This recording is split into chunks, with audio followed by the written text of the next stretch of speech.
Hello everyone and welcome to or back to my channel. For those of you that are new, my name is Donnelle. So today's video is in partnership with Firmoo Optical. They had reached out to me and asked if I would like to receive a pair of prescription eyeglasses to try on and give my honest review. Now, Firmoo Optical is a global online optical store that sells prescription and non-prescription glasses and sunglasses. So I will have to say I'm very excited to be able to partner with Firmoo Optical because I have actually not always had the best eyesight. And if correctly, it was around the age of 10 years old that I actually got my first pair of prescription eyeglasses. And then around the age of 17 or 18, I believe, is when I got contacts as well. So while I am an avid wearer of eyeglasses and contacts, I do believe it's very important to always remember that if you wear contacts, to always have glasses at the same time, to kind of switch off and on, because our eyes do need to breathe. And I find it to be very important that a few days out of the week, I definitely make sure that I wear eyeglasses. And then if I do have my contacts in throughout the day, in the evening before I go to bed, I definitely take my contacts out and put my glasses on. So I think that's extremely important for the health of our eyes. And also, I think the timing for when Firmoo Optical recently reached out to me couldn't have been more perfect, because as of a few months ago, I actually had my yearly eye exam done for my contacts and my glasses. Now, Firmoo Optical was kind enough to provide this promo code for me to pass along to you, for you to receive a free pair of prescription eyeglasses for new customers only at firmoo.com. And I will have all the information that you guys definitely need to make sure that you check out before you head over to firmoo.com down in the description box below. So make sure you read that very thoroughly before you head over to their website. So these are the glasses that I had picked out from firmoo.com. I really love the shape of the frames themselves. I love the subtle hint of the shade of pink that is on the inner of the frame. Now, they did ship the glasses to me in this white box, and then when I open up the box, I will show you that inside the box has another box. It is a hard shell brown case, and on the front of that is their logo, Firmoo. And on the end it has a little tab here that you pull open, and it opens up like a little drawer. And the glasses were in here, and they were inside this pouch, cleaning cloth, microfiber cleaning cloth, I should say, with their logo on the front of the bag. And I will have to say that I definitely don't find myself to be carrying my glasses around in this bag. However, I definitely will keep this cloth nearby at all times to be able to clean my glasses. And I do already have a hard shell case because of the fact that I've wore glasses for such a long time that I would be keeping my eyeglasses in there. And they do sell accessories as well on their website, so I might go back and even find myself another eyeglass case. But nevertheless, though, I just don't find it to be safe to be keeping my eyeglasses in this little pouch. However, it is nice to have to clean your eyeglasses with.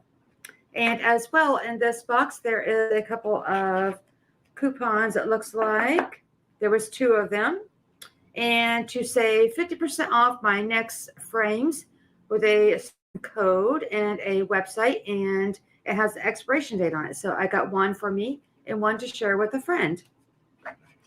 And also what they included is just a little pamphlet here that gives you a little bit of information about their website themselves, and then the information if you do need to reach them, their return policy, and just a little guide here for cleaning and care of your glasses.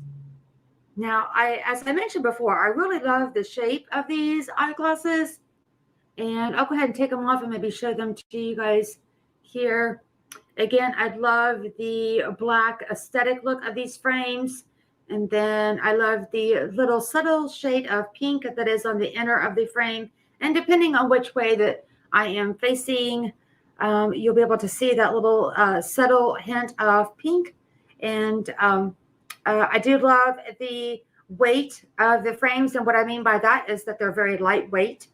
The thing that I love about glasses is not that they're too heavy And really what I would like to emphasize on is when I get a pair of eyeglasses, I always have such a hard time with finding glasses that are not lightweight like these are, to where they really rub on the tops of my ears, and constantly have to go back to my optometrist and have them adjust the arms of the frames themselves so that they don't rub on the tops of my ears and really cause a lot of discomfort.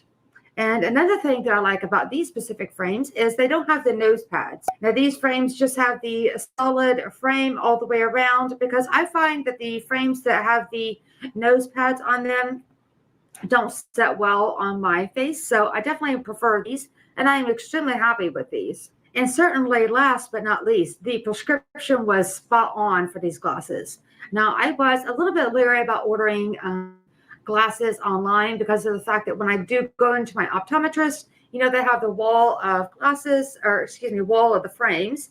And sometimes it does feel like a little bit overwhelming to look. And then sometimes you end up just trying on several frames, or maybe I'm speaking for myself here, that I try on several frames. I never really find one that I think that I'm extremely 100% happy with.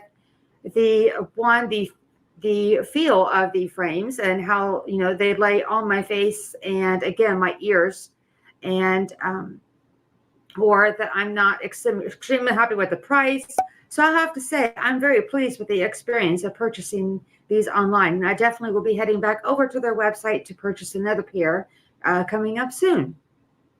Now, I will item number to these specific frames down in the description box below, where I'll have the other information about the promo code and their website and all the other details that you guys will need if you do want to head over to farmoo.com. And because their eyeglasses are not known to be labeled as specific names, they all just have an item number that pertains to each specific frame. Now, one other thing that I would like to mention about farmoo.com is that they do have non-prescription eyeglasses and sunglasses. And I know that I briefly mentioned that at the beginning of this video. And there are some people that do like to get, frames for aesthetic reasons. So that is just another perk that you can be able to receive if you do go over to farmoo.com if you don't wear prescription eyeglasses or sunglasses. However, though, one thing I do want you to keep in mind is when you do head over to farmoo.com to get your prescription lenses and a set of everyday frames or sunglasses, do keep in mind that you do have to have your up-to-date eyeglasses prescription from your optometrist. And then if you are curious to see if you wear contacts and want to know if that prescription will work for eyeglasses, the answer is no. Because during your ordering process, the information that comes specifically from your eyeglasses prescription that is up to date will need to be entered in during your ordering process. And then if farmoo.com has any questions whatsoever with your prescription as you have it entered in during your ordering process, they will ask you to scan and upload your up-to-date prescription and send it to them. However, during my ordering process, everything seemed to be okay because they did not ask me to scan and send that to them. So now, with all that said, I will have to say that Farmoo's website is very easy to navigate. It's very user-friendly, and they do have videos on their website. And these videos can be helpful to you in several different ways. Number one is they have a video to help you choose the best frame that would look good on you with the type of face shape that you have. And number two, they have a video to teach you how to measure and determine your PD. Now, the PD is a pupillary distance from the center of one pupil over to the other, which is measured in millimeters. This number is very important as it is needed when entering your information in during your ordering process. And number three, they have a video that explains in depth of what an eyeglass prescription looks like and what all the numbers mean. And number four, a video to show you how to determine the size of your frames that is best to fit you, meaning what numbers fit into a category of small, medium, or large. Now, if you already have a pair of prescription eyeglasses, there are 3 sets of numbers that you will need to know. And the 3 sets of numbers that I'm referring to can always be found, if they are prescription eyeglasses, on the inside of one of the arms or the other. And then the first number of the 3 numbers that I talked about The first number is to measure the width of the actual lenses from one side to the other. And then the second number of the 3 is to measure the distance between on your frame in between that would rest on the bridge of your nose from here to here. And then the third number that I mentioned is actually to measure the distance from your arm of your lens. So it would start from the front all the way around to where it bends to the end.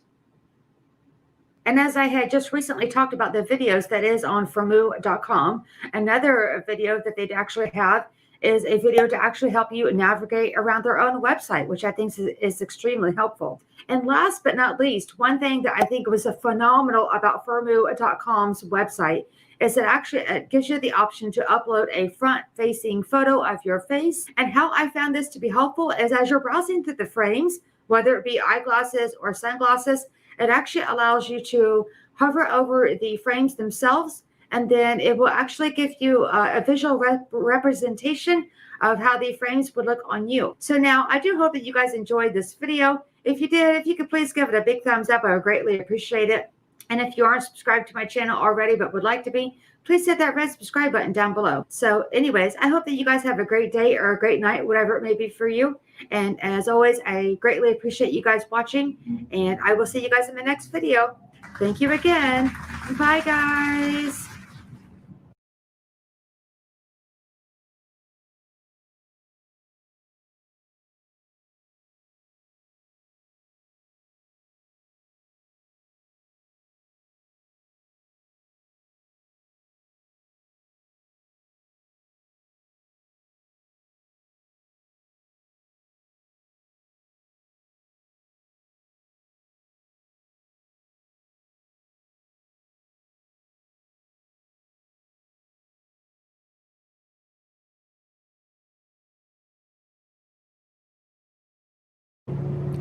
Hey there, camera. You gonna zoom in on me? Or I mean, autofocus? There's my eyes behind these glasses today.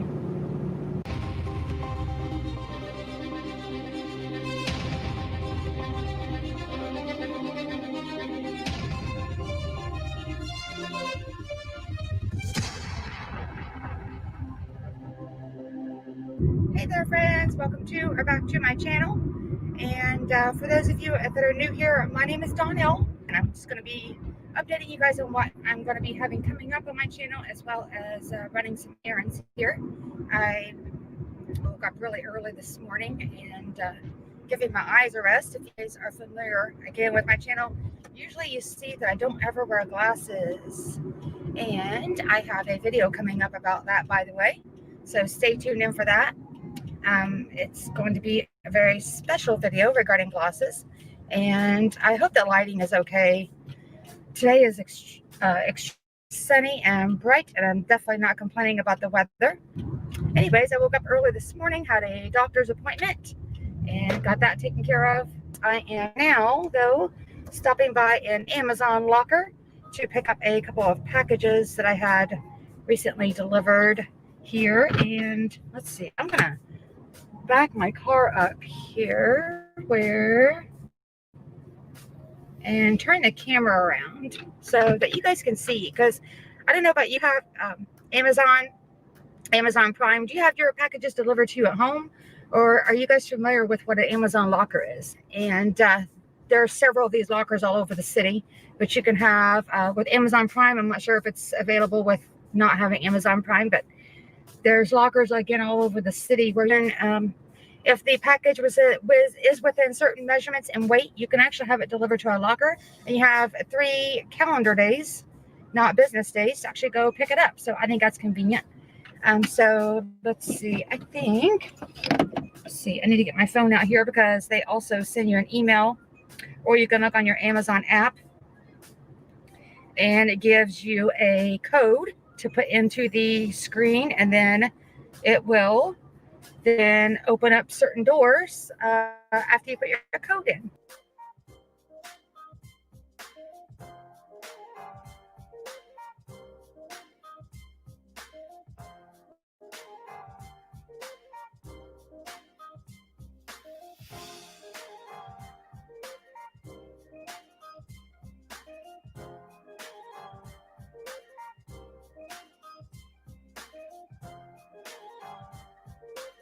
And sorry that the lighting is not the best. Looks like on occasion that you can kind of see me depending on where the sun is coming in here, and then again not. Okay, so anyways, now I'm going on to the pharmacy. With all that said, I do have my mask. Safety first, especially right now. So let's see, as I'm on my way there, I'll go ahead and let you guys know I am going to be continuing to do my braces updates, and have a few other videos coming up as well regarding my braces. I know that I recently talked about a water pick water flosser. I have just some other dental related videos that I want to get coming up soon, and also I do enjoy doing challenges from time to time. I was recently asked to do a challenge of eating 5 pluots in 2 minutes. That was fun, and I'll have that video linked below if you guys want to see me do that. That was something different for my channel. And I also have another challenge video that I am going to be filming hopefully this week as well, and get that going up. And then the direction that I want to eventually take my channel to is for nutrition. And in regards to nutrition, for my channel anyways, it will be for some gluten and dairy items. I'm probably going to start out with doing a haul where I will go take you guys with me as I pick out some items from the store that I have found to be helpful to me. And I don't want to now, because I'm definitely going to start getting those videos put together and get a playlist for those, explaining the reason of why I eat gluten-free and free the best that I can, and specifically not just dairy-free, but it's lactose-free. I am not celiac, thankfully, which I do have sympathy for those that are. I'm definitely not in that, but I just have some digestive problems. And again, I'll get into depth with that as those videos come along of why I am not able to eat gluten and dairy. There has been occasions that, I've been out and at a restaurant or whatever and had zero options. So anyways, I hope that you guys will be able to enjoy that. And since that's going to continue to be a part of my life for here on out. So I definitely want to be able to share that with anyone that, has those same problems. Because, yes, my channel is what I started out doing was my braces, talking about my braces journey, and not everyone's braces journey is the same, but I have found, and I get a lot of questions on Instagram and Twitter, asking, the hacks and Q&As and whatnot. So I always have to remind everyone that, I can offer you advice and stuff, but definitely don't think that everyone's journey is the same. Camera's a little wobbly there. I hit a little bit of a bump. Yeah, I try to help. I know that before I got my braces put on, it was very helpful for me to kind of get the gist of what people had to go through with braces, positive and negative things. So far, it seems that those videos have been very helpful to people that either had just got braces put on, or just getting ready to get braces put on, or, anything. And then I also have some product reviews on my channel, and I'll try to link that playlist below. I do enjoy doing reviews, and generally I only like to do product review videos if it's really something that I'm passionate about using. Definitely giving my honest opinion is the most important thing when you do product reviews. And I think that when people are like, I wonder if I could find a video on that and see if someone's talked about that product when they've either been interested of purchasing an item, or they know of someone that is. So I think those videos are helpful. I do get some comments on those as well that people enjoy those. So I do like doing product reviews. And let's see, what else can I tell you about? I don't know. I'm just pretty excited about doing these dairy and gluten-free videos.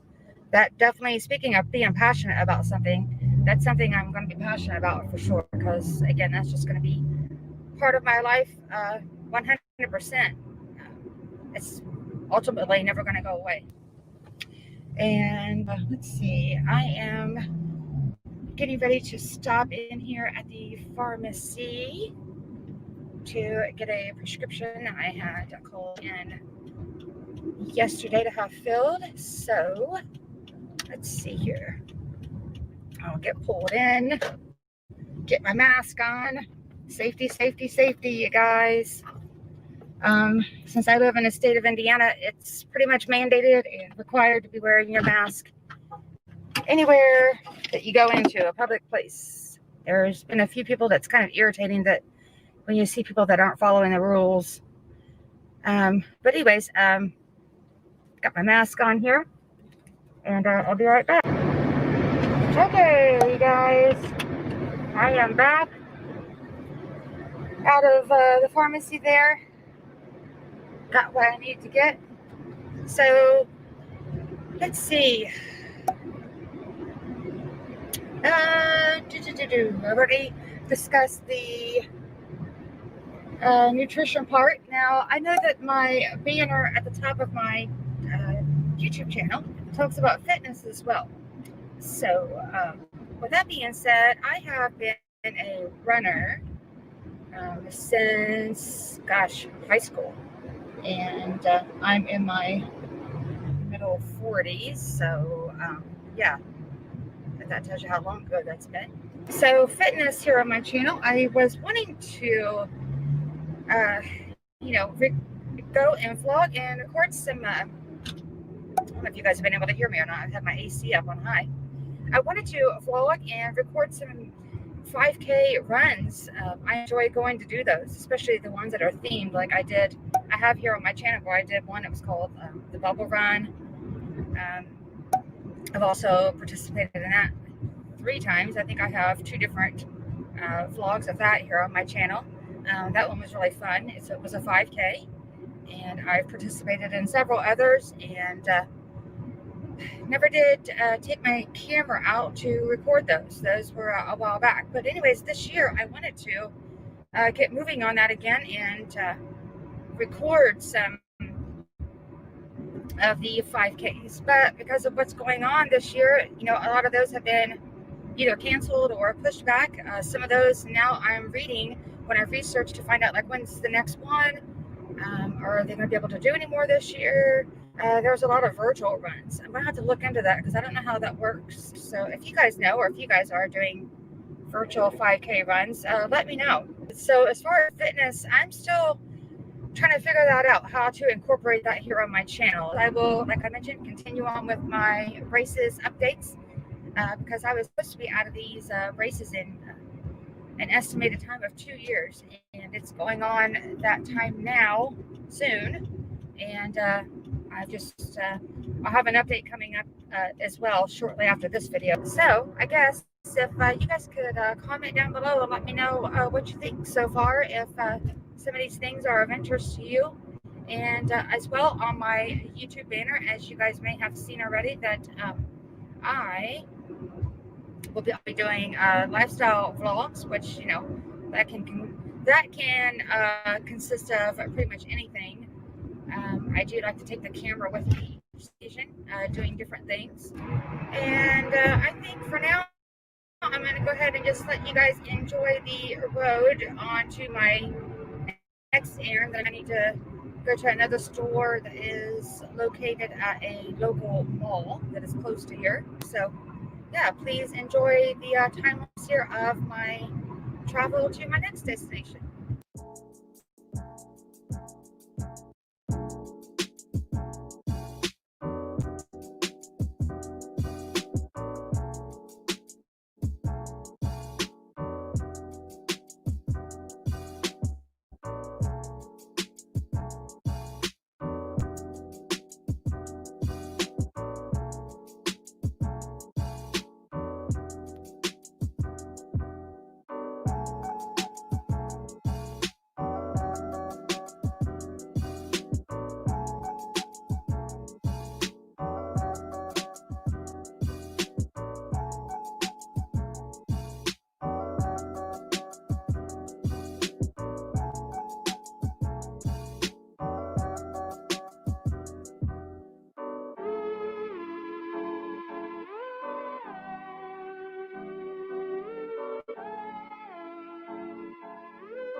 would zoom in here on where I'm going into, but I got some traffic blocking my way here. So I am going to go into J.C.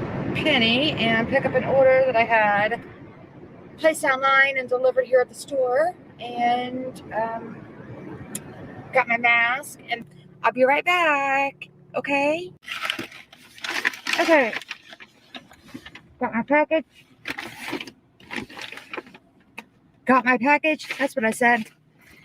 Whew. That was a quick stopping in.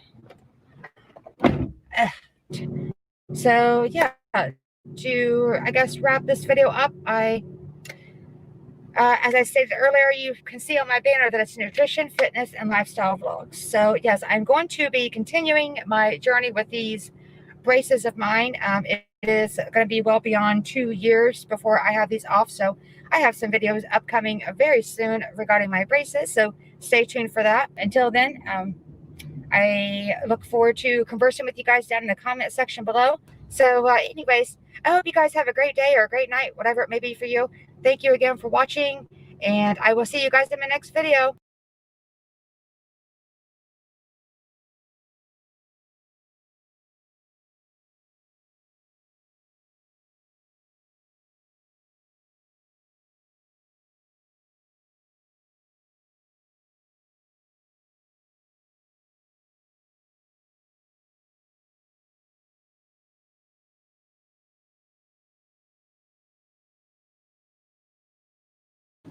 Hey there friends, welcome to or back to my channel. For those of you that are new here, my name is Donnelle, and in today's video I wanted to see if you guys could help me out with something. Now I have 2 intros that I want to start using off and on my channel. What's important to me is feedback from all of you, the viewers, the subscribers that really engage in my channel.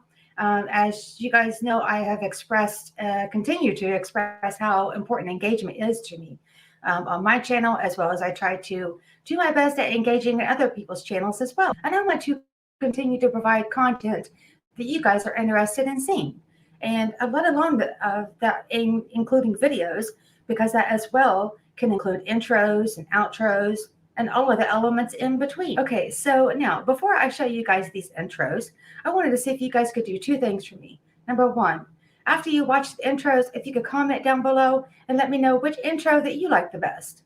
Or if you like them both, comment both. And then number 2, after you guys watch the intros, if you can look down in the description box below, I will have some links to a YouTube channel as well as a website. And it will explain how I was so lucky to have received these intros. Within those links for that YouTube channel and that website is where you guys will also be able to benefit from receiving intros and outros, and again, all of the little elements in between. So with all that said, if you guys enjoyed this video and or liked it, if you could please give it a great big thumbs up, I would greatly appreciate it. And as that will also greatly help my channel. So without further ado, here are the intros.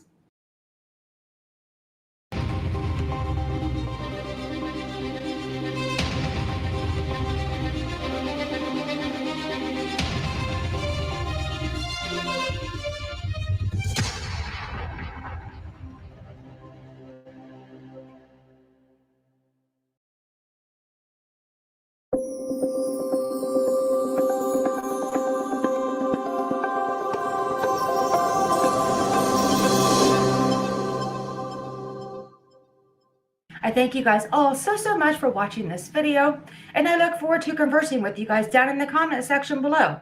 And again, if you please leave comments of which intro that you like, and or if you found this video to be helpful. And if you guys did go check the YouTube channel out that I have in the description box below, as well as their website link, please let me know that as well and see if any of that was beneficial to you. So now I'm going to go ahead and end this video here, and I hope that you guys have a great day or a great night, whatever it may be for you. And I will see you guys in my next video. Thank you again for watching. Bye.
And please feel free to leave a comment down in the comment section below. Ugh.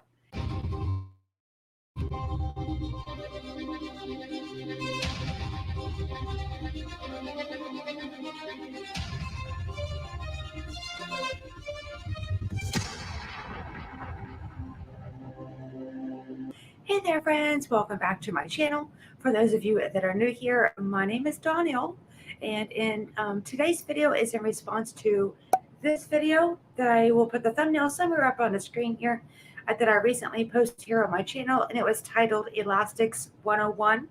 After I had posted that video here on my YouTube channel, I had gotten messages on Instagram and Twitter asking me if I would do another video in response to that one to show you guys how I put my elastics on. So I said, sure, why not? So if you guys like today's video and or find it to be helpful, if you guys could give it a big thumbs up everywhere, I would greatly appreciate it, and it would greatly help my channel. And if you guys are subscribed to my channel already but would like to be, please hit that red subscribe button down below. So in that video titled one that I was just speaking about, I had mentioned that I wear elastics that are class 2, and they are 1/4 inch. Let me see if I can get whoops. See if I can get this to focus here. There's some bad lighting in here. Let's see. Yes, they are 6.44 millimeters, and they are in the they are in a medium strength. And what these essentially do for me is to correct an overbite and an overjet that I have, and they are in a pattern that is pulling my upper arch back to meet with my lower arch the best that he can do. And I also have a crossbite, and I know that with some recent orthodontist appointments that I've had during those adjustments, he mentioned that in the near future I would be either going into different type of elastics or also having a different elastics pattern, because again, I also have a crossbite as well, and I also have some, even when my teeth are clamped together, top and bottom, like that. I have some gaps still that aren't closing all the way, and it's not gaps between teeth. It's just gaps where I have my teeth closed together. So anyways, that just goes along with wearing braces. And the elastics are just essentially to move teeth around and shift them how the orthodontist feels that is for each individual case. So again, I will go ahead and get into today's video. And what I want to just remind you guys again that not everyone braces journey is the same. So take everything I say with a grain of salt, because I am just sharing my experience with you and how I wear my elastics, how I take care of my braces in all my past videos, this video, and my future videos. So I do hope that you guys find it to be helpful. And so with that said, before I zoom in here, I did also want to say that always remember to wash your hands before brushing your teeth. You guys know all the things. And also the thing that the orthodontist had sent is it comes one of these little tools, and I'll show you in just a moment. It also comes in with every bag of elastics that I get as well. So you never are able to you'll never have to worry about being without one. And let's see if I can get this camera to focus on this. Let's see here. It is this. And what this little tool is called is an elastic pusher. And I'll show you that. Let's see. It has a little hook on one end that you can see here. The camera's trying to autofocus on my face. So let's see here. If I can get this to work. I don't know if I will be able to or not. But let's see. Anyways, I think you could tell. There is one little part on the elastic pusher has a hook, and you can pull the elastic, or there's one end on it. It's called a pusher, and you can push the elastic into place. So with that being said, again, here's a close-up of that tool. And you can see a hook on one end and a pusher on the other. And my orthodontist had given me one of these when he first put me into elastics. Excuse me. And with every bag of elastics that you get, there's always one of these little tools in the bag as well. So I don't know if you find that to be helpful. Everyone puts on their elastics differently in a different pattern, or if you have the same pattern that I do, you may feel more comfortable with using your hands versus the tool. But it's there if you need it. And let's see, I'll go ahead and zoom in here and see if I can't show you guys. See, so if I can show you guys, I'm all tongue-tied today and I feel like I can't hardly even speak correctly. But you know what? You just do what you can and get your videos recorded as you can. So we'll go ahead and zoom in here. And let's see if I can get up close here. I got a different light here by my camera. It's kind of illuminating like a yellowish, like green. So I need to fix that. So let's see if this will, okay, move that out of the way. Let's see. There we go. All right. Anyways, fixing the lighting situation. And I'll go ahead and zoom in here.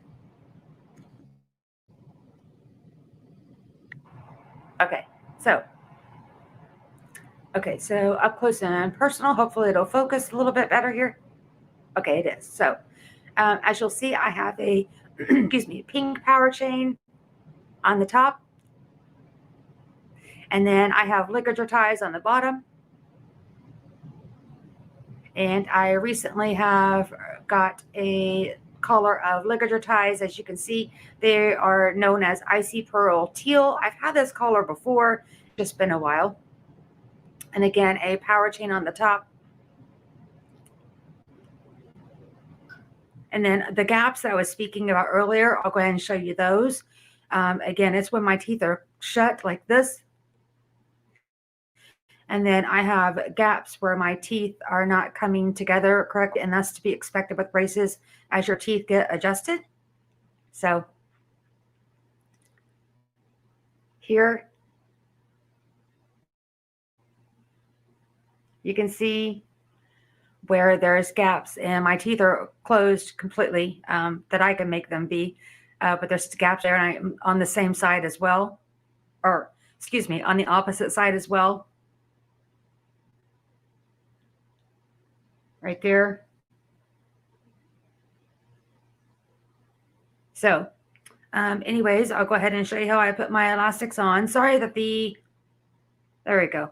The focus is not wanting to stay in every time I move out of screen here. So hopefully it'll stay. And then I attached them, the elastics the same on both sides. They attach to a molar that's on the bottom arch, and they come up to my canines that are on the upper arch. So I'll go ahead and show you now.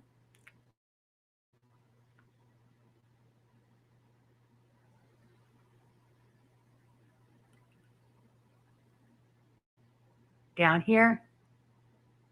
And then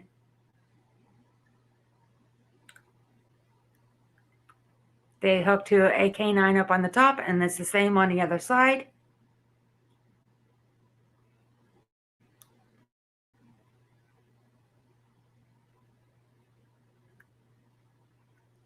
There we go.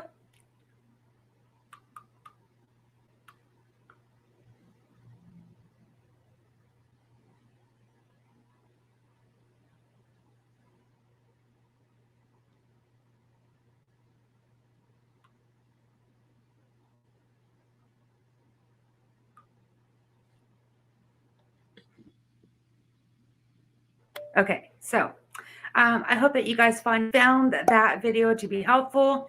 And if you have any questions, you're more than welcome to send me. See, I can't even talk today. You're more than welcome to continue to send me DMs on Instagram and Twitter. I know that there are some viewers and subscribers of mine that don't always comment on my videos, but I do get a lot of messages on those two other social media platforms, and that's perfectly fine. I know that sometimes it's just easier to carry on a conversation there versus in a comment section of a video. So anyways, if you guys have any questions, or if you are wearing elastics, how long have you been in braces? What type of elastics are you wearing? What kind of pattern do you have your elastics in? And again, I don't know what my future holds for my braces journey as far as elastics.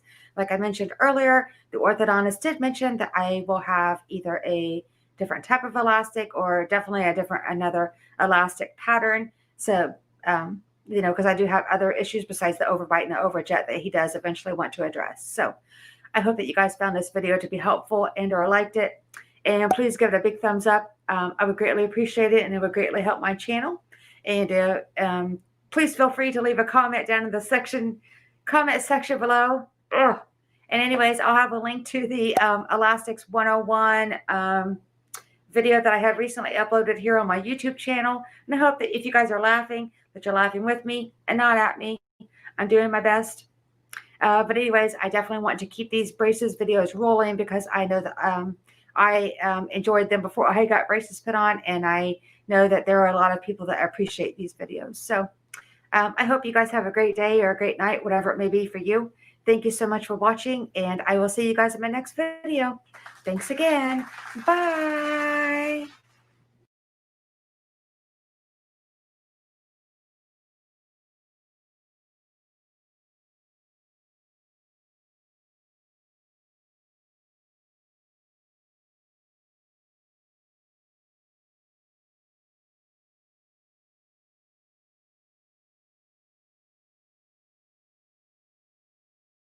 Because there's really nothing better, in my opinion, than getting a little power wash well beneath your gums. Am I right?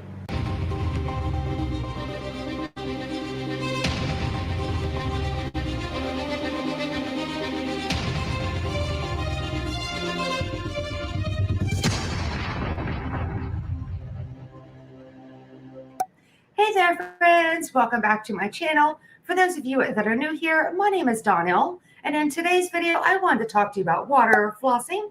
Now, I've heard people refer to this process as a few different things: water flossing, water flosser, water jet, or water pick.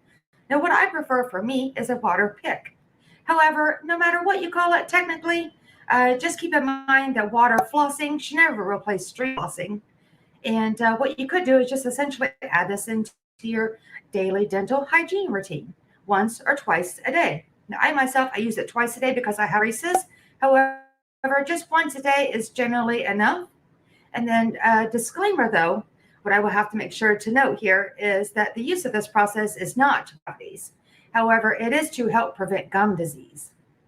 Now, water flossing is a process that uses an oral irrigator device that aims a stream of water at your teeth. Now, essentially adding this into your daily dental hygiene routine, it does have several benefits, and a few of them that I would like to mention are assist in the removal of bacteria that definitely can be well beneath the gum line. And a second one that I can think of right away is the buildup of heavy debris. And sometimes this debris is genuinely left behind after brushing and using string flossing. Now, my dentist has told me in the past that our gums, despite what we think, love to be massaged and stimulated. And what you can think of it as is just a nice little massage that you would get on your muscles, but think of it as it would be on your gum line, because there's really nothing better, in my opinion, than getting a little power wash well beneath your gums. Am I right? And in addition to adding this process into your daily dental hygiene routine, it can help those that have such things as braces, permanent retainer, inflamed gums, implants, a bridge, gingivitis, or that you just want to be proactive in doing all that you can to keep your gums healthy. And one last thing, I don't know about you, but for me, when I use products and I look online to see about what research and studies have been done, it makes me feel very comforted in knowing that the product that I am using, such as the Waterpik Water Flosser, has definitely had a lot of research and studies done on it. And I will have some links down in the description box below if you'd like to refer to them. So I think I'll go ahead and end this video here. If you guys find it that you like this video or found it to be helpful, if you could please give it a big thumbs up, I would greatly appreciate it. And that would greatly help my channel. And I hope that you guys have a great day or a great night, whatever it may be for you. And thank you again, as always, for watching. And I will see you guys in my next video. Thank you. Bye.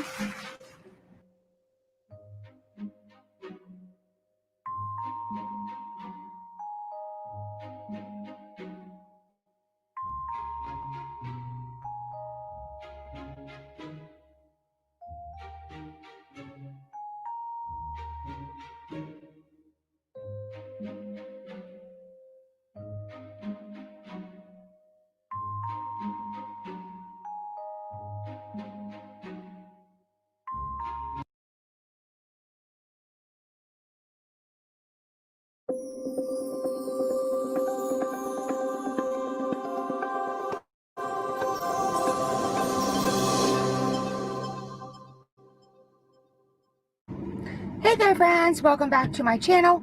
For those of you that are new here, my name is Donnelle, and I am getting ready to pull out of my orthodontist office here, parking lot, I should say. I just had another follow-up. It is now the month of June. I've had a couple of follow-ups as far as orthodontic adjustments. And before I get into today's video, though, I did want to ask, how are you guys all doing? Is everyone staying safe and healthy? And if you guys have had any doctor appointments or follow-ups lately, since everything's starting to try to get back to normal, I should say, are your doctor's offices doing the best they can to keep everything clean as a whistle? I do know that with the few doctor follow-up appointments I've had, they're doing very well at scheduling patients.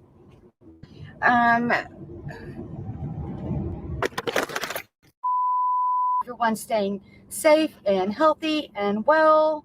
If you had any doctor appointments or follow-ups, are your doctor's offices doing everything they can to keep the offices clean as a whistle? I do know that with the few doctor's appointments that I have had, they are doing their very best at, planning patients' appointments. There are few far and in between, not scheduling an abundance amount of patients, so they have time, to clean up in between our appointments. Includes my orthodontist. They are taking patients back now very slowly, So again, that they have plenty of time to clean up in between each of us that are there. And my orthodontist is doing such a great job at wearing all the PPE that he needs to be wearing, and as well as his assistant is as well. Makes me feel very safe about going in for appointments, because it seems like it's been such a long time now that we've all had to kind of stay at home and maybe put off appointments that are not emergencies, or I think everyone knows what I'm trying to get at there. But anyways, I'm going to get into that and give an update as to how things are going. And I know before I got braces put on, regardless if it was just a quick update or a large update for your braces journey, I always enjoyed viewing these types of videos. And I do know that I have several viewers and subscribers that enjoy this type of content as well. So even though I don't have a tons of updates to give, I definitely just want to kind of keep everyone in the loop, and don't want to just go serving orthodontist updates, because I am scheduled to wear my braces for a total of 2 years, so I should be out of my braces at the end of this, fingers crossed. And I think I talked about this in my last video that I had uploaded on my YouTube channel, and the thumbnail was this. I'll put it somewhere on the screen. Talked about how he wanted to do a full round of x-rays to kind of see where my roots of my teeth are that are well beneath the gum line, and that will help him make further decisions here coming up in my braces journey. And let's see, so then my appointments for May and June, he was not able to do those x-rays because he needed to keep the appointments pretty quick, and he did not rush my updates, or did not rush my adjustments at all for the month of May and June. He did a very thorough job.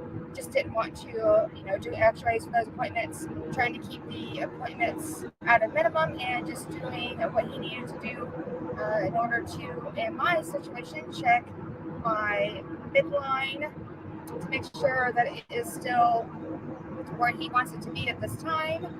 And then as well, he also wanted to check my overbite and my overjet. I still am wearing the same elastics that I have been put into ever since I started wearing elastics. So with that being said, he had checked all of those, and I'll kind of back up here a little bit. When we first go into your orthodontist appointments, or at least for my office that I go to, and the first question they ask after you get checked in is, would you like to brush or floss? And they're basically saying, we would prefer that you do that. Not really so much as, do you want to do it? Regardless, that I always tell them, yes, I just brushed, I just flossed before I came in, and also use my Waterpik water flosser. And then they still ask that you go brush and floss. However, with what is going on right now, they don't want all the patients, even though they're all spread apart, they don't want us sharing the space where there is sinks and counters where we would essentially be touching the same areas, even if it's cleaned thoroughly. So they are now, for right now anyways, asking everyone to make sure that you do the brushing and flossing and everything you can to make sure that you clean your teeth as very thoroughly as you can before you get in to see the orthodontist. The only thing I would say that I miss about that is after the orthodontist starts my adjustment, he usually will take the power off and then the ligature ties as well.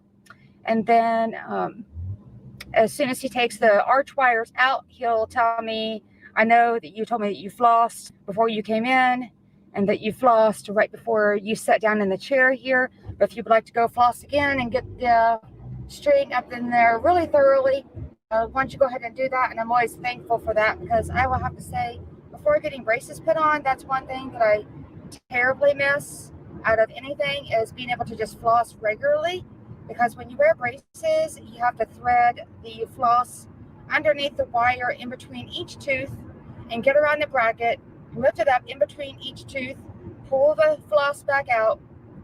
The same thing, but in between each one. So sometimes flossing seems like it's a part-time job, but as I started learning that, and you learn your own technique and what works best for you, That's what I found to be helpful, is finding different types of floss for people that are wearing braces.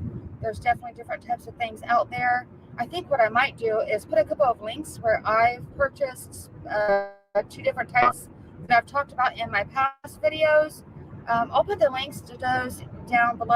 I have purchased those on Amazon that my orthodontist recommended to me, and then a few other people that have talked to me on Instagram and Twitter about their braces have recommended some specific type of floss. It just makes it easier to get behind your arch wire and around your brackets, so you can get in between each tooth, because with the arch wire there, you can't just push the floss up and down thoroughly and really get in there. The water pick water flosser, I'll have to say, is very helpful. However, what I would like for everyone to keep in mind is never use the water pick water flosser to replace string flossing, because yes, the water pick water flosser does an amazing job at really power washing, so to speak, with your gums, and you know, kind of loosening up the debris of food and plaque and tartar that's on your teeth and in between your teeth. But the string floss really helps scrape down, you know, the stuff that the water pick water flosser is not getting. So in conjunction with both, though, I think it's a tremendous thing to have. So let's see. So for the, like I mentioned, back on track here, for the month of May and June, the appointments were not extremely quick, but kind of in and out. Just took the power chain off the top because I've been in a power chain on my upper arch for a while, and then took the ligature ties off the bottom. Then the orthodontist pulled the arch wires out. Again, he made sure that my midline is where he needs it to be for right now, and it is, because eventually he's going to need that to shift a little bit, because right now it is not dead center where it needs to be. And then, like in my last video that I started glue being on a specific bracket of mine for a lower incisor that is on my bottom arch on the right side. I'll put that up here if you guys want to go check that video out and see what I'm speaking about. But I had a tooth lower incisor of mine that wasn't wanting to rotate correctly, and it wasn't 100% engaged, and that video explains why. So now that that has been fixed, what he has told me then, that tooth is starting to rotate finally, and he's very happy with the progress that it's making, so that's a good thing. And then let's see, what else has been going on? Oh, so I guess for speaking about the x-rays that I mentioned at the beginning of this video, to really touch base on that again, is I do hope in July, which is his plan, to go ahead and do a full set of x-rays so that he can kind of see where, you know, the roots of your teeth are that you can't physically see with the naked eye, that are well beneath the gum line. He kind of wants to see where those roots are placing themselves now that I've been in braces for as long as I have and wearing the elastics. I wear my elastics for 23 hours a day. Sometimes I do take them out to eat. If I can, though, I do try to leave them in while eating. I change my elastics, of course, once I'm done eating. And actually, I change my elastics about 3 times a day, because, I don't know, they can just get kind of gross. They can also lose their elasticity. You put your fresh air in the morning after you brush and floss. You eat breakfast or lunch. And, you know, every time I eat, I'm going to have to, I have to brush my teeth, because these train tracks that I have on my teeth, that I call them, it doesn't matter what I'm eating. There's always something that gets caught up in the brackets. And I just don't want to leave food of any sort that I'm eating kind of hanging up in the bracket. Anyways, you don't want to leave that stuff hanging out in your teeth around those brackets, because it can just do nothing but cause decay over time. For now, I think I'll go ahead. The last thing here is to insert some photos of what my power chain and my ligature ties look like. For the month of May, my power chain was the color of teal, and my ligature ties on the bottom were pink and purple. I really like those colors. And then for now, the month of June, my power chain on the top is what we call, it's a navy blue, but we call it Colt's blue, or the orthodontist does. And then the ligature ties that I have on the bottom arch are blue and purple. I really I'll have to say probably my favorite color so far is the teal. I do like pink, but for some reason the tints, or the ones that I've used so far, are tending to kind of want to fade quicker. Um, so I don't know. I'm trying to have fun with all the colors. Sometimes I do try to just keep it simple and do maybe just silver all around or black. I definitely try to stay away from clear and white because those tend to want to stain very quickly. So I don't know. How are you guys doing on your power chains or ligature ties? Do you guys try to stick with a specific color, or do you change it up about every time? How I look at it is I'm only in this braces journey for a year, or excuse me, 2 years. So I'm just trying to play around with all the colors and have fun with it, because, you know, once I'm out of these braces, I definitely don't want to be returning back into them. If you guys found this video to be helpful and or liked it, if you could please give it a big thumbs up, I would greatly appreciate it. And if you aren't subscribed to my channel already but would like to be, please hit that red subscribe button down below. And also, please don't forget to hit that notification bell so that you know each and every time I upload a new video. And I'm also starting to do lives on my channel. I think those are fun. And it's not really anything more than just engaging with the subscribers. You know, you guys, you know, see videos that I'm like recording, such as now, and then I have to go back and edit it and then upload it after the fact. But doing lives is literally just like the word is, live. So you get to play games on my live, listen to music, cut up, and have a good time. So if you guys ever see a notification for me to go live, please go ahead and hop in, even if you can only stay for like 15 minutes or so. I would greatly appreciate it. I hope that you have a great day or a great night, whatever it may be for you. Thank you again for watching, and I'll see you guys in my next video. Okay, bye.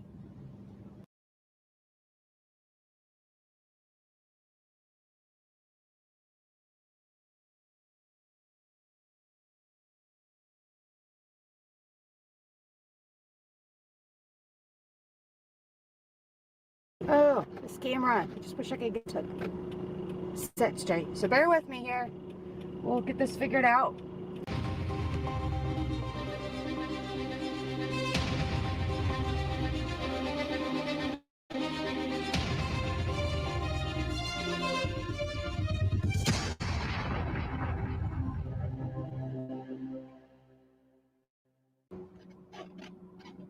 Hey there, friends.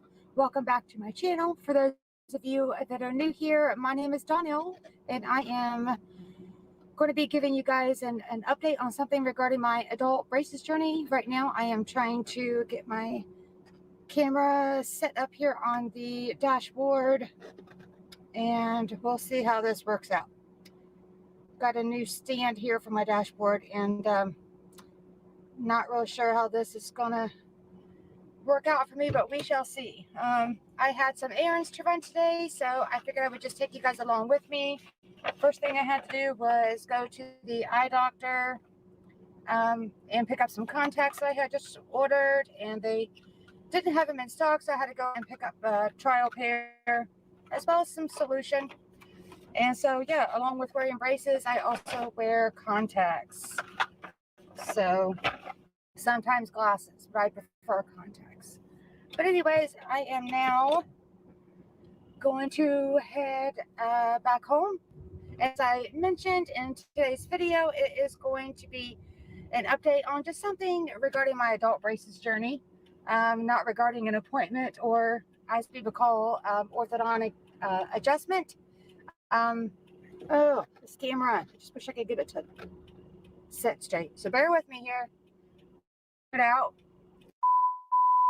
But anyways, since I have posted, I'll put them on the screen. Since I have posted these two videos recently here on my YouTube channel, I had got some messages on Instagram and Twitter. I do have quite a few viewers and subscribers that do enjoy this type of content, and they don't always comment on the videos themselves. They will message me on, like I said, Instagram and Twitter. And it was just regarding an issue that I have been discussing for quite some time. It was regarding a lower incisor of mine that wasn't wanting to rotate. And after I had posted those two videos on my YouTube channel that I just talked about, I had a orthodontist appointment shortly after that, and the orthodontist, the appointment was pretty quick. Wasn't a whole lot to update in that for that adjustment itself. But what had happened during that appointment was when he was putting the back into my upper and lower arch after the appointment was near the end, he was pushing quite significantly hard on a specific area, which is that tooth that hasn't been wanting to rotate. And he just looked at me and said, "I'm very sorry if I'm causing you any discomfort. I'm really just trying to get this arch wire to lay inside the bracket like it needs to be." And so I said, it's not really hurting. It is a little uncomfortable, but so he stopped, and I just asked him what was going on, and he said, "Well, I don't know how I didn't notice this before." Gosh, I hope that this is not crooked. The stand is not wanting to sit correctly here. Anyways, he said, "I don't know how I didn't notice this before, but your bracket on that lower incisor that has just not been wanting to rotate like we have been wanting it to, has had just a teeny tiny amount, a little bit of glue or a bonding adhesive, which however you want to refer to it as." And what that is when you first get your braces put on, after they prep each of your teeth, they apply the bonding adhesive or glue to each individual tooth, and then after the orthodontist sets the brackets exactly where he needs them to be at that time during your braces journey, then they take a curing light and cure that adhesive. However, through all this time though, I've had a little bit of that substance on a bracket, and I'll go ahead and insert a photo here. And as you can see, all the teeth I have marked with a check mark. The arch wire lays flat up against inside each of those brackets, and the tooth that I have marked with an X, and you will be able to see where there is just a little bit of amount of that glue or bonding adhesive. And so therefore, with that being said, the arch wire has not been able to be engaged on that tooth 100%. So what he ended up doing was removing the arch wire, and then he just took a little tool and shaved that glue off of that bracket, and now it lays completely flat up against inside that bracket. So with that being said, now the tooth is engaged 100% finally.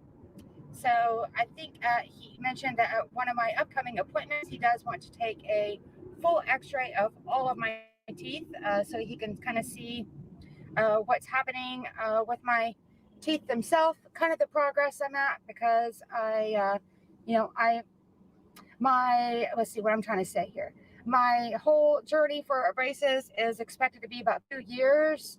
So I don't know, I've had a little bit of some setbacks here and there. And again, not everyone's adult braces journeys are different. So just keep that in mind. But, everyone, has a set amount of time when you are to have your braces on. Some are shorter than 2 years, some are a lot longer. So anyways, I don't know if I'm going to be done with mine right at 2 years, but either way, I will continue to wear these braces until he is done doing everything he needs to do with my teeth. This camera. So anyways, I do hope that the x-rays turn out looking like we need them to be. He just wants to kind of see where the roots of the teeth are and what kind of progress those are. That's well believed. The roots are well beneath the gum line. I cannot talk today. So sorry. So yeah, I guess that's kind of all that I have to update for now. If you guys are in braces, how is your braces journey going? Is everything going well for you? I don't know if you heard that noise. There's something that just fell off of my back seat onto the floorboard. I don't know what that was. But anyways, yeah, so that's all I have to update for now. And because of Q time, stay at home time, because of what's going on in the world, we, as everyone knows, with doctor's appointments, eye doctor, orthodontist, dentist, whatever it may be, It had been a while since I've been into the orthodontist, so I have a orthodontist appointment coming up very soon, and also another video regarding my elastics. Again, I have had several requests to do a specific video, so if you guys could stay tuned into my channel and be out on the outlook. How do you say that? Be on the lookout. That's it. For those videos coming up, because again, I'm just trying to stay consistent with my braces, but because of the queue time, stay at home time, all that jazz, not a whole lot had been going on with my braces because I had been into the orthodontist. So anyways, I will have that video coming up soon, and the other one that I mentioned as well. And also I have another video regarding the Waterpik water flosser that I have already started to film, and I hope to get that edited soon and get that uploaded. So anyways, I'm going to go ahead and end this video here. And if you guys find this video to be helpful and or liked it, please click that like button down below. It does greatly help my channel. And if you aren't subscribed to my channel already but would like to be, please hit that red subscribe button down below. So with all that said, I hope you guys have a great day or a great night, whatever it may be for you. And as always, I thank you guys so much for watching, and I'll see you in my next video. Thanks guys. Bye.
You can rent those cute little buggies right there.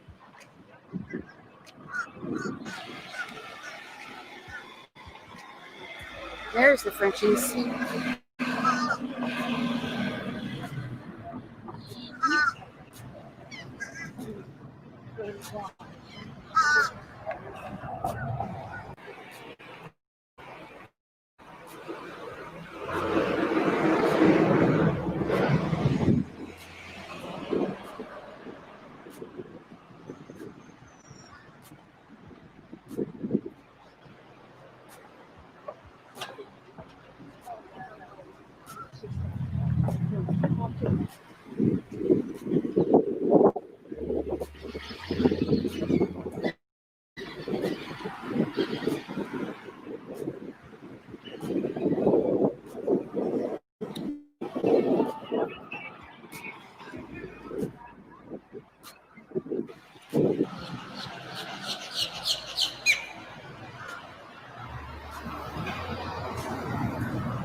Salties.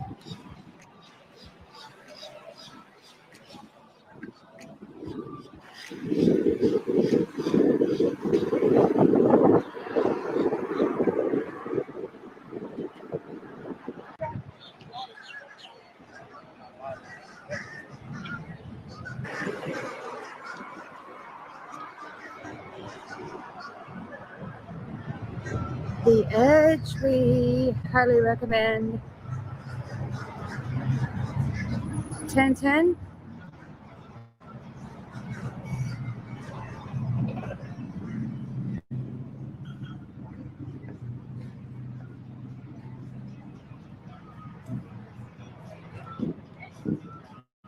And the taco bus. Amazing.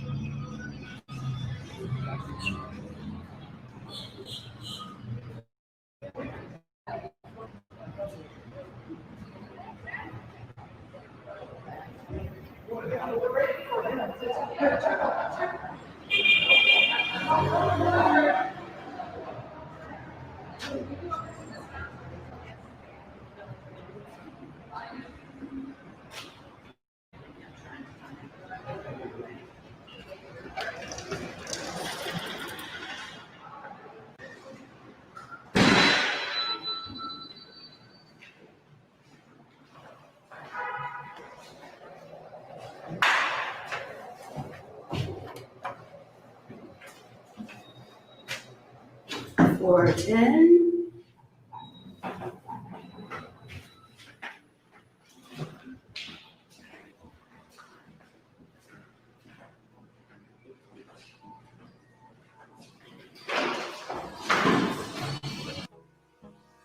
Hold me close till I get up. Time is barely on our side. I don't wanna waste what's left. The storms we chase are leading us, and love is all we'll ever trust. Yeah, no, I don't wanna waste what's left.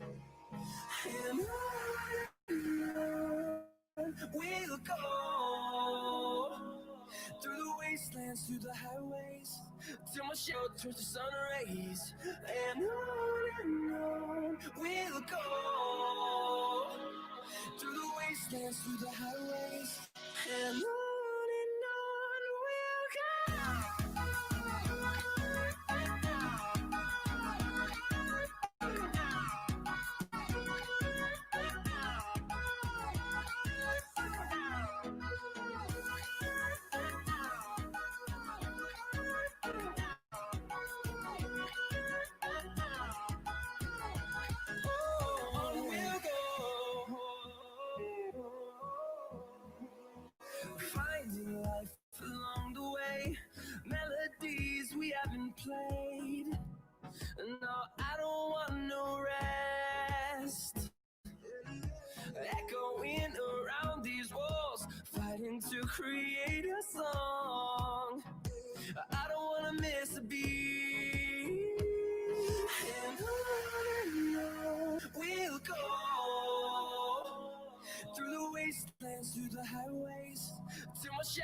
towards the sun rays, and on we'll go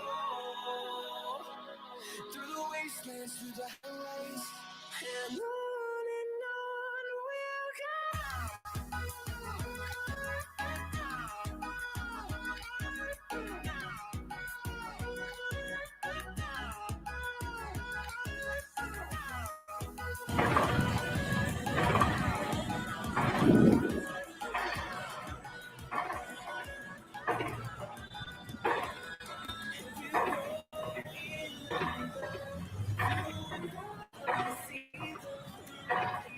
Messy but tasty.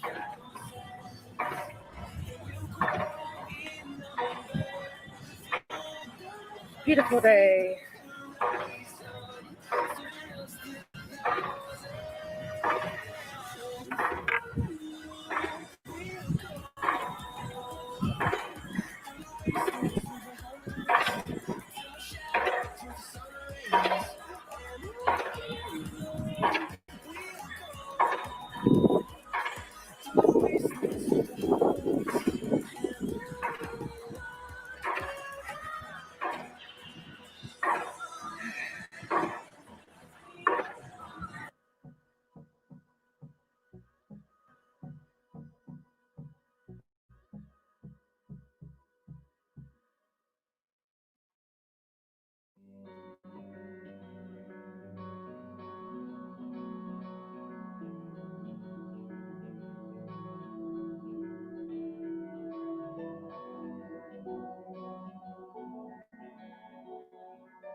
Oh my gosh, look how burnt I have gotten today.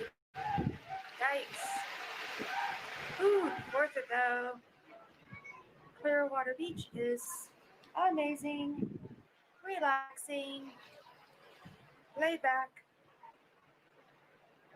Ooh, let me get this. Here comes a pirate ship.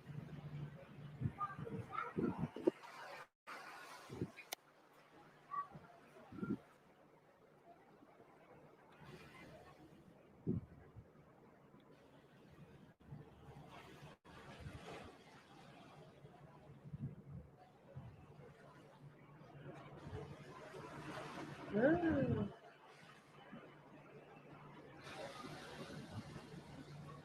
Oh my gosh. That view is just so beautiful.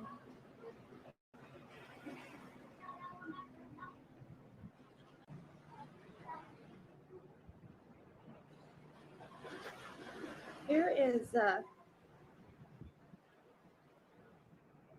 some pretty sunset.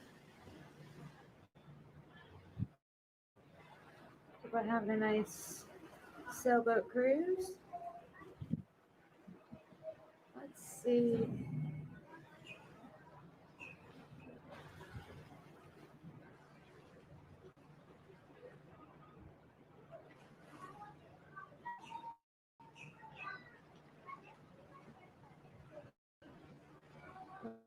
It's fun.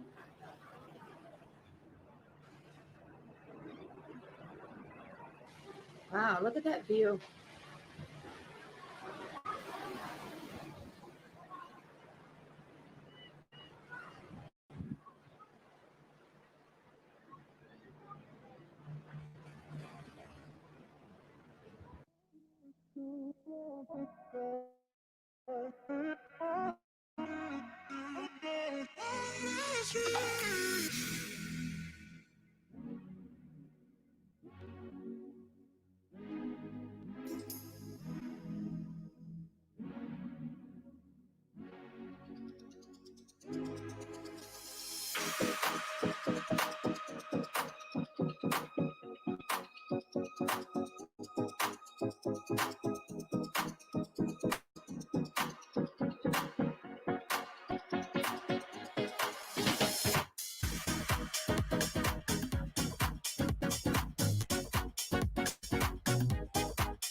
So I want to take a picture.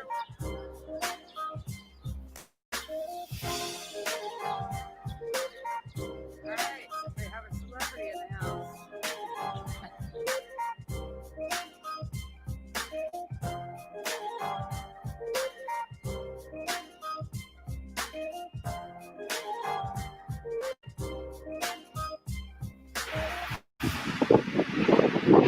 Well, and the light is yellow.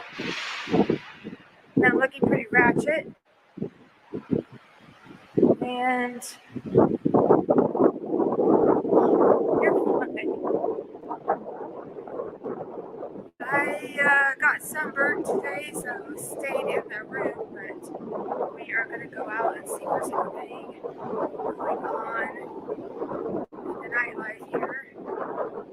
There are some people that are coming in for spring break. Slowly trickling in this week, so we are heading out to see what we can see.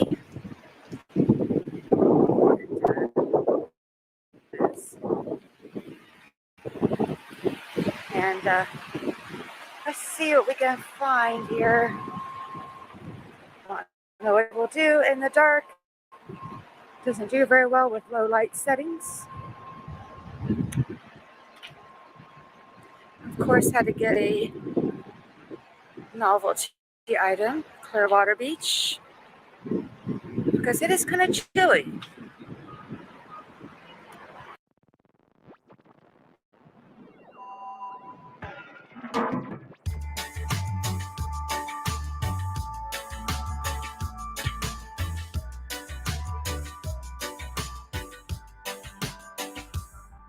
At sundown, come down, think about where we are. It's a long way up to everything that we want. But if we take a moment to get closer to the things we love, it's not a long way to the spot where we already are. Stay here under the palm trees. Won't you lay here with me? Baby, there's no plan for the wicked. There is no goal for the longing heart. Just another day to be with you. And everything ends, it's a brand new start. Baby, there's no plan for the wicked. Darker are the days for the bitter ones. Baby, I'm just happy to be with you. In our kingdom, kings fall dropping like little flies. There's a price to pay to getting the things we want. But if we take a moment to get closer to the things we need, we wouldn't need that looking at the things we have. Stay here under the palm trees. Won't you lay here with me? Baby, there's no plan for the wicked. There is no goal for the longing heart. Just another day to be with you. When everything ends, it's a brand new start. Baby, there's no plan for the wicked. Darker are the days for the bitter ones. Baby, I'm just happy to be with you.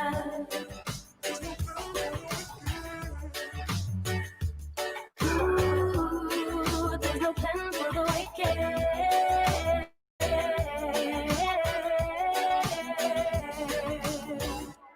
Baby, there's no plan for the wicked. There's no goal for the longing heart. Just another day to be with ya. Baby, there's no plan for the wicked. Darker are the days for the bitter one. Baby, I'm just happy to be with ya. Okay, so today is our checkout day, and I don't want to go home, but got to get back to real life, and that's probably how we all feel, right? When we do vacation and don't want to go back home. But today we are heading into Tampa to look around for a little while and then heading to the airport for our flight to go back to where we are from. And we come to Florida every few years, so we will be back sometime or another to enjoy the Sunshine State, and maybe hopefully for good someday. Goals. That's what I'm talking about. And enjoying one last view of all of this. And we were staying in a hotel that wasn't right on the beach front, but just one block north of where our hotel was. We were very fortunate to be able to just walk down there about every single day and get in the ocean, and or just walked along the sand and had an amazing time. So I will show you us going into Tampa. See you in a little bit. Bye.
Train is bound for the main terminal station.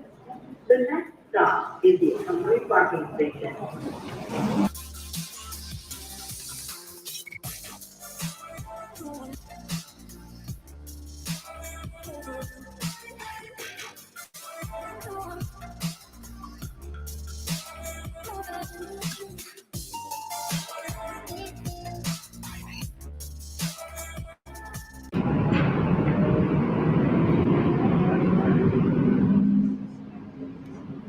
are approaching the economy parking station. The doors will be opening. This train is bound for the main terminal station.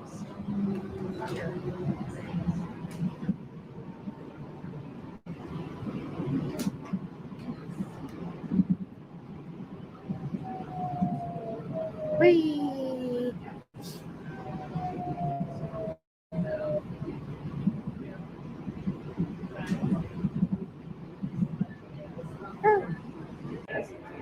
This will be the final stop. Smoking is not permitted within the train system. Smoking is not permitted.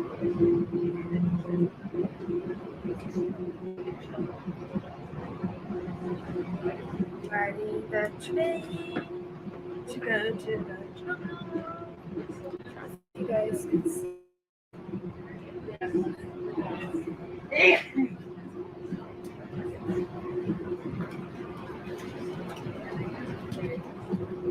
Going to go drop our luggage and to check in.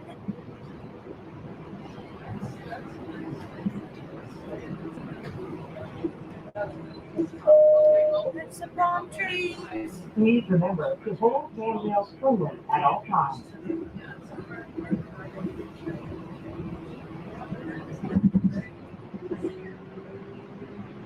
Picking up some speed.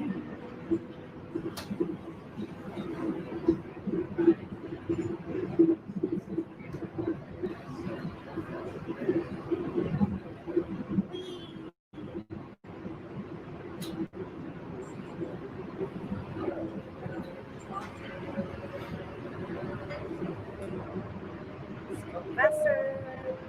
Maybe. Please remember to hold handrails firmly at all times.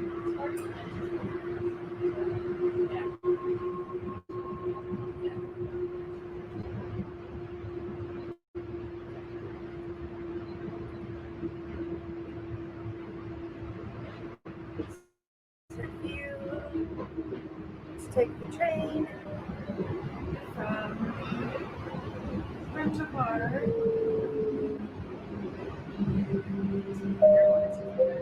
to the main Please remember terminal. to hold handrails firmly at all times.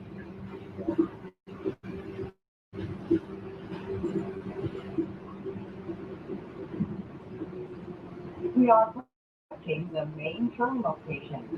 The door. This is the final stop.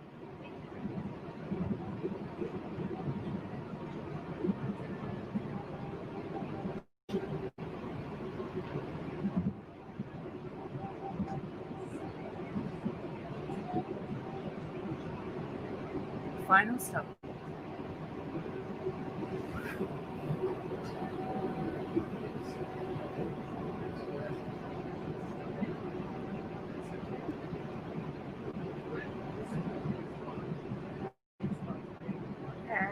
Tampa.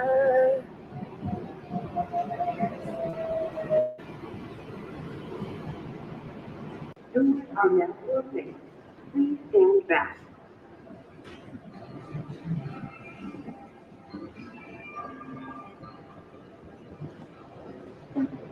All gates ticketing. All right.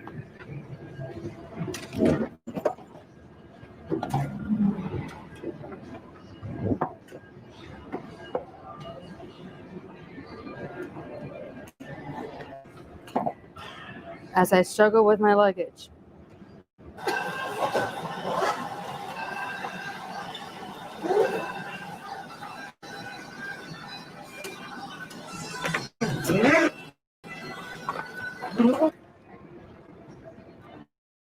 Struggling again. Airside A, serving JetBlue, Silver Airways, Spirit, and United.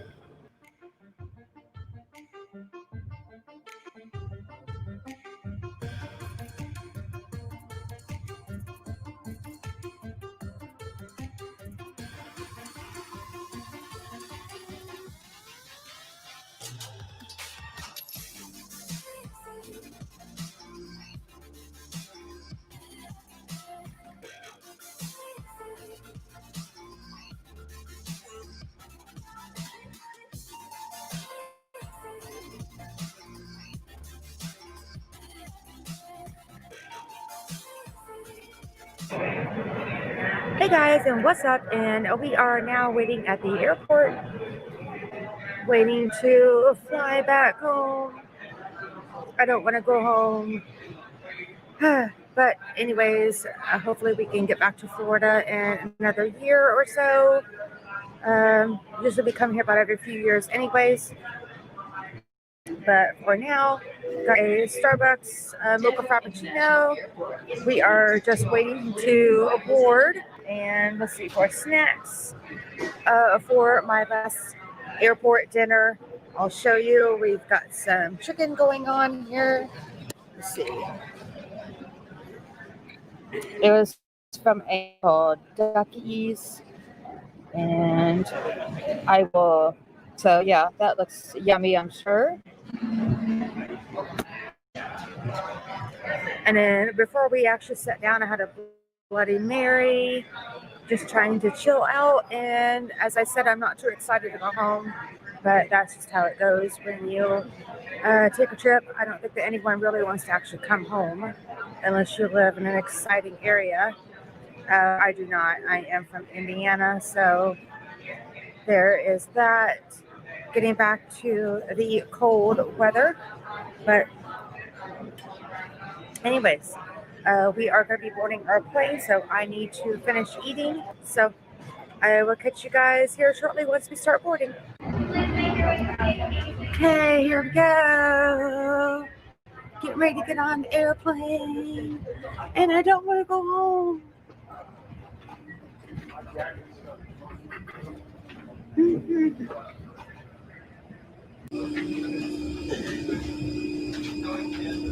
Matt is in front of me.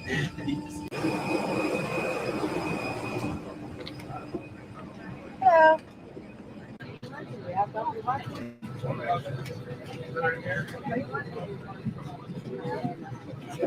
Window seats.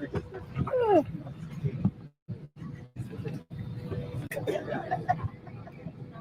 There's some working crews.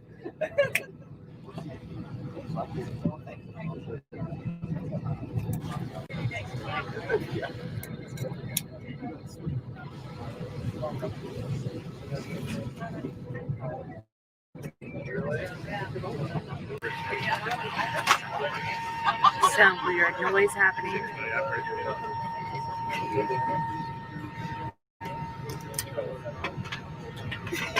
Maybe the wings. Some screeching.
Hey there, friends. Welcome back to my channel. Those of you that are new here, my name is Donnelle. And in today's video, I want to talk about elastics that go along with wearing braces. For most of us, that is. From what I understand, not everyone that wears braces actually has to deal with elastics. So essentially, in today's video, I wanted to give you some tips and advice from what I have learned in wearing elastics. But I myself, when I first got braces put on, I was very curious about what elastics were. Would I be using them? Oh, I wanted to know everything. And it wasn't until 6 months into my treatment that I actually had to start wearing elastics. So the first 6 months, I kept asking my orthodontist, am I going to get elastics? Am I going to get elastics? And finally, he was like, it's just not time yet. Everyone's braces journey is different. So I was just wanting to know about the future and what the future held for me and my braces journey.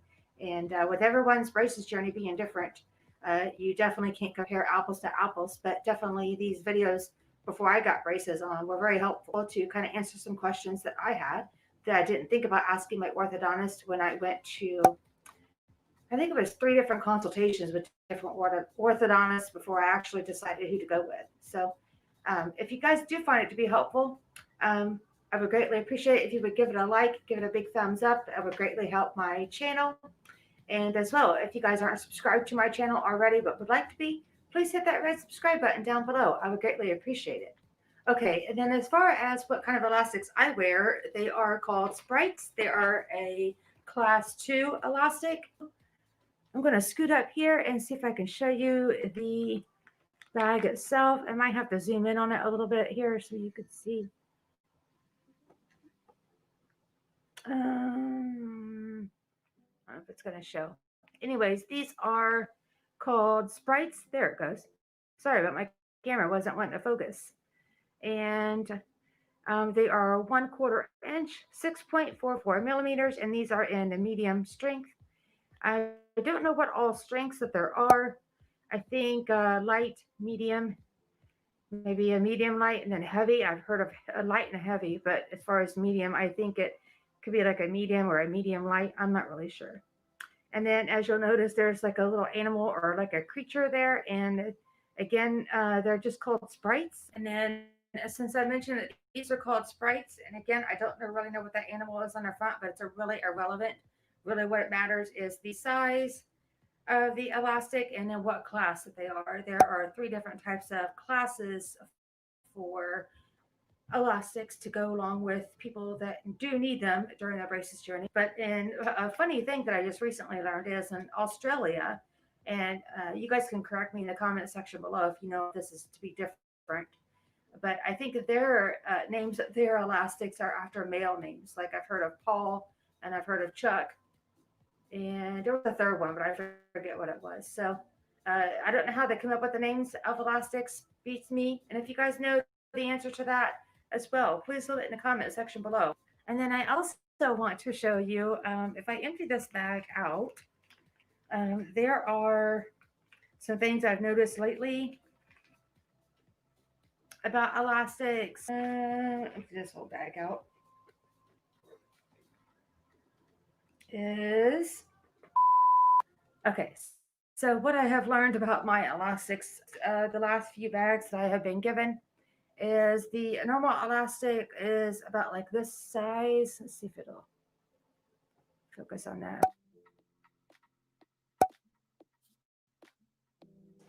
Now let me show you another one that I've recently found. And it's crazy of how these are cut, because look at that. Look how thick that elastic is. God, I wish that would focus a little more clear. Anyways, here's another one that was a little bit thicker. There we go. See how thick that is? And then let me find the one I just had. And then look how thick that one is. And then look at the one that's next to it. See the difference? So be careful when you're pulling your elastics out of the bag. I don't know. That's just crazy to me. That if you're not very careful, that you could be essentially just putting I would think that you would notice before you actually put it on your bracket. However, that's pretty thick, and I would be scared to know what that would essentially do to your teeth. There's another one I wanted to show you guys as well, if I can find it here. I'm losing them. Where did it go?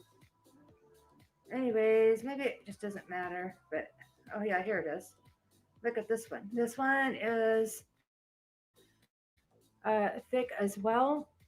Now the camera's trying to focus on my face instead of the elastic. What I'll just go ahead and do is one, zoom back out, and I will just insert some pictures in just to kind of. Okay, so what I was trying to tell you guys earlier about the elastics, if you could see here, I went ahead and just put them all in my hand so I could zoom in on them a little bit better.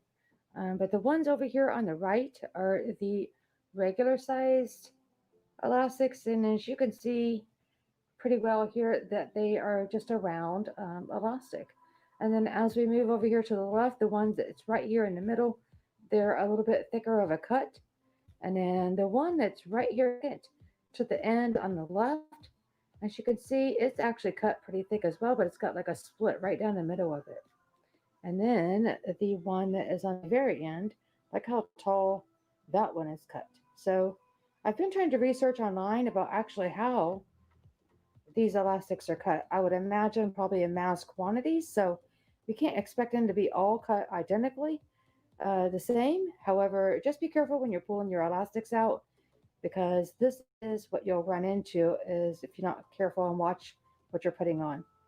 So yeah, I just wanted to take these out and show you guys so you guys could see the difference.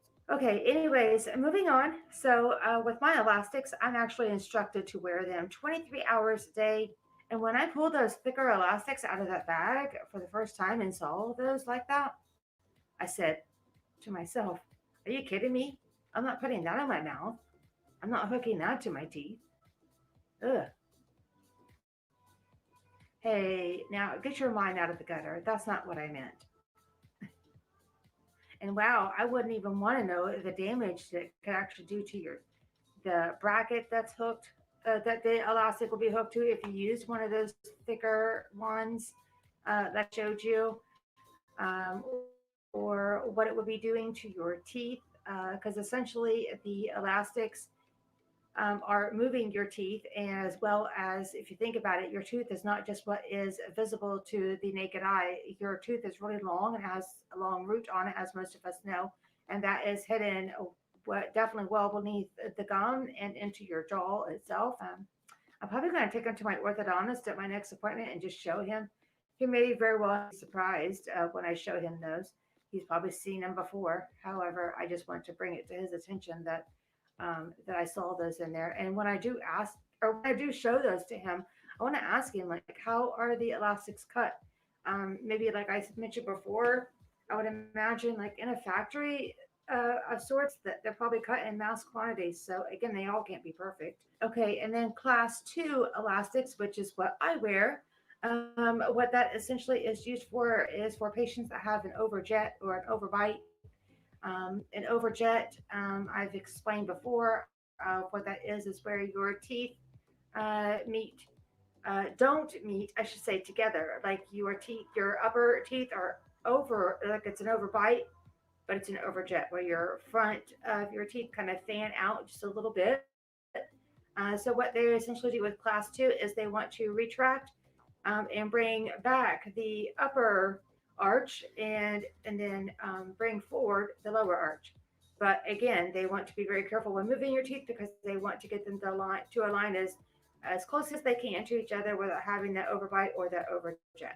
But that's to be expected when you're in braces. Your teeth are constantly shifting. However, you guys have your elastics pattern. The teeth that are next to the ones that the elastics are hooked to are moving as well. So that's why it's very important to wear your elastics exactly how you want to. And another thing that I wanted to talk about in this video is my midline. Why my midline is, I just spit. That's another problem with braces. You have to learn to pronounce certain words correctly. And I've been in these braces for a year and a half, and I'm still spitting sometimes. I don't even mean to do it. Sometimes you got to move your lips in order to a certain way in order to pronounce certain words, and sometimes it works out best, and sometimes not. Anyways, what was I talking about? The midline of mine. I'm going to go ahead and insert the picture back in here, and as you can see, I put different markings on there as to why my midline is still not correct. Anyways, yeah, my midline, I don't know if it'll ever be corrected 100%, but I'll have to say I consider myself to be very lucky because I have an orthodontist that is one, very patient, and two, he's very precise about where he wants things to be. So that is something that I'm looking forward to, is to have to wear probably elastics during my whole braces journey. But again, I don't know. I can't predict the future, and nor can the orthodontist. So I want to share with you a few do's and don'ts. The first one is a do. What I mean by do is do wear your elastics exactly as your orthodontist has told you to wear them, on the teeth that he or she has told you to wear them on, and how often he or she has told you to wear them on. Another do is what I would like to add here is these little bags of elastics. Take these elastics with you everywhere. If you're going to school, put them in your backpack. Or if you carry a purse, put them in your purse. If you're old enough to be driving, put one of these in your car. Keep one of these in your bathroom at home. Anyways, keep your elastics everywhere so that you're always reminded and that you always have them readily available to put them on when you need to be having them put on. Okay, so a don't is don't ever double up on your elastics. And the reason you don't want to do that is because you're going to be putting more force onto that bracket. Either one, you could be ripping that bracket off, putting too much pressure on that to pull the elastic again, as you saw how tiny those were. And when they get stretched out and pull from one bracket to another, no matter what pattern it is, you could be essentially maybe pulling that bracket off of your tooth or making it weaker.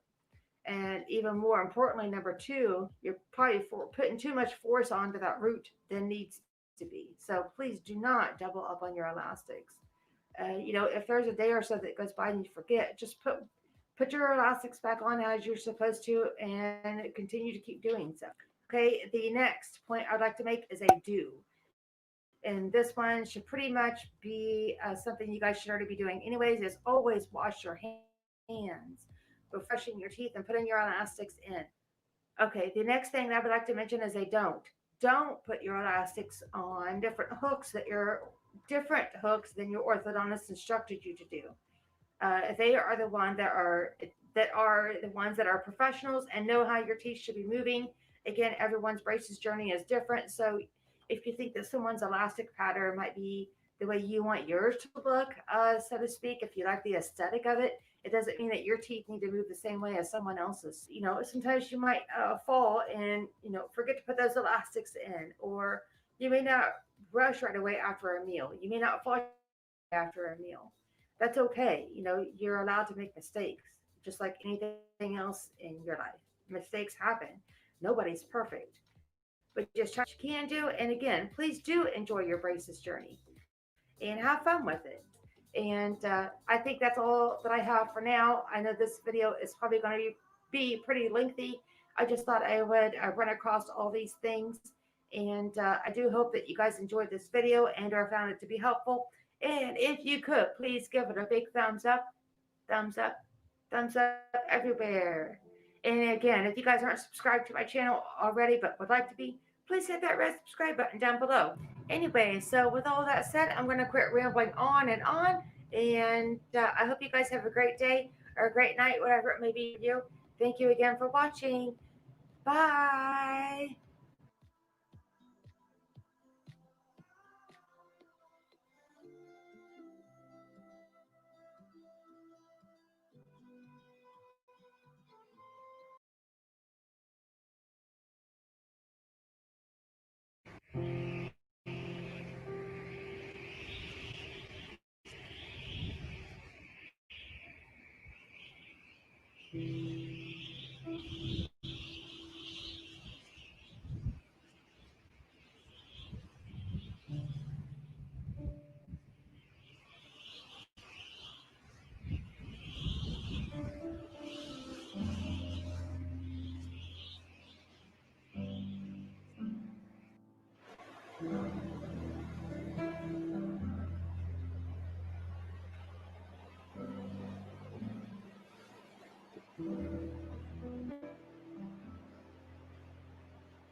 I figured I would sit down and record today. Ugh.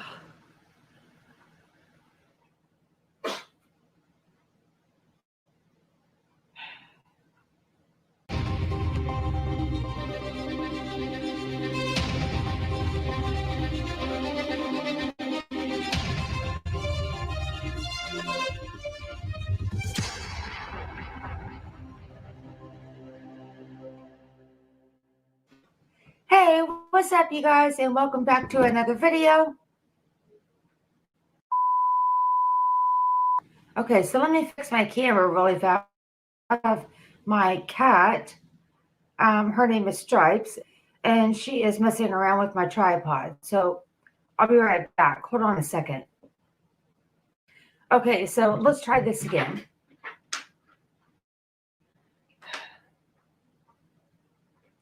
There's a string on the alone. So you know what? It is what it is. You record when you can, and it is just that. You know what I mean?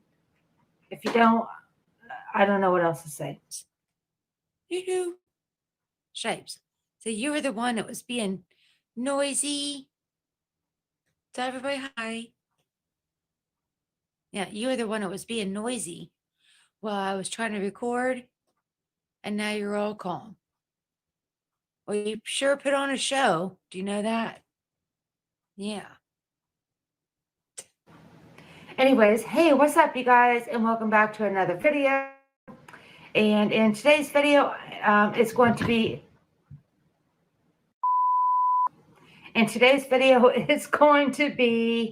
an update regarding how my braces journey has been going. And yes, I know this video is long overdue. Okay, so here we go again. This is going to be like take, 4,000, 5,000, I don't know. My cat's still in the room, but so we'll see how this video turns out. I hope it's great. You know, I don't know. We'll figure it out, I guess. But anyways, welcome back to my channel and welcome to today's video.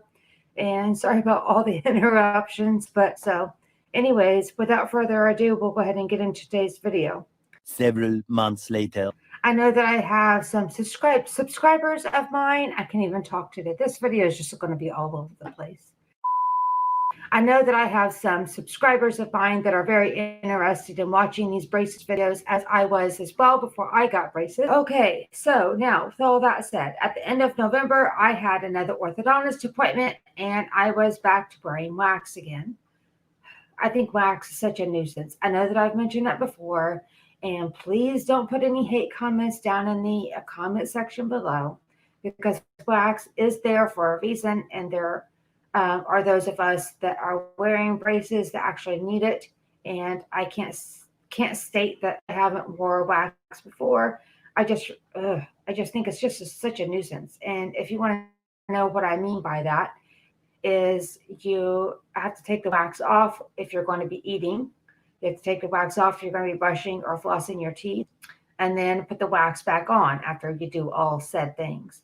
So yeah, I just think it's just a nuisance. But again, it's there, you know, if you need it. And what I like to do is just, for the most part, I just like to tough it out. But I will have to say, through the month of November, there was a period where I was wearing wax, not only for a few days, but it was for a whole week. Yeah, I know. Anyways, yeah, so the wax, again, is there for a reason. And if you need it, use it. If you can tough it out, try to tough it out. But, you know, again, everyone's braces journey is different. So that's just how it goes. But around the mid or towards the end of November, for my exact situation was that I was having to wear wax on top of the actual hooks that my elastics, my rubber bands, that the hooks that the hose attached to. I was having to put the elastics on. I was having to get the wax out and then form it into a little balls. I was having to put the wax into. I was having to form the wax into little balls and put those. I was.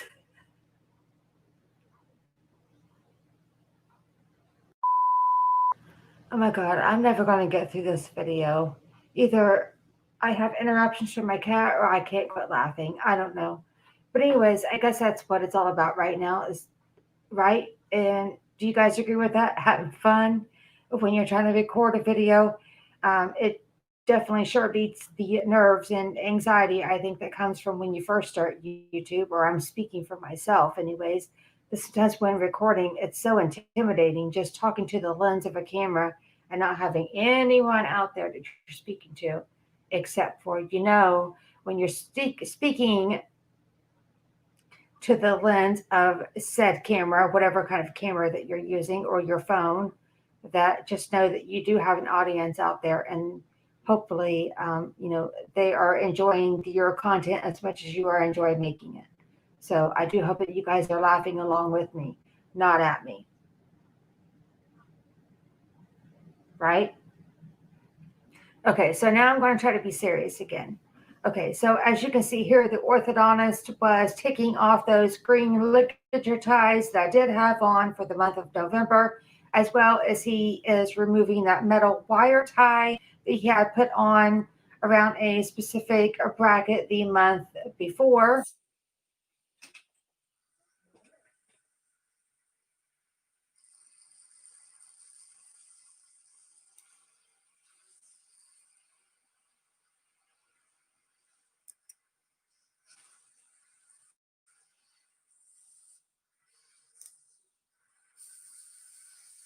That's that tooth that was a troublemaker. Yep.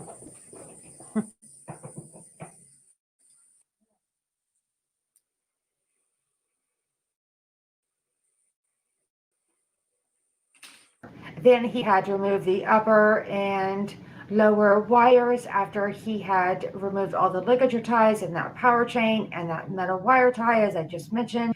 And then he told me to go ahead and brush and floss, even though I just did that right before I got to my appointment.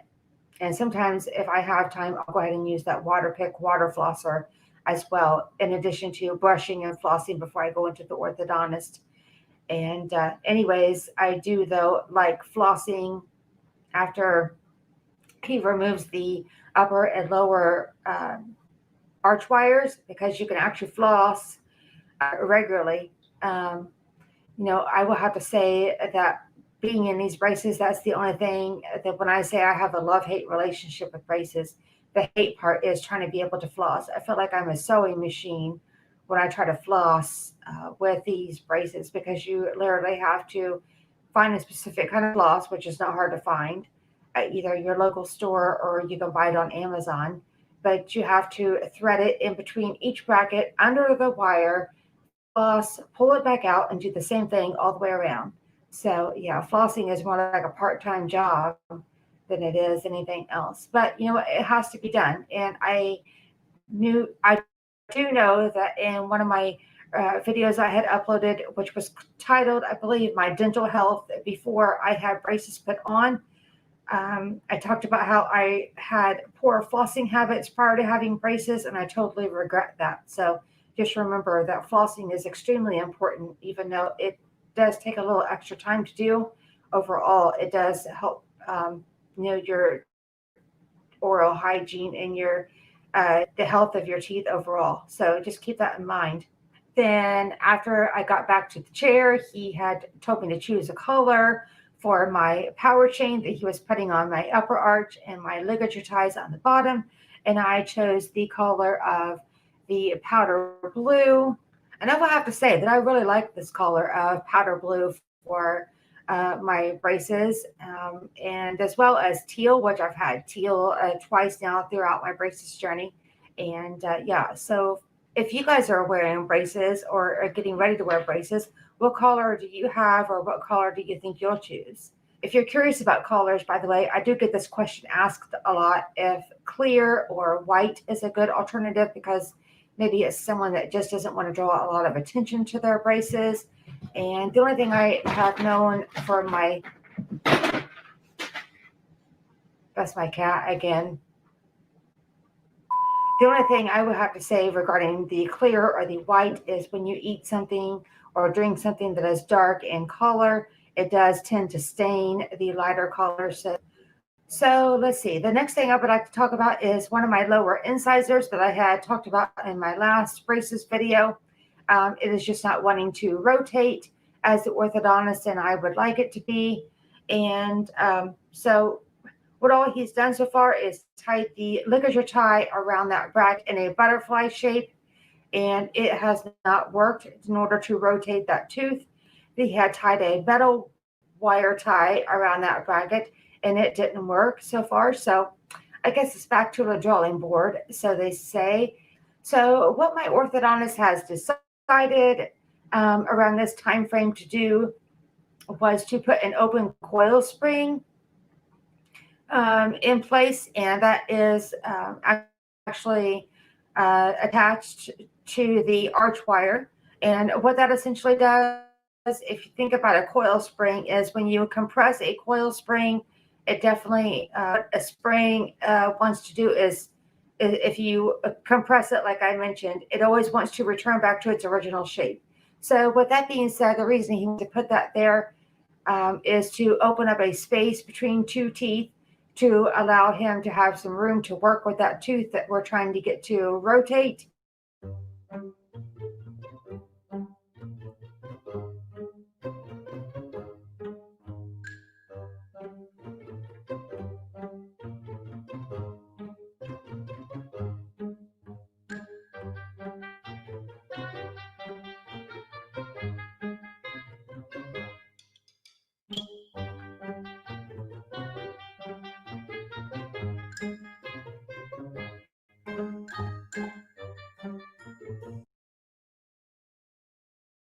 So as you'll be able to see here by looking at these photos, you can see that the coil spring is compressed at this point because he had just put that in. Now I have talked about me having a coil spring in the past videos of mine on my braces journey, and that was from, I believe it was November of 2018, and I wore that specific type of coil spring till April of 2019. So and that was a passive coil spring. And if you guys are curious about what coil springs are, I will have a description in the description box below if you'd like to go down there and read about those. Now, if there's any additional type of coil spring, if you guys know of, please comment down below and let me know. I would greatly appreciate that. So everyone has something different going on with their teeth at all times when you're wearing braces. And like I mentioned in my last braces video as well, that I feel like the orthodontist is kind of like a little artist, just working away at a masterpiece. And as the orthodontist is, you know, tweaking and making adjustments throughout your whole longevity of your braces journey, at the end of your braces journey, you should be happy with the results. And, you know, don't be afraid to ask your orthodontist questions as you go along. Even if you don't understand something or you think that maybe something should be differently than what he or she is doing.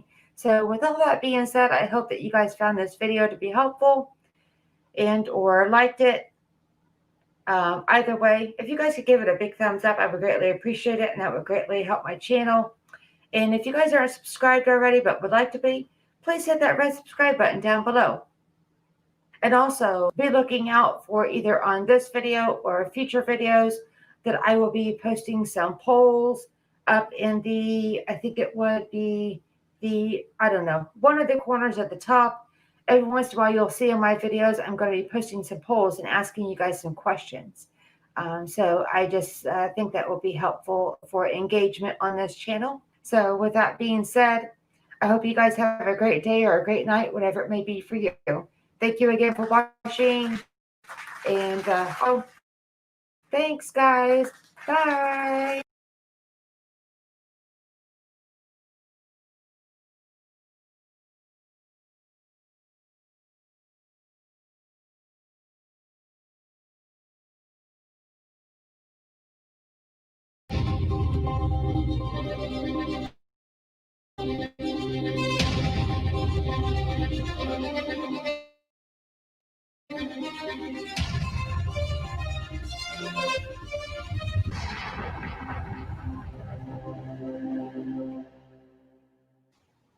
Hey there, guys. So what's going on? And so welcome to today's video. I just wanted to film a video to show my gratitude to each and every one of you, to, you know, thank you for any kind of engagement you guys have put towards my channel, whether it be just stopping by and, you know, checking out a little bit of my content, whether it be a view on one video or several videos, or taking out time, of course, to hit that like button. That's always appreciative. And as well as smash that red subscribe button. I appreciate every bit that you guys have done to be engaged in my channel. So I just wanted to take out time to let you guys know that. I don't know how you guys feel about YouTube, but I really love this platform to be able to express my creativity, in different ways. If you guys have looked back through some of my old videos, I don't just have a specific kind of content. Yes, I do talk a lot about my braces on this channel, as well as, I've had the videos here and there. And, I don't know. I'm just still really trying to find my niche. And, one thing I will have to say is I remember when I filmed my welcome to my channel video. I was so nervous when I made that video. I think I must have recorded it, I don't know, at least like 3 or 4 times. And then, I thought, gosh, I'm so scared to upload this. But you know what? I did it. I did it. So, if you guys are ever thinking, oh my gosh, this video is just not good enough. It really, what it comes down to, in my perspective anyways, regarding YouTube is, I don't know. It's just express yourself in whatever way you feel that you want to express yourself. That's what this platform is for, is how I let it. So, maybe put some different kinds of videos out there and find out what kind of engagement you get, because there is, all kinds of videos on this platform. So go with whatever makes you happy. And those that want to, follow you along your journey, they will. So, I think engagement is so important, no matter how it is. Either they just stop by, they let you know that they did, or, they left a nice comment on a video, whether it be one or several videos. All of it really matters at the end of the day. It really does, is how I look at it. So, I just really love being a part of this community. And like I had mentioned in my last video, that I have content that I'm working on as well, to maybe add some other, different type of content to my channel, and just to kind of see, where I want to take this channel. So, again, I'm going to try to stay, pretty concise with, a certain niche once I figure out what that is, but for now, I am a smaller channel. So, I kind of have that room for growth. So with all that said, regarding engagement and everything that I've discussed, if you guys want to go ahead and leave your channel links down below in the comment section. I'm always wanting to check out smaller YouTubers. Like I mentioned earlier in this video, I think engagement is so important, on this platform. It kind of helps, all of us grow. Sometimes it may be, one day at a time, 1 week at a time, 1 month at a time. I'm always interested to see, what other people are up to, and kind of what content that they've been putting up on their channel, and see how all of you have expressed your creativity.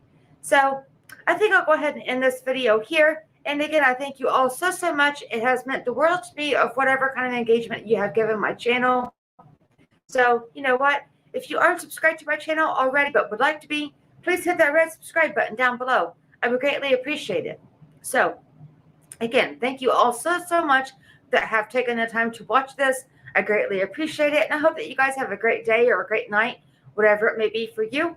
So I will see you in my next video. Thank you again for watching. Bye, guys.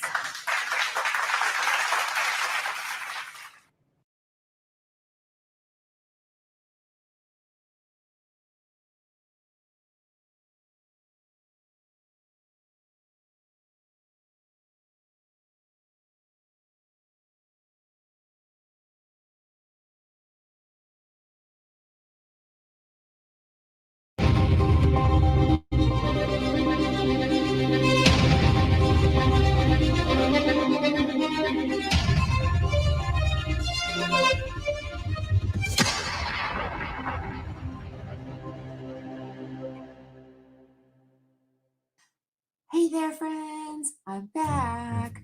Oh my gosh. It feels so good to be back. How is everybody doing today, by the way? I hope that everybody is having an amazing day. I hope that also you guys are enjoying the content that you have seen so far on my channel. If you could, comment down below and let me know what you'd like or dislike about the content on my channel. I would love to hear any feedback that you might have, and possibly something else that you would like to see me do here on my channel. I do have a few ideas for the future coming up for my channel. I'm just not really sure yet exactly what else I will be putting on my channel. But yeah, I would love to hear any feedback that you might have. And also, if you are subscribed to my channel already, but would like to be, please hit that red subscribe button down below. I would greatly appreciate it. And speaking of content, I don't know if you guys have recently saw my last video. The thumbnail was this, and it was my 1 year braces update. And if you guys haven't checked that out, the link will be in the description box below. And by the way, speaking of time, I cannot believe that a year has passed. 1 year already in these braces, and that was of September of last year. So with that said, I would like to go ahead and get into today's video because I wanted to give you an update of what happened during my 13th and 14th month now, since the year has already passed, and that would have been for October and November of last year. During that time frame, I was really focusing on doing a giveaway here on my channel, and it was for October because October is the month of food allergy awareness, and I wanted to be able to supply 3 lucky winners that were able to get teal buckets from me filled with non-food related treats, and I was so happy to do that for them. Okay, so, but anyways, back on the topic for today's video. For the month of October, there really wasn't a whole lot of changes that were happening with my teeth, and that is one thing I have taken from being in the braces that I have been in now for 1 year, a little over that at this point. But sometimes there's been a few months where nothing's happening at all, and then boom, like out of nowhere, things really take place. Your teeth are shifting, they're moving. So, you know, that's the only thing you got to be is patient with your braces. Sometimes you feel like there's nothing that's going to happen, and then again, out of nowhere, things just take place and things happen the way they're supposed to. But for the month of October, let's see, I was still wearing a power chain on the upper arch and ligature ties on the bottom. And at that time, the color that I chose was teal, and that is one of my favorite colors. Let's see, I'm still wearing the elastics and the same strength of elastics, by the way, and they were still attached to the same teeth, by the way. And I'm still wearing them for 23 hours still, by the way. And at the end of October, leading into the beginning of November, is when I have my next orthodontist appointment, and I went into a silver power chain on the top and ligature ties on the bottom. The main thing that I had changed at that appointment, actually, there's 2 things. The first thing he had done, because we still have a lower area that is just not wanting to turn correctly, he had went ahead and instead of putting an elastic ligature tie around that bracket, as you'll be able to see here, let's see, he was tying a wire tie around a specific tooth, and you'll be able to see my eye squinting in a little clip that I will be entering in, and you can see, because I was really feeling the pressure, that's for sure, as he was twisting that metal wire tie around that bracket.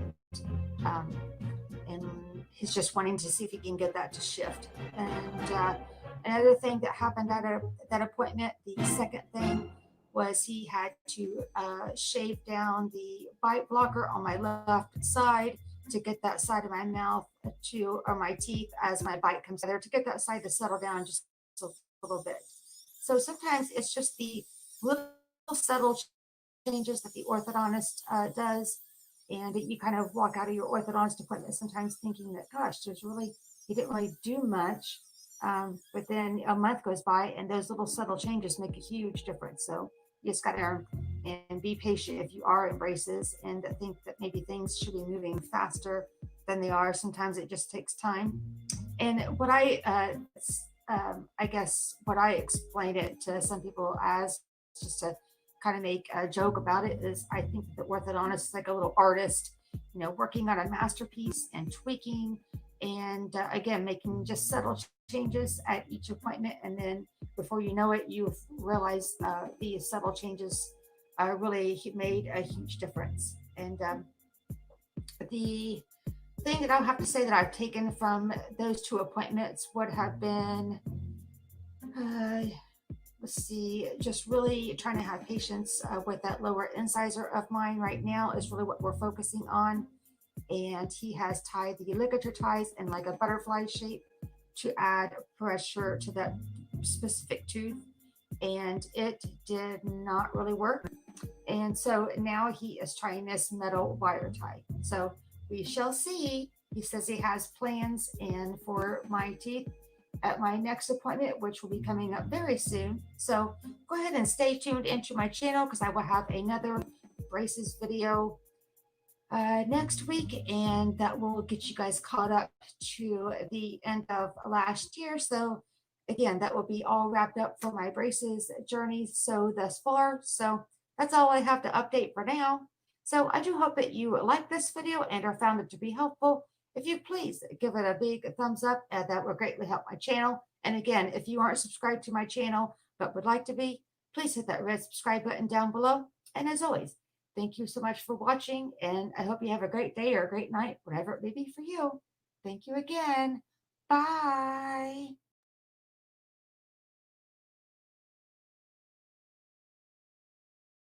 In these braces for at least 2 years. Yeah, 2 years. I find myself going like, My crossbite, and I have an overbite, overjet. My teeth aren't put seating together. They don't come together like this. They're kind of like off, and mainly because of that crossbite. So I've had a lot of pain because of that. A lot of throbbing pain in my jaw, upper and lower, because of my teeth never really aligning correctly. My upper and my lower arches are extremely narrow. Another reason as to why braces were needed, let alone that my teeth were not lining up correctly, is I needed to have more room and to be able to possibly shift my teeth in positions better so they actually seat together correctly. It's like, okay, so if you want to go, see your actual brackets, we have a few minutes before he needs to, do any last adjustments that he sees needed. So I did that and took some pictures that I quickly took. And, he was coming back around the corner. I didn't want him watching me have my own little photo shoot, but because he was just like, the mirror's over there, or you close to where you were brushing your teeth, so if you want to go take a look at him, I did. So I got right on and a chance to do that, that's for sure.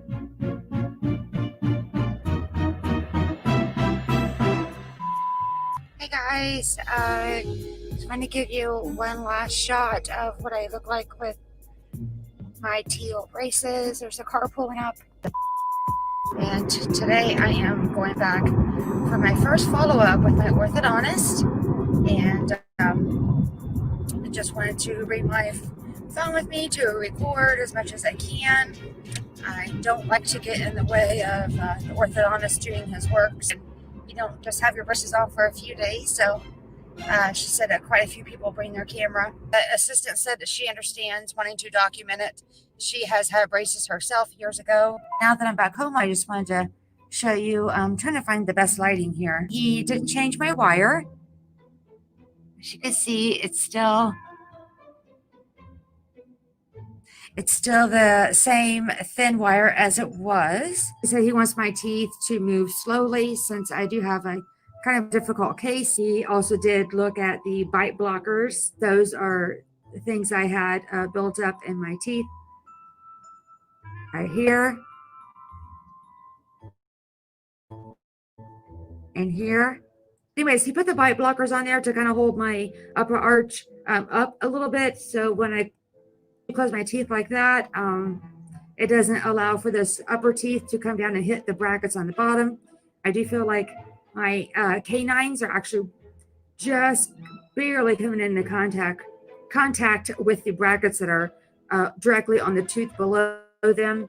He did check today, and it is extremely close, but he does want to just leave things as they are. But for now, I am almost there. So, oh, I'm turning the wrong way. And again, with the sun in here, I don't know if you can see or not. They probably look teal. Can't really tell. But anyways, they are a navy blue.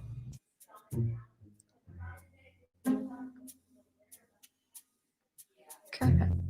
You probably can't really see them very well. I'm not sure. That would have been on, I think November 26th is when that appointment was supposed to have been. I had called them on November 19th, just complaining about just a wire that I wanted to have clipped. It was in, I think, my upper right arch. There was excessive wire that needed to just be clipped off. That wire is constantly catching on the inside of your gum, and it can really tear it up. Okay, and then the next thing that he wanted to do was talk about a coil spring. He had put a passive coil spring on my upper arch on the left side, on wire in between two brackets to sustain the space that he wants between those two teeth. And there are three different, I understand, and don't quote me on this, but I think an open coil spring is to put on the wire in between two teeth that will actually, as the orthodontist needs it to, open up the space between those two teeth. And there is a closed coil spring, hence the name. It will close a gap or a space between two teeth.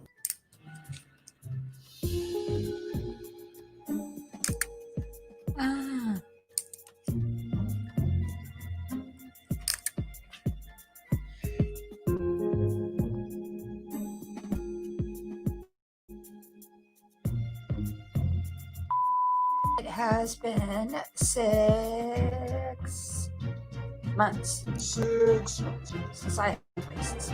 I cannot believe it. The time has flown by. I'll have to say that as my teeth shift a little bit, it feels like I just had my braces put on yesterday. Some days I wake up though and feeling like, oh my God, these things have been on forever. Where I just feel like I got like a mouth guard in, and I just want to take it out when I get up and go about my day. But nope. I'm in these braces for at least 2 years. Yeah, 2 years. But I realize it has been 2 months as well since I have posted a video. I have taken a break from social media, including YouTube, for very personal reasons. And again, for those of you that have reached out, I greatly appreciate it. So thank you. It has meant the world to me. So with all that said, the only thing I know to do for now is move on one day at a time with one thing at a time. The next thing I wanted to talk about, since it had a couple of months since I had uploaded a video, was towards the end of January, I started noticing your brackets will rub on your end spots that they had never rubbed before. And that is why the thing that helps out with that the most is wax. If you feel like you just can't. When I first got braces put on, I did use wax, and I'm so thankful that it has been invented. I think there's a few other products that can be used in lieu of putting the wax on. It is kind of a nuisance because at the end of January, it wasn't only just a few days that I had to use wax. It's a week and a half. Okay, so now this brings us into the month of February for my braces journey. In case anyone was curious if I still had it or not, is I do still have the passive coil spring that is in my upper left arch. And then during that appointment, of course, as always, he just wanted to see what progression my teeth were moving in. Again, we're still waiting on this lower arch of mine. But however, I mean, they have had some definite movement since day one, of course, as we would like them to. So with that being said, he did go ahead and increase the gauge of the lower arch to match the top. I've got some new lighting here, so let's see how this works. So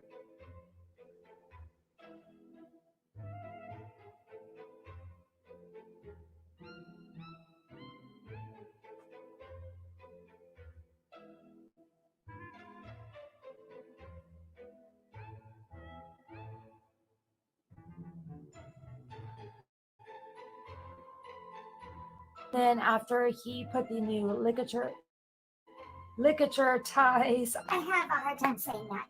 after he had put those on, then he went ahead and just briefly looked over my teeth again so he could have an idea of what he wants to do for the next appointment, because he said there's big changes coming up for my next appointment. So we shall see. My next appointment out of all days of the year to see the orthodontist would be April 1st. And if you understand what that day is, It is April Fool's Day. so I don't know if that is a good thing or a bad thing. So both of my fingers are crossed and both hands that appointment goes well. Now with the updates for my braces, where we are at to, I guess, maybe recap from where I left off last time. It's I had an April Fool's Day, the orthodontist. Nothing really bad happened, except for what I did get was my first power chain, and he left the wires the same gauge as they were from the appointment before that. I will have to say the biggest thing that I took from that appointment would be later that evening and into the next few days was the teeth hurting. And oh my God, so nostalgic, like it was the first day that I had braces put on. My teeth felt very crowded, very like in a vice is how I had to explain it back in one of my first braces videos. He wanted to shift my teeth in different ways, and I won't lie in saying that I was nervous to see what he was going to do with that area, because I did not want him to try to shift my teeth and then my midline in the front not be exactly where it needs to be. So, yeah, he has just kept reassuring me at the appointment on April Fool's Day. I know what I'm doing. So what he explained though with that pink power chain that he put on was there was a spot, and I will insert it, talking about there's a spot where he had left the power chain open because there was two teeth that he didn't want to move at a specific time when he put that on, and there was teeth that he did want to move. So it's crazy how they can manipulate you over time with leaving a power chain off in certain areas. And now, so I think that's pretty much wraps up my update for April. And then I went back to the orthodontist the middle of May. The wires that he put in for the upper and lower arch were the same gauge. The power chain top, not the bottom. Power chain is the same all the way from one side to another. We did not leave an open space this time, and this power chain was blue that I had put on it today.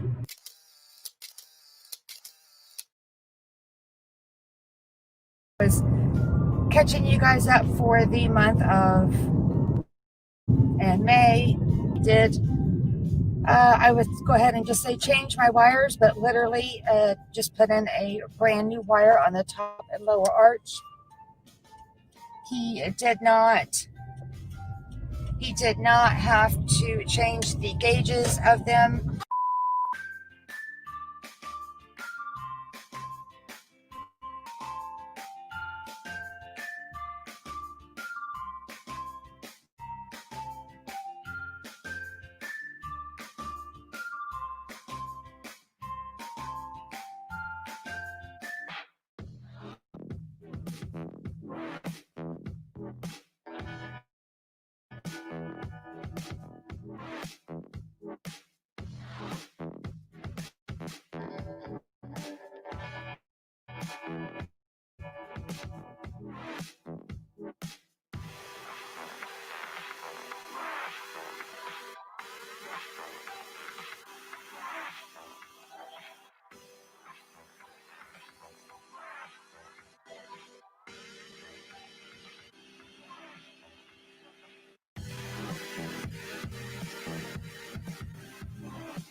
There was one or two of the ligature ties. I definitely know of one of them.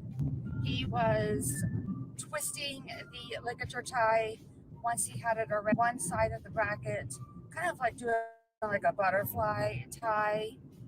That just adds more added pressure to a specific tooth to get it to turn. And by the way, speaking of the power chain and the ligature ties, they are teal that I got.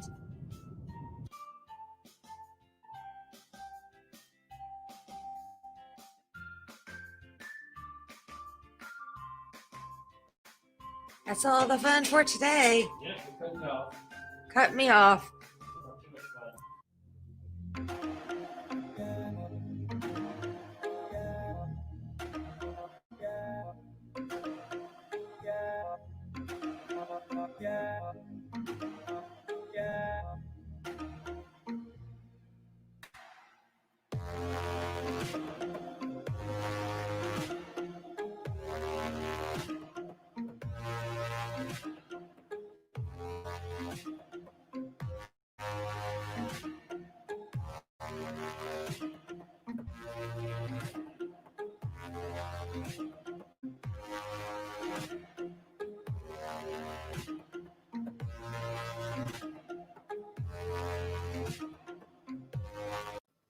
Hey there, friends. He put me back into a power chain on my upper arch, trying to take a little piece of sandpaper, or maybe it was like one of those little files.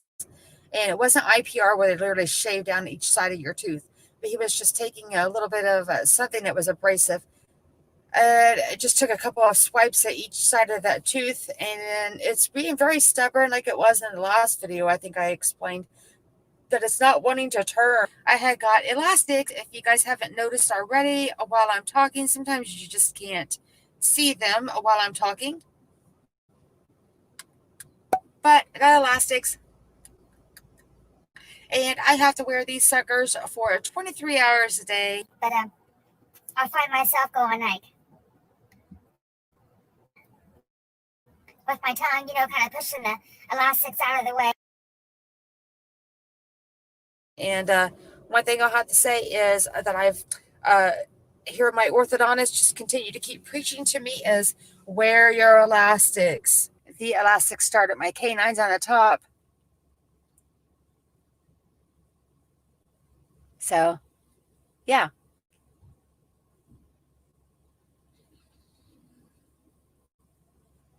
To wrap this video up, I had an appointment at the beginning of July, one at the end of July, and then I had one after that.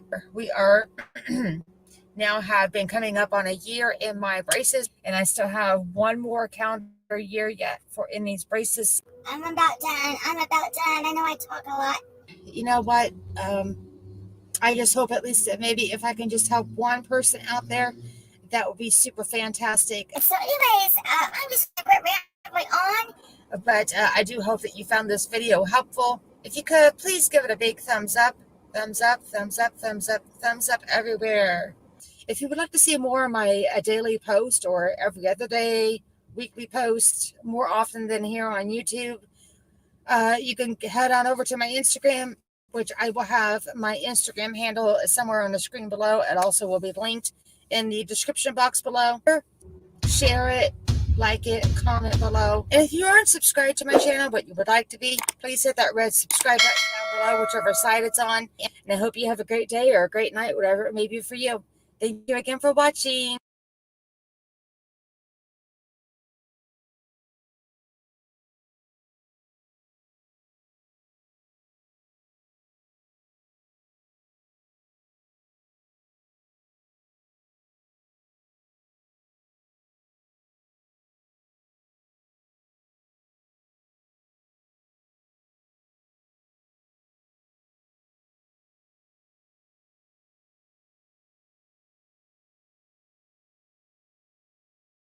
So Merry Christmas.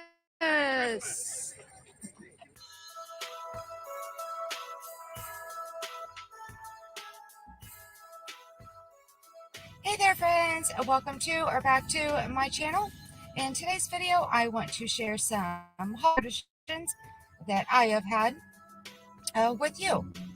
And I do hope you enjoy this video because it's been a crazy ride.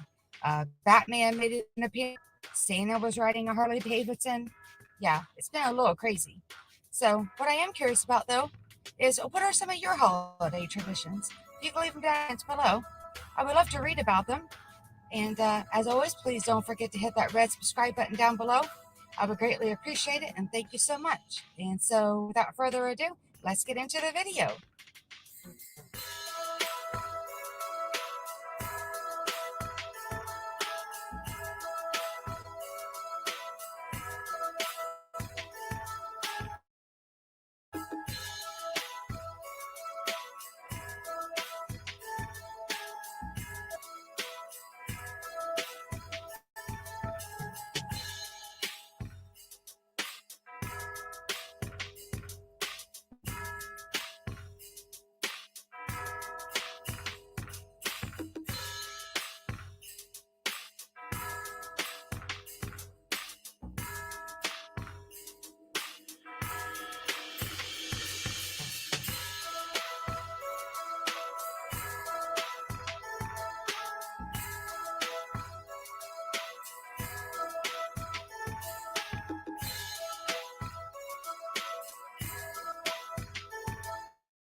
Merry Christmas. Fiance business.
Those are pretty purple lights.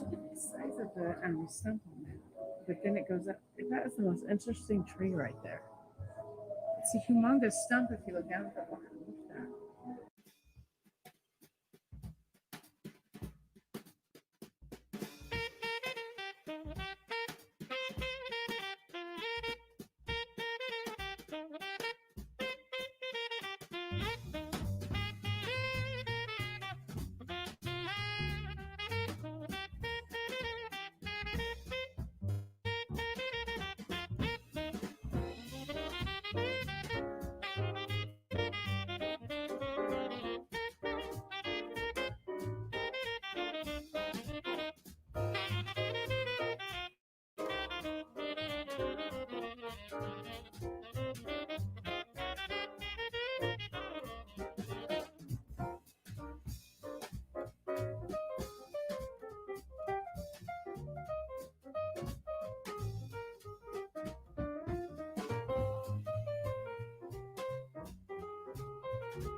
but I love it. Oh, And look, I especially like whatever this cool purple.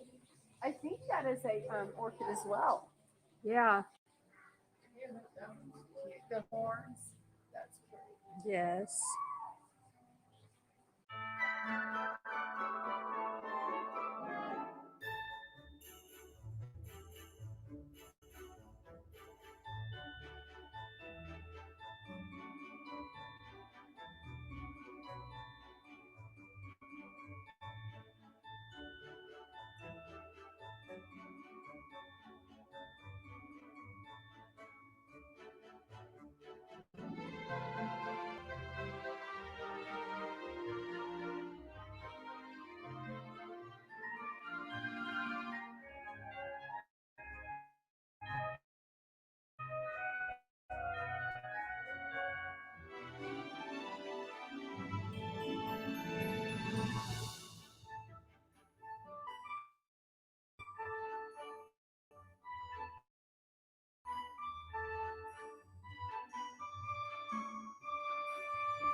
Say Merry Christmas.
Oh my gosh. That view with that camera.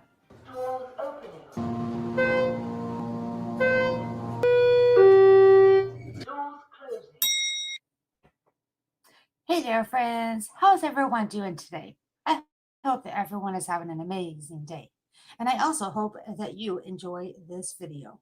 I knock it out of the park because I have tried to record this video twice already, and this is my third attempt on filming this video. Let's just say that I've had some technical difficulties, quote unquote. I've had some audio and some video, and they have just not been able to sync up correctly. I'm not sure where the problem lies. It's a few things that I've been able to work on for quite some time, and I just want to make it just right. So without further ado, let's jump into it. And in today's video, I'm going to be reacting to another YouTuber's video. The YouTube's channel name is called Bike Bite, and it is the owner of that channel is Dr. Ian Lanesman. He is a dentist that works in the Louisiana area, and quite often I see that he rides his motorcycle to work, and he talks about dental related topics among other things. And now, quite some time ago, I had joined a YouTuber's Facebook group, and that is where I met Dr. Lanesman. And after watching some of his videos, I subscribed to his channel because I thought some of his dental related topics were very interesting. Now, while I do have my own dentist and orthodontist, I asked Dr. Lanesman what his thoughts were on silver amalgam and white composite fillings for your teeth. Because I have a video, if you haven't seen it, I have already uploaded on my channel, my dental health before I had these braces put on. And I myself have had a few teeth pulled and some cavities due to bad flossing habits in the past. And I would just have to say that your dental care is so important. So I take it very seriously. So with all that said, he ended up making a video of it. So now let's go ahead and get this video underway here, and we'll see what Dr. Lanesman has to say. It's a small world, and I'm here answering your dental questions every Tuesday. I'm Dr. L, and this is Bike Bite. Today I'm going to be answering Donnelle Griffin's question about what's the difference between amalgam, silver filling, and composite, white filling. It seems that when I was a kid I got silver amalgam fillings, and as an adult I've gotten white composite fillings, and I've read that the amalgams last longer. What do you have to say about that? Now, Donnelle has an orthodontic journey channel. You should check her out. Link in the description below. She does videos about her perspective as a patient going through braces. It's a pretty complicated case. I think it's interesting. If you want to check it out, go ahead and follow that that link, give her a like, subscription, comment. So the difference between the silver amalgam or the white composite is they're totally different. The silver can last longer. What has one advantage, which is also a disadvantage, and that's that it's toxic. When it leaks, when bacteria gets between the tooth and the filling, the bacteria are killed by the toxicity of the mercury. Now, the mercury is kind of locked into the filling. The mercury does not leach out, but if bacteria is right next to the filling, it's just an environment that they can't really survive unless there's massive amount of bacteria. Now, with composite, there's no such toxicity. It's completely inert. It does require bonding. Bonding is the process of making the tooth and the filling almost become one. Micro retention. Whereas with amalgam, we have to cut slots and grooves to get it to stay in the tooth. Now, amalgam also has to be a certain thickness. Composite, we can make it as thin as possible, just remove the decay, fill the hole. Whereas with amalgam, we have to cut beyond the cavity to make sure we've got enough depth that it stays strong and doesn't break. So this day and age, with composite fillings being so great, a lot of doctors are having patients sign a form acknowledging how the downsides of amalgam. So even though you are choosing it because it's cheaper or because you've heard it's longer lasting, we have to cut the tooth down further, and we're worried that it's more likely to need more work like a crown. I've done a bunch of videos, I'm going to do a bunch of videos about cracked teeth, and almost all of them are big old silver fillings. Now the silver, it doesn't look very nice to most people. The composite does. You don't really see that there's a filling there in a lot of cases. All right, if you have a question, comment below and I'll make a video about it. If you'd like to see us in a professional manner, here's our information. Everybody have a great day.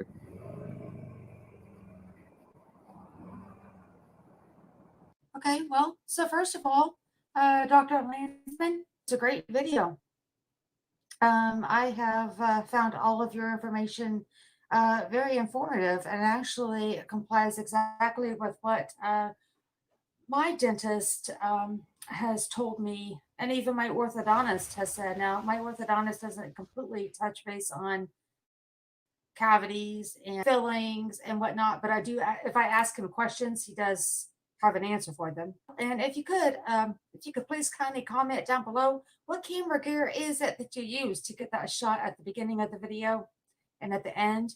I'd love that. But most importantly, though, here, what I want to make sure that everyone takes away from this video is what you mentioned about the fillings. And let me adjust my camera a little bit. Speaking of cameras, so of course, so if any of you have any direct questions or concerns, comments for Dr. Lansman himself, you will find his channel link down in the description box below, so you can contact him directly.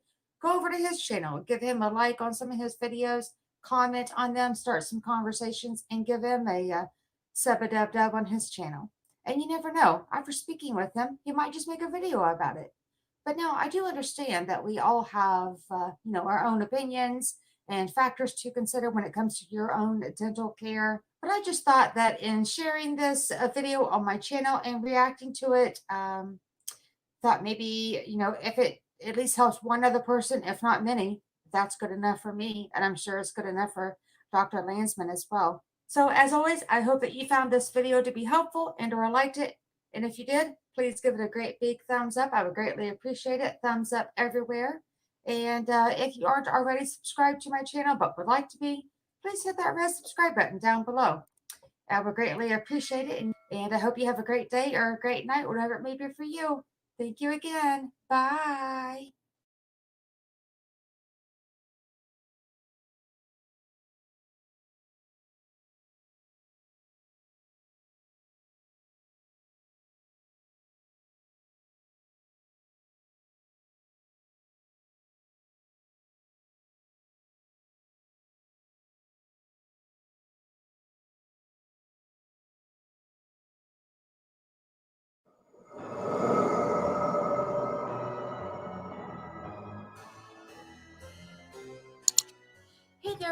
friends, welcome to or back to my channel. For those of you that are new here, my name is Donnelle, and I thank you all so much for clicking on this video. In today's video, I'm going to be doing a Halloween giveaway. I am super excited to be able to do this, and this giveaway is to honor the Teal Pumpkin Project. As you can see here, I have 3 of those, so you could possibly be wondering, what is the Teal Pumpkin Project? Well, I will tell you the how, what, and why that I found out about the Teal Pumpkin Project, and then we will get into the details of the giveaway. So for quite some time, I have been under the care of a gastroenterologist for my IBS. And during this journey, I was referred to an allergist to have a full food allergy panel test done as well. The test results come back, and yes, I found out that I had tested positive for some food allergens. So I had those food restrictions in addition to the ones I have for my IBS. So while reading some literature that my allergist had given to me, that is when I found out about foodallergy.org.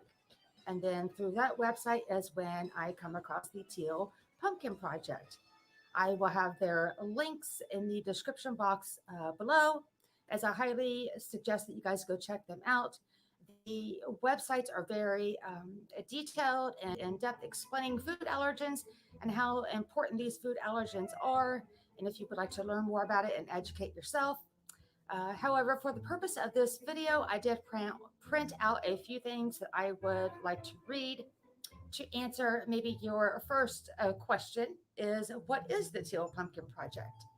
The Teal Pumpkin Project encourages people to raise awareness of food allergies and promotes inclusion of all trick-or-treaters throughout the Halloween season.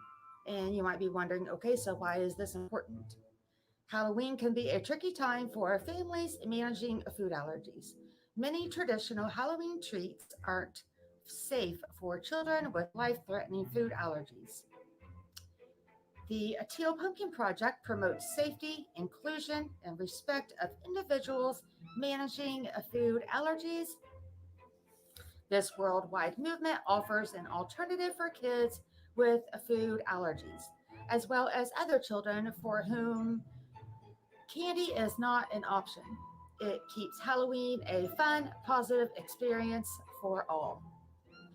Why is Halloween a challenge for families managing food allergies? Food allergies are a life-altering and potentially life-threatening disease, and a growing public health issue. In the United States, 1 in 13 children has a food allergy. That's roughly 2 in every classroom. For these children, even with a tiny amount of allergen has the potential to cause a severe reaction. Virtually any food can cause a reaction.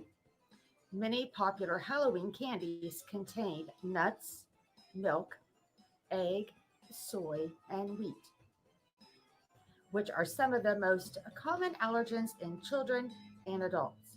Additionally, many of the miniature or fun-sized version of candy items contain different ingredients than their full-size counterparts, and some miniature candy items may not have labels.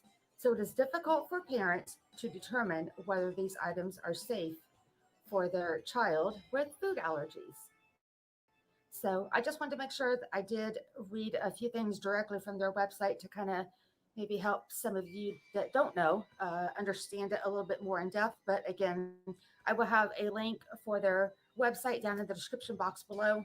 They have a variety of topics on there that you might find to be of importance to you if you have a child or know of someone that you might be able to share that website with.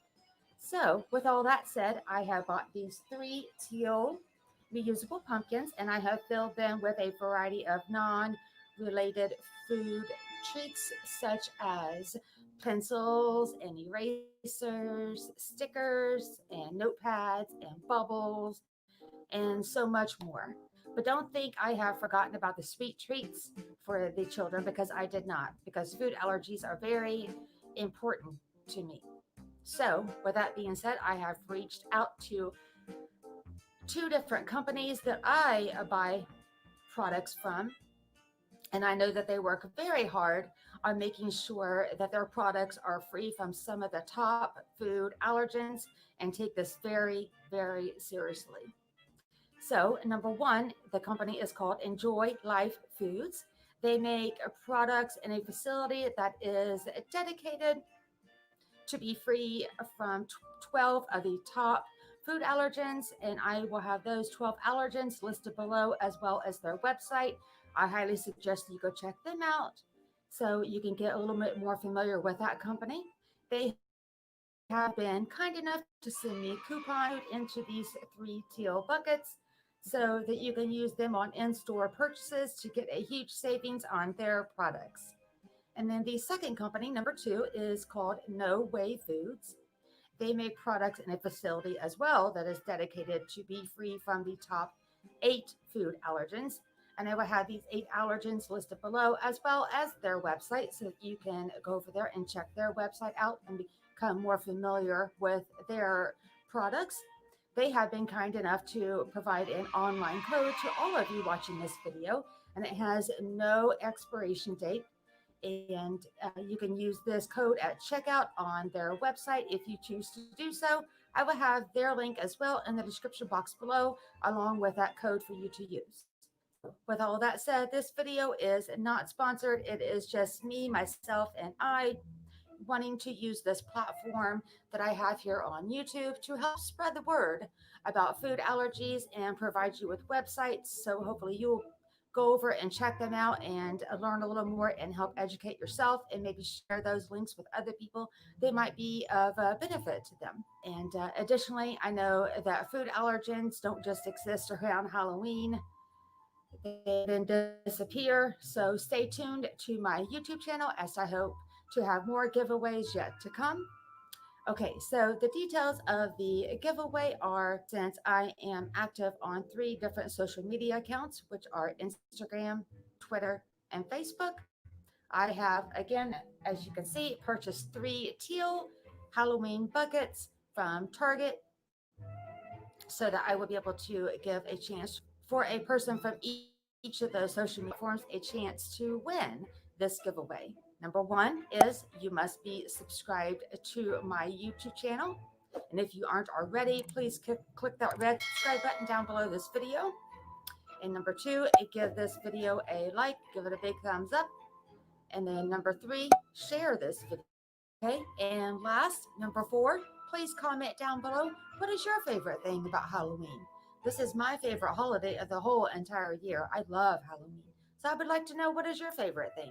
And also, as well, if you could comment down below, where did you share this video to when you did share it? And then that's it. Okay, and the giveaway starts now, and I will have the date of when the giveaway starts down here somewhere on the bottom of the screen, and it ends on a date that I will have down here as well at the bottom of the screen. Then shortly after that, please stay tuned into my YouTube channel as I will be drawing names and announcing the winners via a live YouTube video. So good luck to all of you that enter. I hope that you have a great day or a great night, whatever it may be for you. And as always, thank you again for watching. Bye.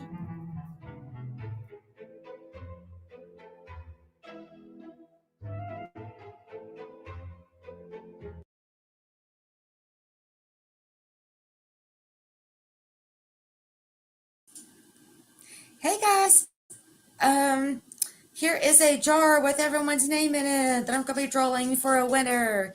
And you know why? It's because I can't do a live YouTube video. I did not know this, but when you are trying to do a live YouTube video with your smartphone, the requirement is that you have 1,000 subscribers. And for those of you that are watching this can very well see that I do not have 1,000 subscribers. I'm very grateful for the ones that I do have, but I just don't have the required amount to in order to do a live YouTube video with my phone. It just states on there that right away when I tried to do the live YouTube video, that I don't meet the requirements, and that was the requirement in order to do a live YouTube video with your phone, whether it be Android or iPhone. The rules are the same. The only way of getting around that is to do it via a desktop using a webcam, and I edit using my laptop. And now a new desktop that I have, but I do not have a good quality camera if I was to do it that way. So I'm going to go ahead and record this video. Today is Sunday. Today is Saturday. Let's see. October 26th. And I know that Halloween is approaching us. So it is just a little after 5 p.m. Eastern Standard Time. Again, Saturday, October 26th. So I know that once the winners are chosen, they do have 48 hours to respond. And good luck to all of you. What I did do is just write everyone's name down on a piece of paper, put them in this glass jar that I have, and I'll go ahead and draw a 3 out, because as behind me, you can see, is the 3 teal pumpkins, and as well in the 3 teal pumpkins, once the winners receive your pumpkin, there will be a manila envelope in there as well, and a smaller envelope inside this one, and they have different activities and coupons and other things. So just be careful that when you open that you also look what in the envelope as well. So again, sorry I couldn't do this via live, but I figured that this would work. And for some reason, if this does fail, what I will do is use one of those apps that I put everyone's name into. And I think it's some kind of a random picker. I'm not sure how that works, but definitely I will get one of these names drawn, get this video uploaded so everyone can see. And the winners, if you could please just respond to me within 40 hours using Instagram. Send me a direct message, a DM on Instagram. The same with Twitter or Facebook Messenger. So let's go ahead and get started here. I got 3 to draw out. So number 1, let's draw that one. And we have Rebecca Becca, number 1. So let's go ahead and go on to number 2.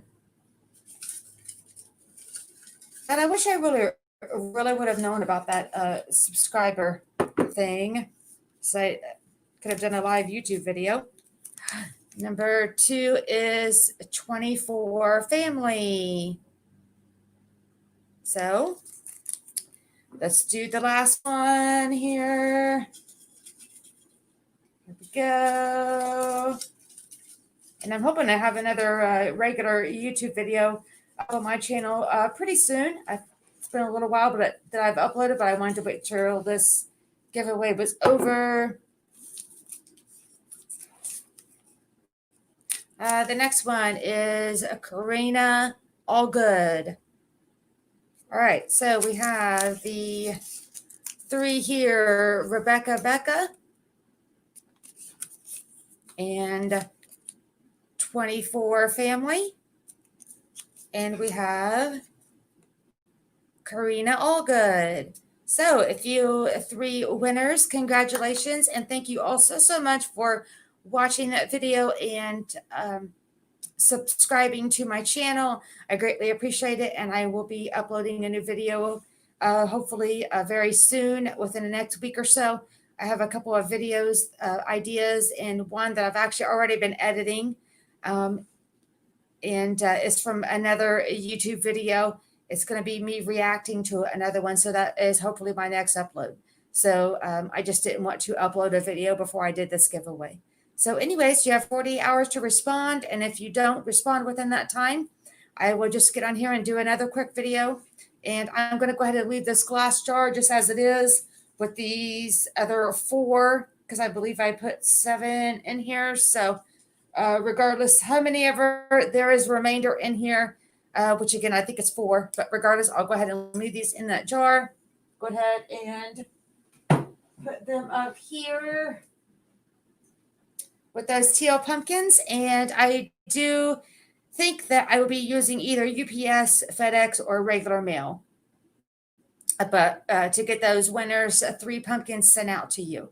So if you could send me a message on either of those platforms that I have mentioned, I'll get your address from you, and then we'll talk about these shipping arrangements. But I do have a UPS store near me where I live, and or I could just use regular post office. But I know that Halloween is quickly approaching, so I want to get these out to you as quickly as possible, either before or at least to arrive by Halloween, which is on the 31st. So thank you again for all of you that entered, and thank you again for all of you guys continually watching my videos, and thank you for subscribing.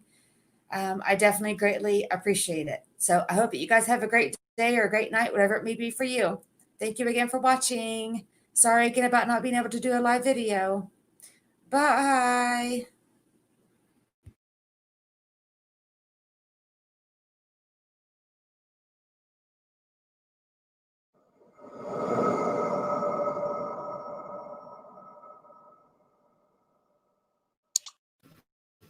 Hey there, friends.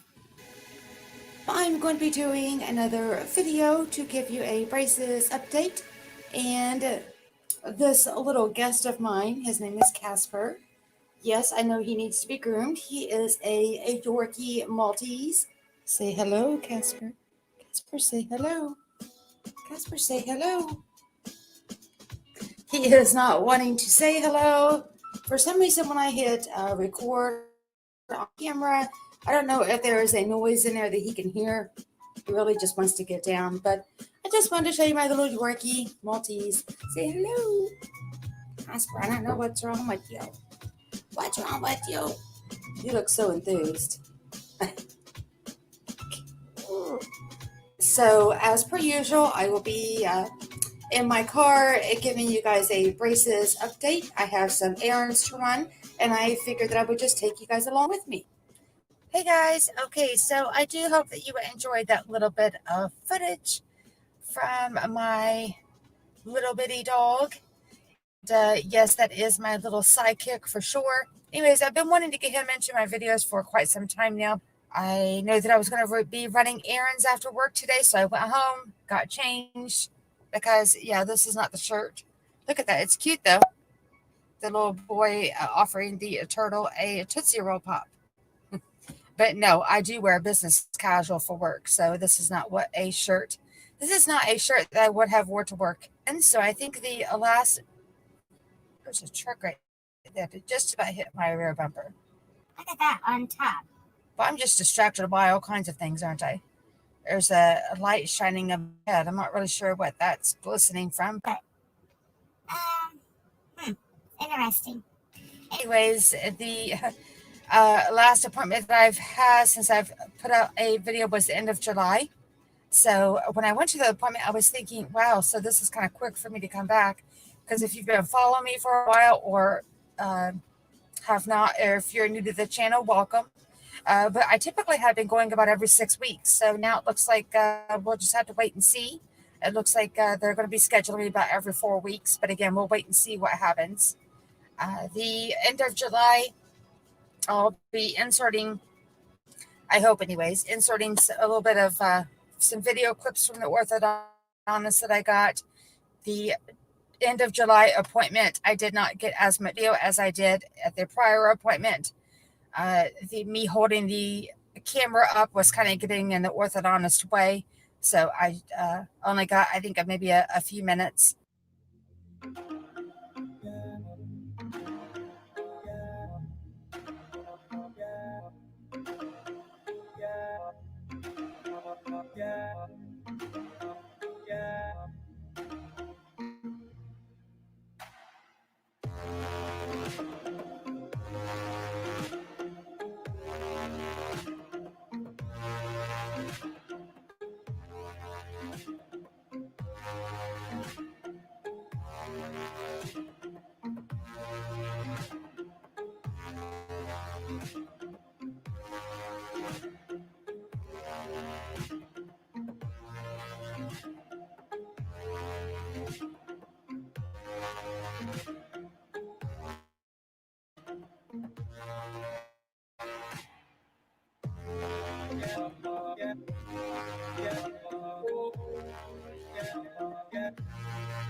He put me back into a power chain on my upper arch. Those from one side all the way around to my upper arch to the other.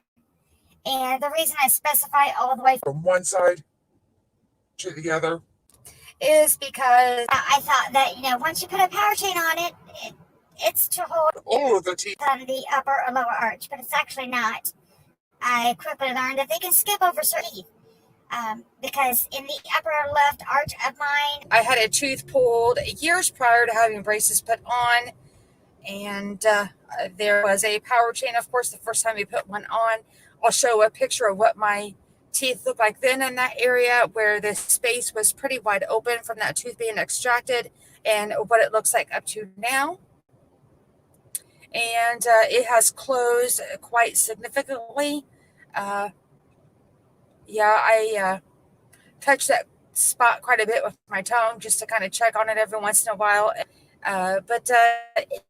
Anyways, yeah, so when I was there at the end of July, I'll insert a picture here, and I had got a black power chain on the top, and I had never went with the color of black before. And speaking of that space, by the way, I will have to insert a date at the bottom of the screen of what month that was that he actually started putting the power chain from one side to the other. Because like I mentioned, he did skip over a space for a while. And when he skipped over that space, by the way, if you're curious as to what was he putting there to sustain that space until the orthodontist wanted to change it, was a passive coil spring. I had that put in November of last year, and I had the passive coil spring.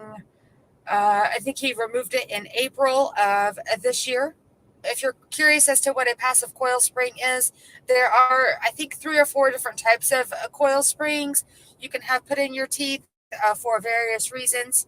Not put in your teeth, but put on your teeth.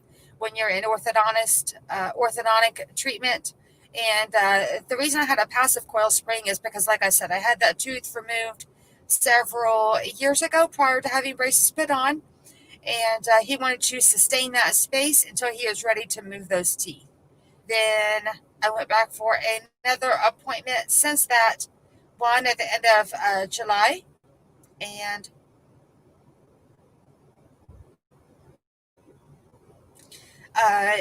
then let's see, the only thing I would have to say is now what we're worried about, the midline of mine that is shifting. If someone that's like walking in front of my car, and I would flip the camera around so you could see them, but they're staring right at me as if I'm recording them, and they don't have any idea that I'm recording myself. Excuse me.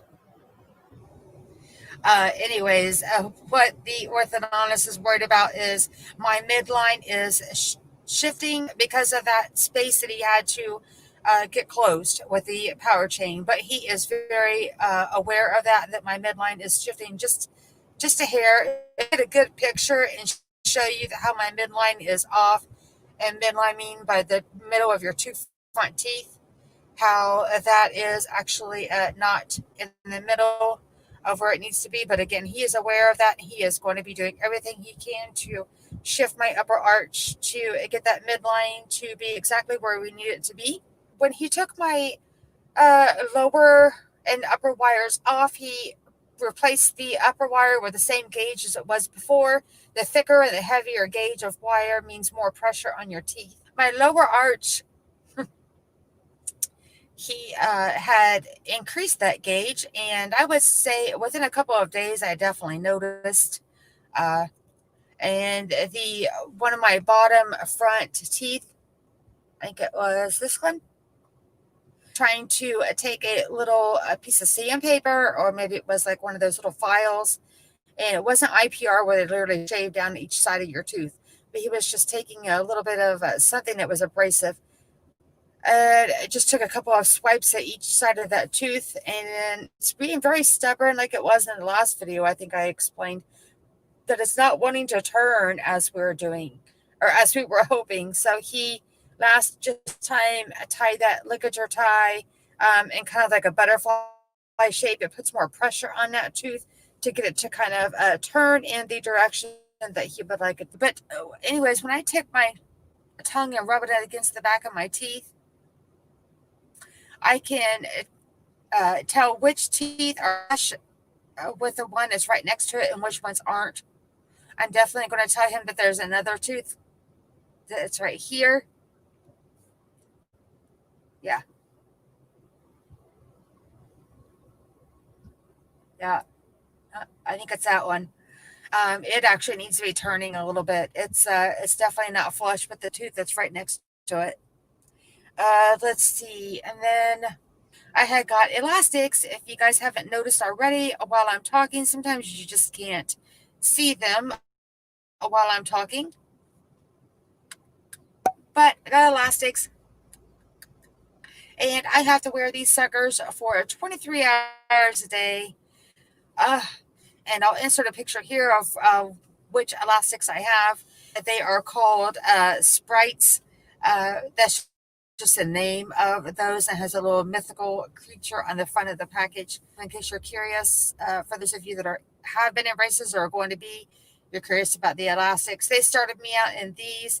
It is to bring my overbite and my overjet back. So it is. I'll insert some pictures that I am going to be taking this evening before I post this video, and some pictures so that you guys can see where the elastic is hooked to, which is my canine teeth on the top, and they both go back to the same tooth, to a molar. And it's the same molar that in the very beginning of my braces journey that I had the, what do you call that? The bite blocker. Sometimes with the elastics, the only thing I'll have to say so far is I have to sometimes move them. I don't know if it's because I'm just not used to them yet. I haven't had them in very long. So far, I haven't lost any, except for the other morning I did walk into the bathroom and I saw one elastic was on the rug in the bathroom. I'm not really sure. I must have missed the trash can, I guess. Anyways, the elastics, the reason I had my fingers in my mouth earlier is because sometimes I feel like I got to move them. When I have my mouth kind of closed a little bit, and then when I open it, I feel like it kind of pinches the inside of my cheek. Like it pinches it just so much and then lets go. So sometimes I either with my tongue or my fingers, which I usually don't try to stick my hands in my mouth. That's just dirty. But I find myself going like with my tongue, kind of pushing the elastics out of the way. But yeah, I had to wear these for 23 hours a day, taking them out just to brush, floss, eat. Elastics are good. And one thing I'll have to say is that I've here my orthodontist just continue to keep preaching to me is wear your elastics. You do not get any benefit from not wearing your elastics. But anyways, yes, my this is the, if I can do it right, upper arch, lower arch. Right now, my teeth are like it's an overbite and an overjet at the same time. And it's not that extreme, but that's what they're trying to do. With the elastics, they're hooking them, on the upper canines to bring those upper teeth back and lining them up with the teeth on the lower arch. So, yeah, that's where we're at right now with the elastics. If I can fix this so it's my anybody else have one of these little tree air fresheners? This one's called New Car Scent. Yeah, it doesn't smell like that anymore, so it needs to come down. It's going to go in the garbage. I am so sorry that it has taken me for a while. As I've mentioned, I've had a few things come up in my life, and I have had to put other things top priority to wrap this video up. I had an appointment at the beginning of July, one at the end of July, and then I had one after that. Let's see here. We are now have been coming up on a year in my braces, and what I need to do is get a video put together for a 1-year braces journey, and I still have one more calendar year yet for in these braces. So go ahead and pick the camera back up here. Anyways, currently now I have a silver power chain on top, and then silver ligature ties on the bottom. You can see the elastic start at my canines on the top. So, yeah.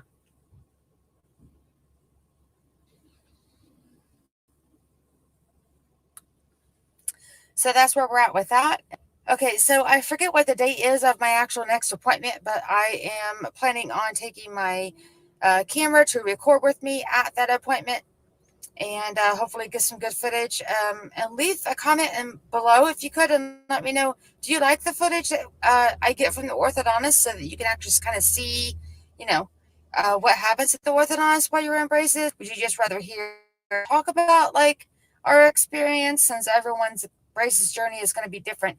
No one's teeth are identical to each other's. The last thing I guess I'll just on would be, speaking of colors, I'll put it back up here. I'm about done. I know I talk a lot. Anyways, I know Halloween is going to be coming up, and you know what? That is my favorite holiday, even over Christmas. And I don't know if I'll be getting any hate comments for that. Heck, I don't know. I may not get any comments at all about my braces videos, but for some reason, not a lot of people comment down at the bottom. But I'm not really sure why. Oh, well, it doesn't matter. You know what? I just hope at least maybe if I can just have one up there, that would be super fantastic.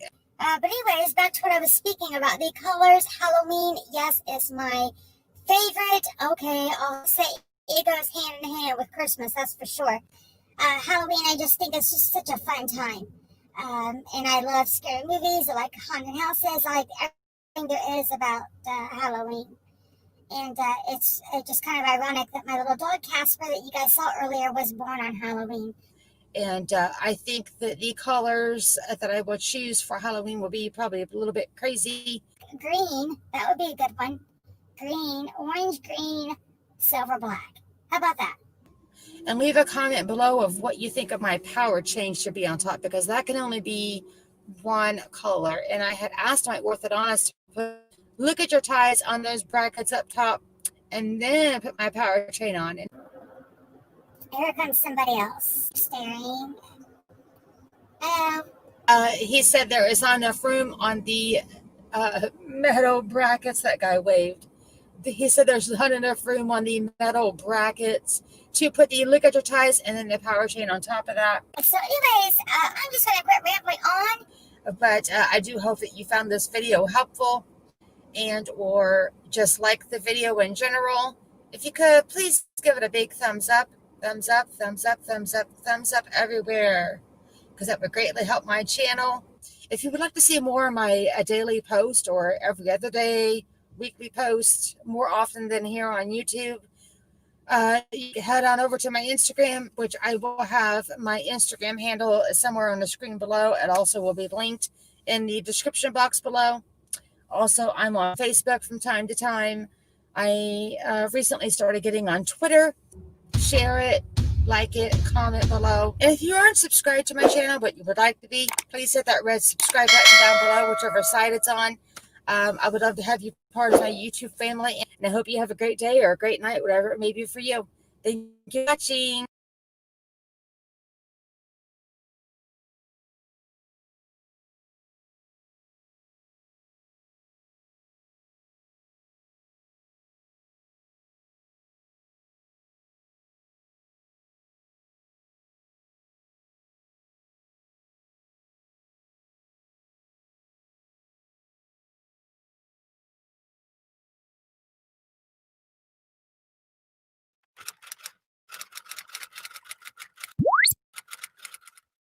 Hey guys, okay, so welcome to or back to my channel, and today's video is consisting of my braces update. The last video I know I uploaded was from June, and that was my last orthodontist appointment. I was catching you guys up for the month of April and May.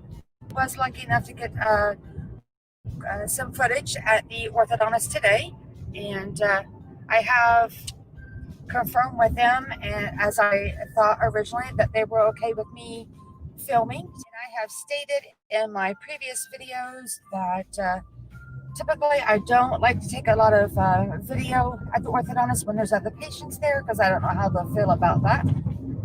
Today my appointment was later in the day, and second from the last appointment, it looked like there was just one other person coming in as I was getting out of the chair. He did, I would go ahead and just change my wires, but literally just put in a brand new wire on the top and lower arch.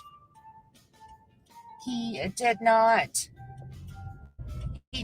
have to change the gauges of them.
My lower arch is, however, being a little bit stubborn, and the teeth are not moving as quickly into place as the orthodontist and I had planned, especially more so him than me. He knows what he's doing.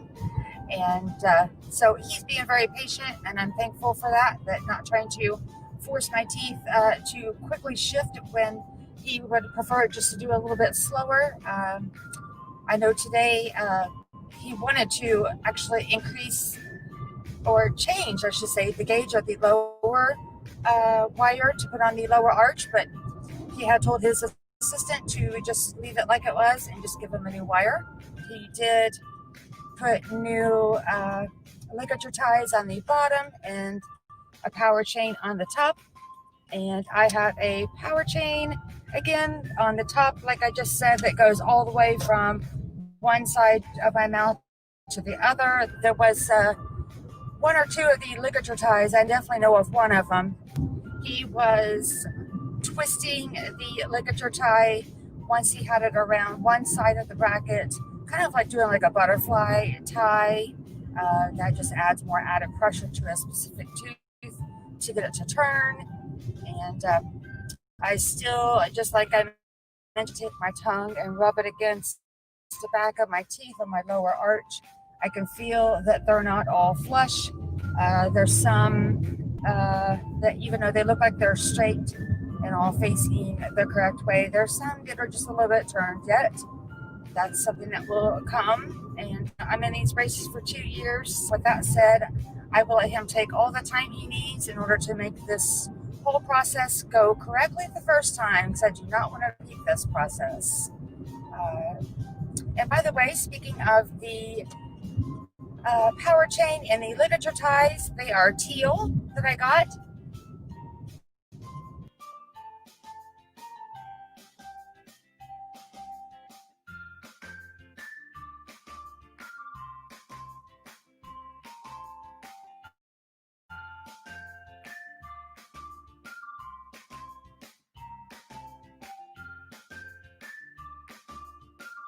That's all the fun for today. Yep, cut it off.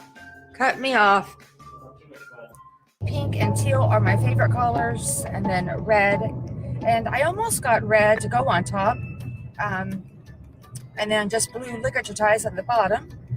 But that I wasn't sure how that red power chain would look, and he had already cut the length that he needed with this teal. So I think this is this exact same teal that I had my very first day in braces, which was September of last year.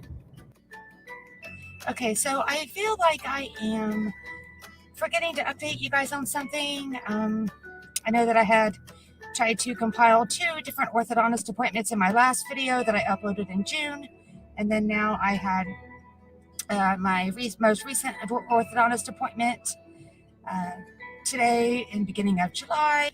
Anyways, I hope that you enjoyed this video and or found it to be helpful. If you did, please give it a big thumbs up and give it a like. That would greatly help my channel. And also, if you aren't subscribed and what you would like to be, please hit that red subscribe button down below, whichever side that will be on. And I will see you in my next video. And I hope you have a great day or a great night, whatever it may be for you. Thank you again, as always, for watching. Bye.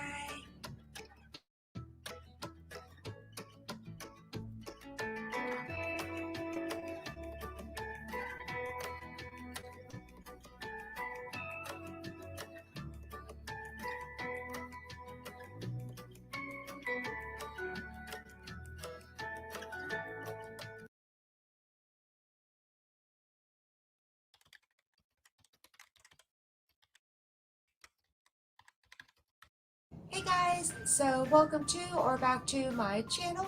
For those of you that are new here, my name is Donnelle, and in today's video I'm going to be doing a product review for a lighted makeup mirror. The company Gamplay had contacted me and asked if I would like to do this review, and of course I said yes. So at this time I would like to thank them for sponsoring this video. Before I get into the actual review of this product, I wanted to let you know that the company Gamplay and I have put together a link for you to receive a significant amount of savings if you do choose to purchase this item on Amazon. If you stay tuned to the end of this video, I will give away more specific details on that link. Plus, there's an additional item that will allow you to receive even more of a discount on this item, again, if you choose to purchase it on Amazon. Okay, so we will go ahead and move into the review, and it is for this lighted makeup mirror. And as you see here, I have the black and white one. I really do like this print. It is very modern and chic to me. Obviously the black and white on one side and white on the other, and it does have the company's name. Let me see if I can get that to focus. Gamplay on the other side. And then on the back, it is a solid black. And if you could please excuse the fingerprints that I have on the back. The base as well is solid black.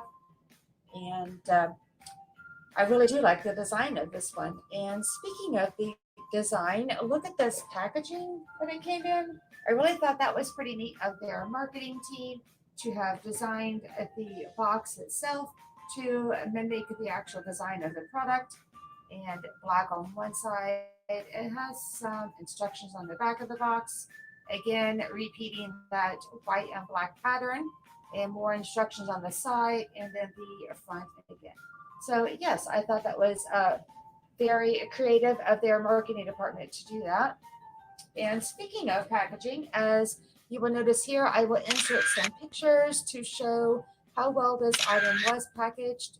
It didn't just come in your ordinary bubble wrap around the item, wrapped in a very thin plastic film, and that was to ensure there would be no scratches on this item during shipping. I am totally in love with this mirror. It has so many unique features that you can use at home or on the go. Just so that you know, it does come in with the black and white like I have here. Also, it has a two-tone shade of a rose/pink color. So there are two different options depending on what color that you would prefer. So if you open up this mirror all the way, it has two side doors. And if you are curious as to how tall and wide this item is, the width from side to side is 18.3 inches in width. The height is 11. For the mirror only, it is 11 from top to bottom. It is 11.8 inches in height. And the base, the width of the base is 8.6 inches. And as you can see here, it is very easy to assemble. You attach the stem that the mirror is attached to the base.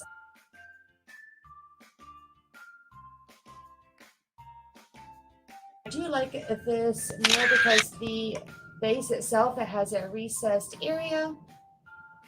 And I like to use this part when I'm putting on maybe my makeup or putting my contacts in. It has just enough storage area for you to put those items so they are at a quick reach for you at whatever it is that you're using the base for that storage area.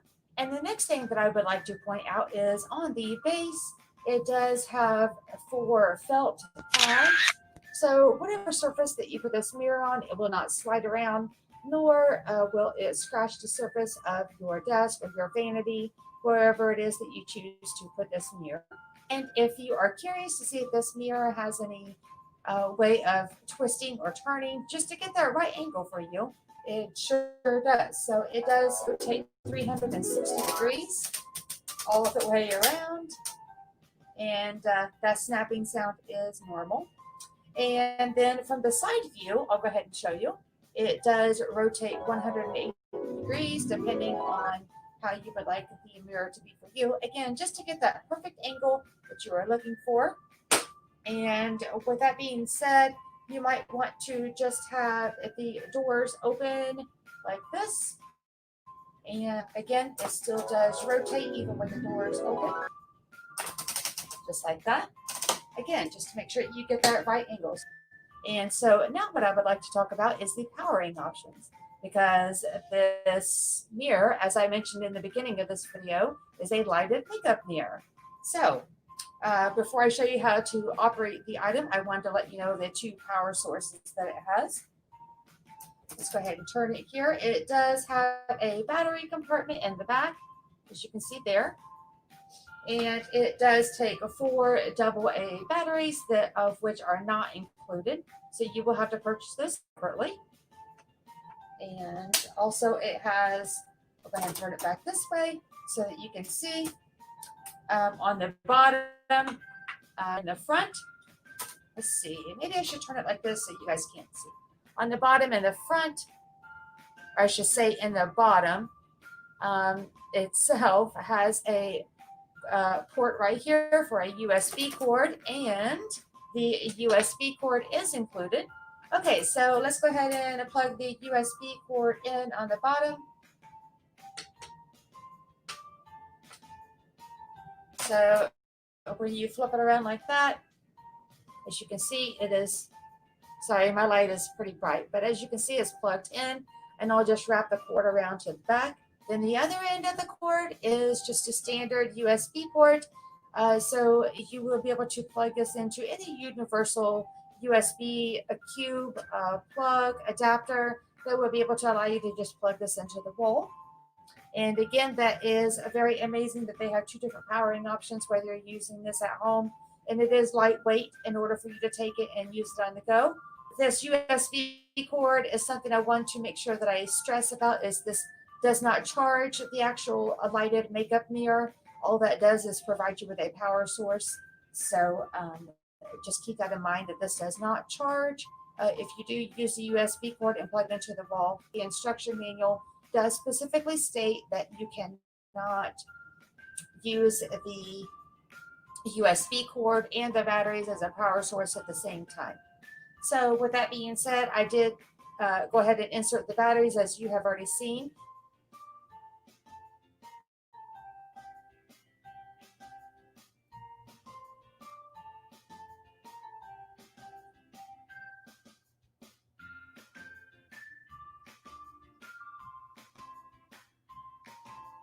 I think there is very nice illuminating light. And then once you're in, the only option to turn the power off is to touch that button again in the middle. And again, that's not really, I shouldn't call it a button. It's actually a touch sensor. So you would touch that round area again, and it turns it off.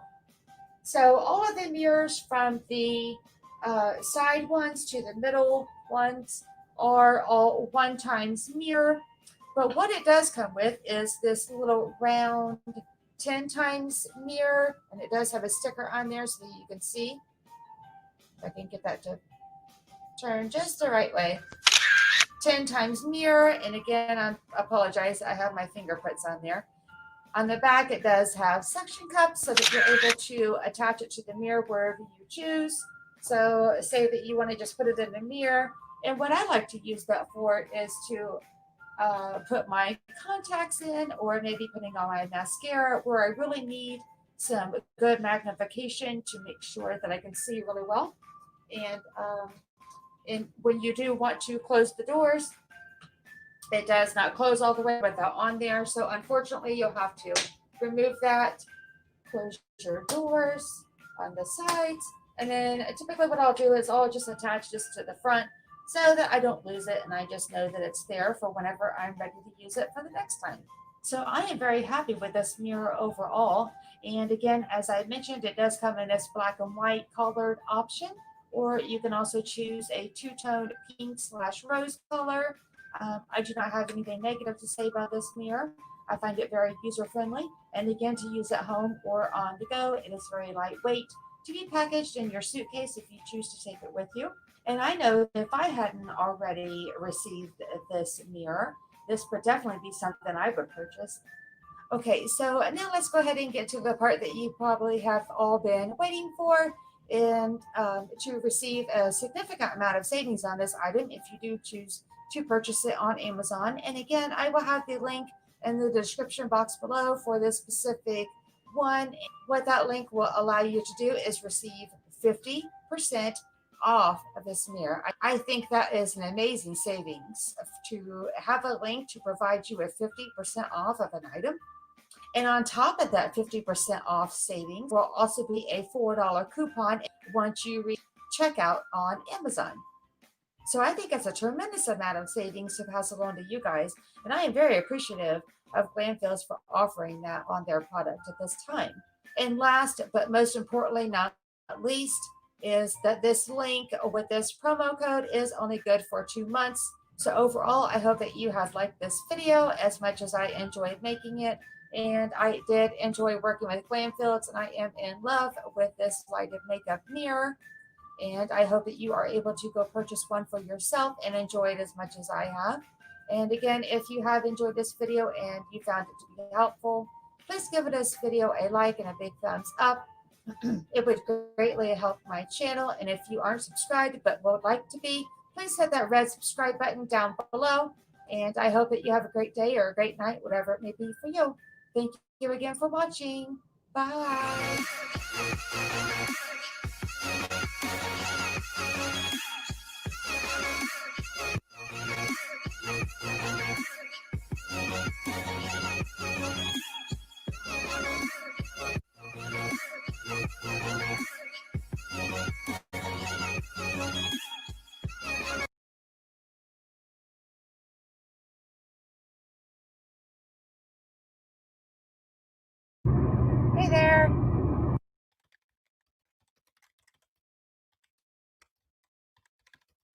welcome to or back to my channel. For those of you that are new, my name is Donnelle. Let's see, I know that I have not been very consistent about uploading my braces videos. I apologize about that. I've had some health issues last year that carried over into this year. More importantly than that is my mother passed away 3 months ago. I needed some time away to take care of everything that needed to be taken care of and just take care of myself. A lot of us, I don't think, do that often enough, is take out time for yourself. You don't realize how short life is. We're never promised tomorrow, so live your best life. That's a great quote. And I know that some of you that are following me on social media, I greatly appreciate you guys coming over to my Instagram or my Facebook. It may seem like I'm okay every single day when I post on social media. There's days that are now starting to slowly get better. It all just takes time, and what I'm going to have to do is just learn how to integrate those bad days into my daily life, and then just embrace the positive moments that I have. You wake up and you have a choice to do what you can with that day. And I am stuck in rush hour traffic right now, and okay, we're good. Back in the right lane again. I remember filming in November, January, and March, and when I look back at those older videos, I'm noticing that I could really tell that I wasn't feeling well. The month of December wasn't the best month for me. I did try a few times to record for you guys. I'm still not doing the best. I just wasn't able to be in the right mind frame, I think, to record, and it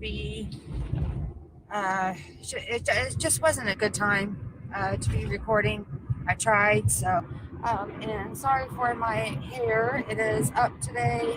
It's in a messy hair bun day, I guess that's what we'll call that. I'm not really sure what style this is. I am doing a little better. I had not recorded in a little over a month. I've been feeling really well, but I am trying to stay optimistic and take it day by day. So somehow I made it through those videos, and I honestly don't know how I did it, but I had some inner strength that I maybe didn't realize that I had, and people keep telling me that right now, considering all I just went through. But again, it is what it is.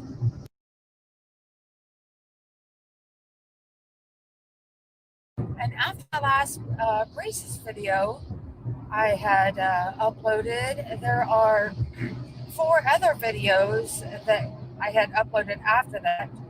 Again, I must have just had a good day and just embraced it. And I know that I have some subscribers, and it's growing slowly. So that I am very grateful for. On my channel, it's not going to be 100% braces related, but there's going to be some other kind of videos, hit or miss. This is all about my journey and my life. I hope that a lot of you are here to stick around and go through this journey with me. So without further ado, let's get into the video. So now with the updates for my braces, where we are at, to I guess maybe recap from where I left off last time, is I had an appointment on April Fool's Day, and I don't know what I was thinking agreeing to have an orthodontist appointment on April Fool's Day, but hey, a day is a day anymore. I am a prankster if I want to be sometimes, but yeah, no jokes were played on me for April Fool's Day, so that's good. And even at the orthodontist, nothing really bad happened, except for what I did get was my first power chain. And see, I think that when I start talking about my braces with some other friends that I have that are in braces already, they all talk about getting power chains pretty early in their braces journey. But I guess every person's braces is different. He left the wires the same gauge as they were from the appointment before that. And like I said, with that power chain that he put on April Fool's Day was pink and kind of a pale pink, actually. I chose pink thinking that would be really bright and colorful. You know, while you have braces, some people want their ligature ties or their power chain to be kind of blending in with their braces. You know, you're in braces for the longevity that your orthodontist sets you in. It seems like most people are in them for 2 years. Some are in them for a lot longer, depending on their case. But have fun with, if you're brave enough to get all the colors, then get all of the colors. I will have to say the biggest thing that I took from that appointment, as far as anything, if those of you that are curious, let's see, would be later that evening and into the next few days, was the teeth hurting. And oh my God, it was so nostalgic, like it was the first day that I had braces put on. My teeth felt very crowded, very like in a vice, is how I had to explain it back in one of my first braces videos. That's just kind of how my mouth felt, like it was just really in a vice. Everything felt really tight. Then later that night, before I went to bed, I just took a couple of Advil, and I should have just taken them prior to going to that appointment, but I didn't know that he was putting a power chain on. So anyways, now I just take it in to the appointment. After trying to eat solid foods, again, nostalgic, had to, after a few days, just realized that my stomach was hurting and stuff, just trying to chew a bunch of solid foods as I normally would. Could not do it. Trying to chew them, just barely being able to chew anything that was solid. No, wasn't happening. So back to soft foods I went for another couple of days, and then I was good to go.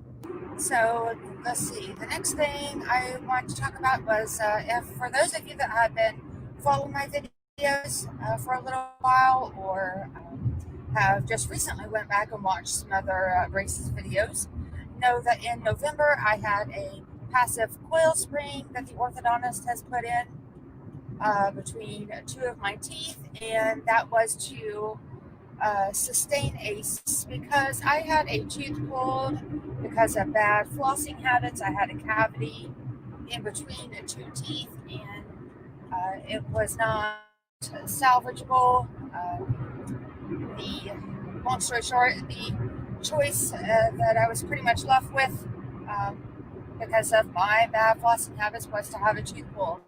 It was in my upper left arch. He wanted to shift my teeth in different ways, and I won't lie in saying that I was nervous to see what he was going to do with that area, because I did not want him to try to shift my teeth and then my midline in the front not be exactly where it needs to be. So yeah, he has just kept reassuring me at that appointment on April Fool's Day that just trust me, I know what I'm doing.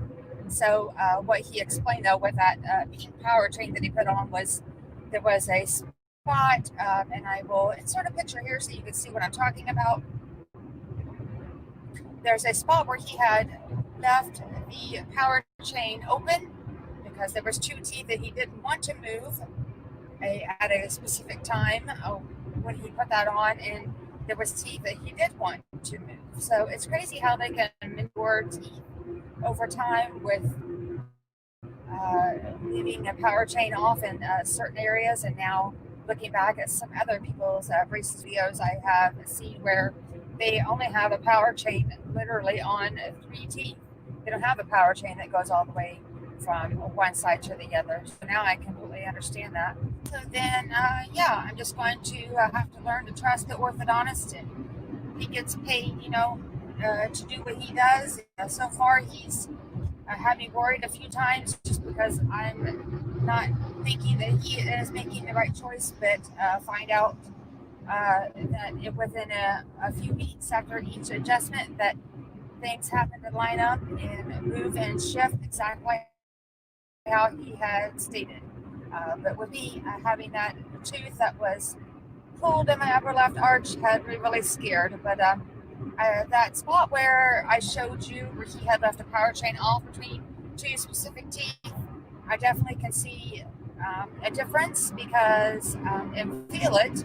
And the reason that is when I floss, I'm able to get the floss in between two specific teeth, and I will insert that picture again and point at where I can feel the teeth pulling away from each other, where he's trying to separate them. And in that area, I'm able to get the floss in there a lot better than I was ever before. Because for those of you that are in braces or might be wondering about flossing when you're in braces, her task to get done. I still do it twice a day, in the morning and then again at night. But again, since my flossing habits from the past were so terrible, I am not making that mistake again. I don't want cavities. And let's see, my lower arch, it is doing okay.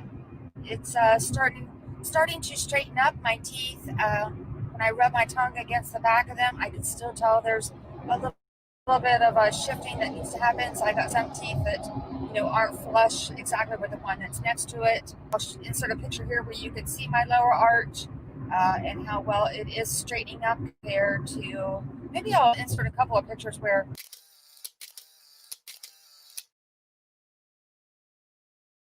you can see like the first day that I was in braces,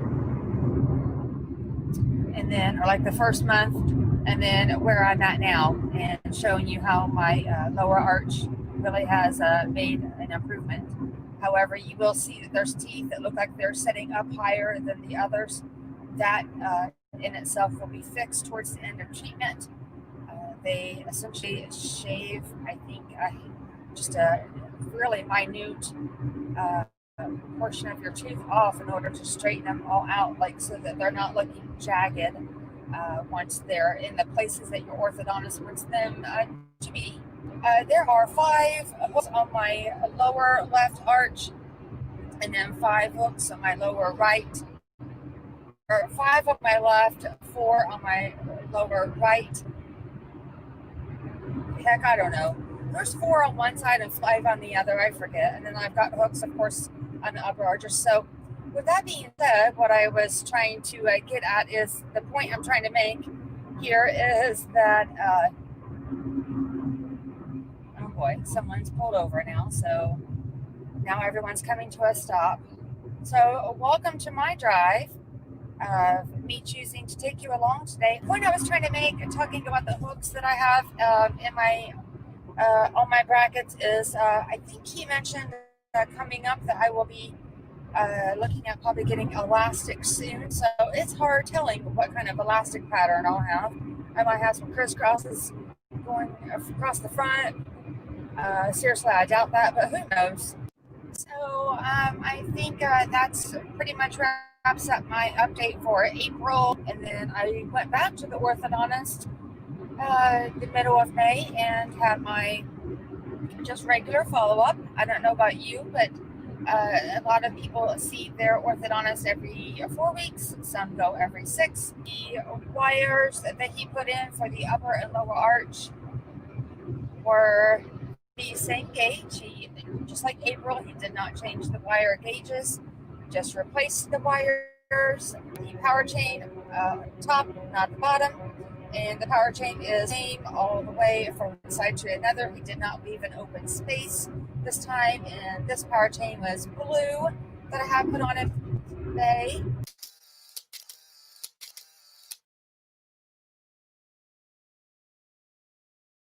The thing that we also discussed right when I got done with my appointment in May was he is kind of on board with me of not wanting to pull another tooth. The tooth that he may have to extract really doesn't want to, and I really don't want to either. Is since I mentioned I have one tooth that was pulled way before I got put into braces on church, he is thinking he might need to pull one in the upper right arch that's directly across from it. However, I had a crown put on that tooth. We also had a cavity, again, because of my bad flossing habits. He doesn't want to pull that tooth for one, he just doesn't want to pull it. And two, he hates that need to have a crown put on. And another reason that he brought that up when I asked him, is there anything else I need to be expecting for this next appointment coming up in June, is because I have an overbite and an overjet. And when I close my teeth, my overbite, my overjet is something that he really wants to correct.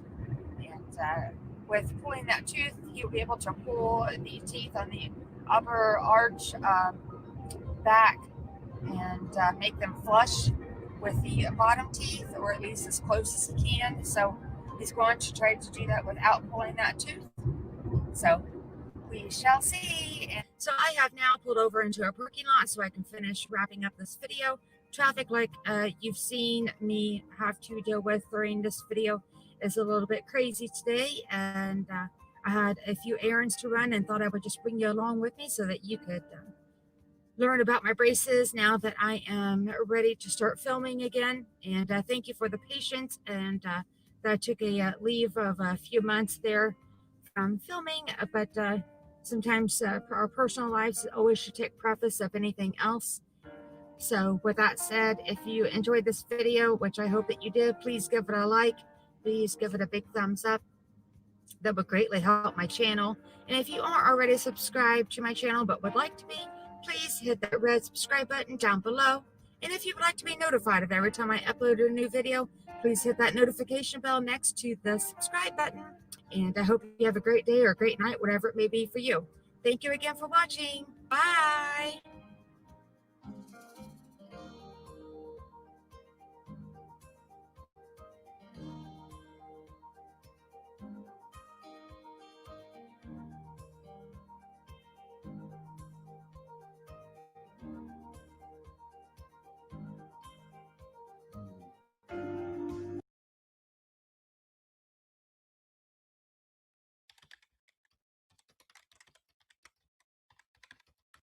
Hey guys, okay, so welcome back to my channel. And in today's intro is going to be a short two-part series of where my friends and I had gathered together to do two different 5K runs. The 5Ks were called the Bubble Run. I have done several 5Ks throughout my life, but these two 5Ks were extremely fun. And we had lots of fun doing them, a lot of jogging, dancing, running, of course, and again, most importantly, just had lots of fun. If you have ever contemplated on doing one of the bubble runs, I highly suggest it. So, further ado, let's get into the videos.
How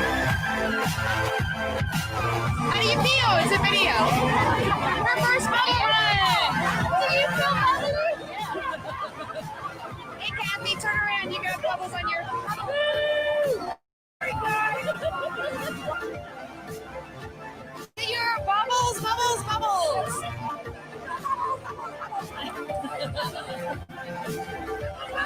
Bubbles, bubbles, Camille. Look at our feet. There we go.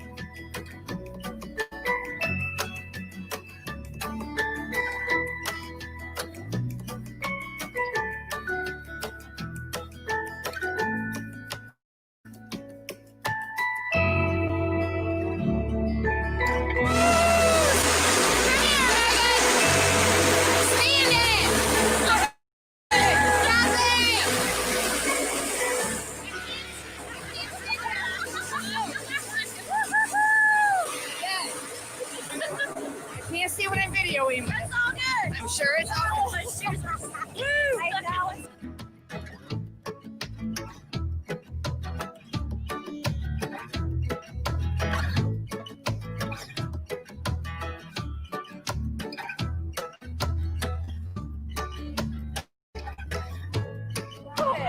Who rolled around? Oh, that's the fun part, though, right? Hey, Holly. Wave, it's a video. Yay! It's kind of close up, but just say, hey, hey. Hi. Making it. Woo! Come on.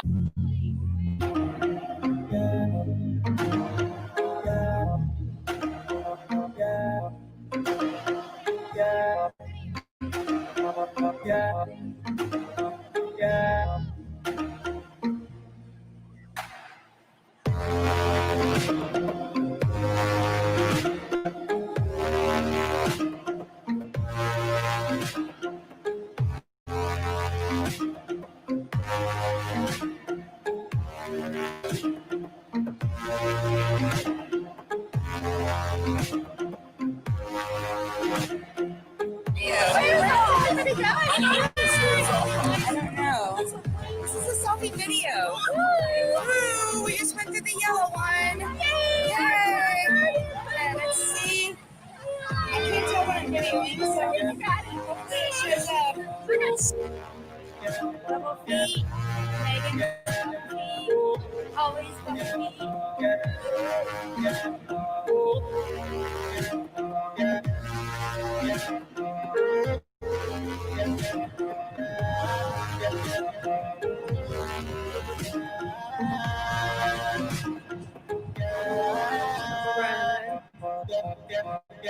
Dance, guys. No? You want to dance? No? You guys want to dance? Dance. Dance in these bubbles. Let's go.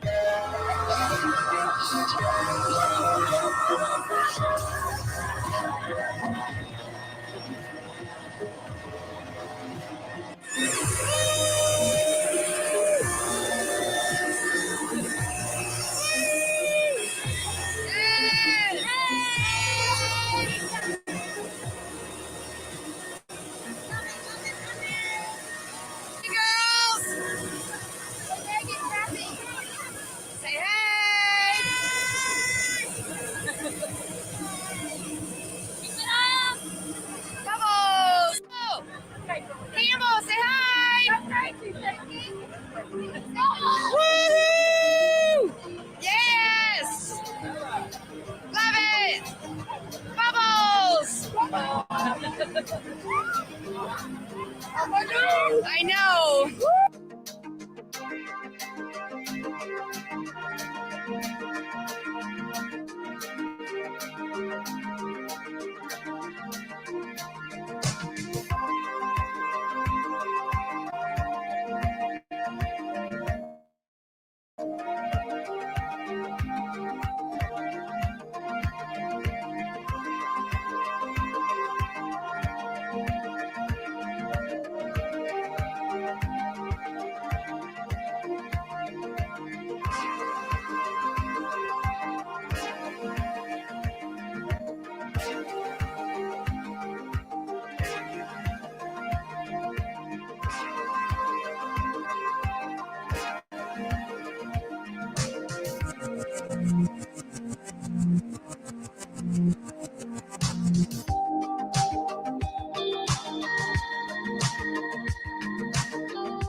Hey guys, okay, so welcome back to my channel. And in today's intro is going to be a short two-part series of where my friends and I had gathered together to do 2 different 5K runs. So it's just going to be a short part 1 and part 2. 5Ks were called the Bubble Run. I have done several 5Ks throughout my life, but these 2 5Ks were extremely fun. And we had lots of fun doing them. A lot of jogging and dancing, running, of course, and again, most importantly, just had lots of fun. If you have ever contemplated on doing one of the bubble runs, I highly suggest it. So without further ado, let's get into the videos.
It's a video.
Hey guys, and welcome back to my channel. In today's video, I'm going to be doing a product review for a 14-inch LED ring light by a company called Gikoto. I was recently contacted by 2 different individuals to see if I would like to review this product. And one of the individuals is a friend of mine, as well as she has her own YouTube channel. Her name is Kimberly. The name of her YouTube channel is called Kimberly's Journey. And I will have a link to her ring light review video below if you would like to go check that out. And the other individual was from Amazon that reached out to me to ask if I would like to review this product. And again, I am very thankful for this opportunity. So with all that said, let's get into the video. Okay, so first I just wanted to show you the item that is included if you do choose to purchase this item on Amazon. Again, it is by a company called Gikoto, and it comes in a black carrying case, which is canvas on the outside, padded on the inside to protect your ring light and the few components that do come with it. And of course, here's the ring light itself. This one that I am reviewing is 14 inches outer diameter. And the next thing that is included is a tripod, which I thought was amazing for this to be included into this bundle. The next amazing thing that I really love is this remote control. It is operated with one battery. The battery is included. You also get this ball mount. It comes with a water. It is a 1/4 inch screw, which is typical for most cameras. And it does get mounted on the inner diameter of the ring light itself. And in case you don't have a camera to record with, what I thought was also an amazing addition to this bundle is it also includes a cell phone holder for your smartphone in case you don't have a camera to record your photos and videos. And just this way, or it also attaches this way depending on how you are recording. Okay, and the next item would be the power strip, power brick. This specific model does not house power. It does not have anywhere to put batteries in. This particular model is only for a power source of its own. One end of it, as I will show you shortly, plugs into the back of the ring light, and the other end just plugs into a standard wall plug. So now we'll get into the assembly, which is extremely easy. So with everything I just mentioned that comes in this bundle, assembles together really with ease. Just it's just a matter of loosening and tightening some thumb screws and you're good to go. So I'll just set this up really quickly so we can get started.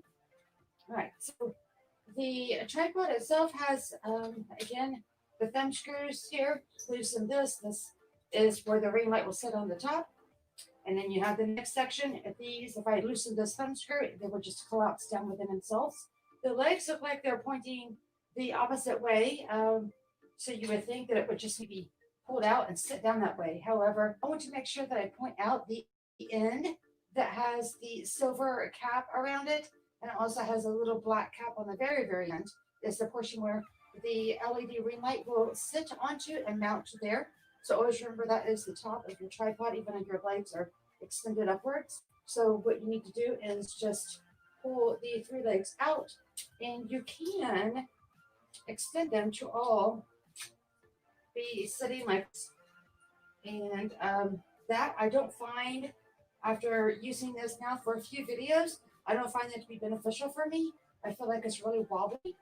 So what I found to be best, that works best for me, is to actually, these 3 legs, go ahead and separate the base so the legs are wider. And when setting that on the floor, you just tighten the thumb screw and it holds those in place. Now, if that's okay with you to have a 3-footed wide base, just something that I'm not particularly used to. Usually the tripods I have, the legs are closer together on the end towards the floor. However, this one just sits better, I believe, with the legs further out. Okay, the ring light itself does get attached to the top. And again, the ease with the thumb screw, just set this down in here. I've already got the thumb screw loosened up. And this, of course, is the front. I'm going to go ahead and tighten this.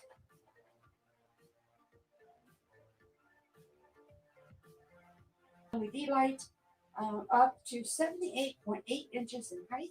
I'll have to say that's pretty high, but that is how high that it can go and still be stable. But again, it's everyone's preference as to how they would like the legs of that. I just wanted to specify that I find that 3-footed base style that works best for me, because definitely there is more stability on the bottom. Okay, so now what I'm doing is I am recording the back of the ring light itself. You can see the company's logo name here. And if I could get that to zoom in, there we go. Okay, so on the back, as you can see, I'll go ahead and unplug it. I mentioned at the beginning of the video, this does not have a battery pack. It does not house power at all, but it does just run on a AC/DC adapter. Again, this end plugs into the back of the unit. The other end plugs into a standard wall plug. And I'll go ahead and turn it on. Okay, and what you'll see here, if I can maybe get this zoomed in towards the bottom, is there are little knobs under dimmable and color temperature. So you can manually adjust this by turning these knobs. As you can see from me shining this on my curtain up there, it is getting a lot lighter. So that's all the way down. Okay, so I'm going to go ahead and turn it back up to its brightness. And over here, I'm going to adjust the color temperature. Again, as there's just little knobs under here, and I'm just spinning them. I'm going to turn it to where it gets the warm/tungsten, if you like that look. Or if you twist it back the other way, it turns back into a cool, more daylight light. So that's what's on the back, just so you know there.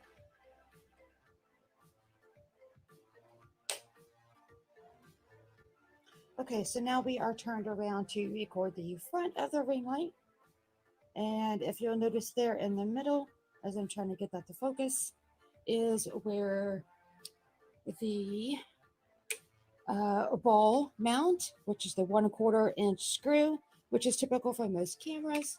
I'm going to go ahead and screw that in here, and you can either twist it manually at the top, or you can just hold it still and turn this dial.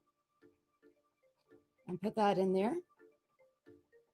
And also that cell phone holder is for your smartphone.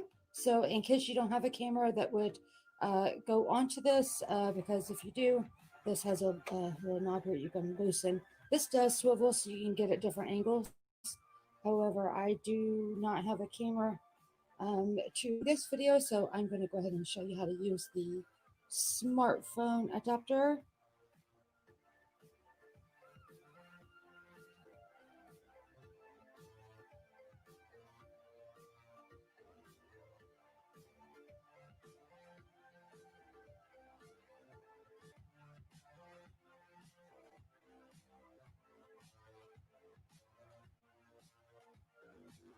But I thought that was very nice that they included this for smartphones in case you don't have a camera to use the space. So you can actually put this smartphone holder down onto this mount that is actually attached to the inner of this ring light. The mount that this ring light has allows you to loosen the thumb screw just below the ring light, and which allowing you to move the ring light 180 degrees forward and or backwards. And then to put it back into the original position, wherever you would like it, just tighten the thumb screw and then you're all set to go. And also with the mount that this ring light is on, allows it to be able to rotate freely in 360 degrees. Okay, so let me go ahead and show you what the ring light looks like when it's turned on. Okay, so that is the lowest brightness as it is right now. And I will go ahead and increase the brightness so you can see how bright it gets. Pretty bright.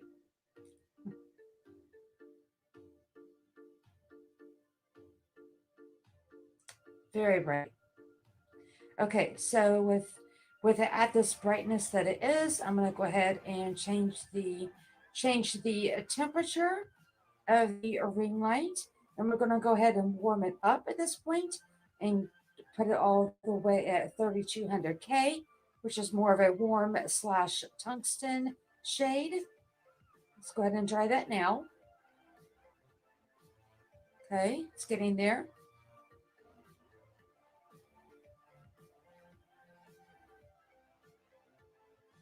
Okay, and this is as warm as it gets.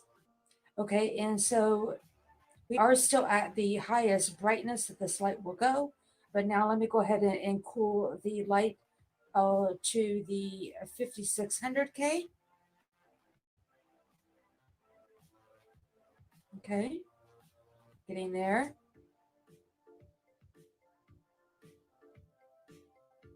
And that is as cool as it goes. So I'm going to go ahead and lower the brightness just a little bit. I like it about like right here. And again, it just depends on what kind of other light that you might have in the area that you might be shooting photos or videos. However, for this setting, I feel like this is illuminating me enough, but not being too bright where I can't see. Okay, so to conclude with my review of this 14-inch LED ring light by Gikoto, I am very thankful again to have had done this review. This is a spectacular product. I do not have anything to say about it. It definitely has shown me several ways in order to be able to enhance my photography and videography. There was quite a few photos that has definitely helped me enhance, and as well as my videos. So I have had some time to work with this product, and I greatly appreciate, again, the opportunity to have done this review. I will have a link if you would like to either view or purchase this item on Amazon. I will have that link in my description box below. And if you have liked this video and or found it helpful, if you could give it a big thumbs up, I would greatly appreciate it. And if you haven't done so already and you would like to be subscribed to my channel, please don't forget to hit that red subscribe button. If you have any questions or comments, I will be more than happy to help you.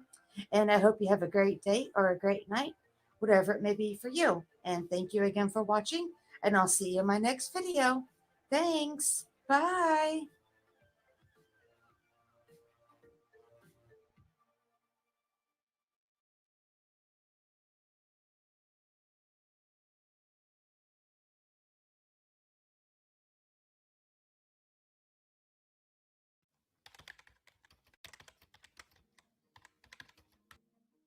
Hey everyone, welcome back to my channel.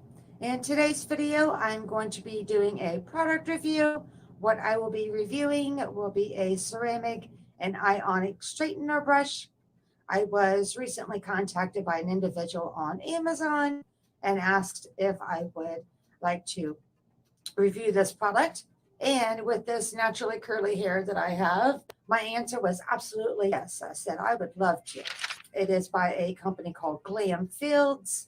It is this ceramic and ionic straightener brush. I have already taken it out of the box and used it a few times. It is extremely easy to use, but I did go ahead and package it back up so you guys can see how well it was packaged and what all it includes.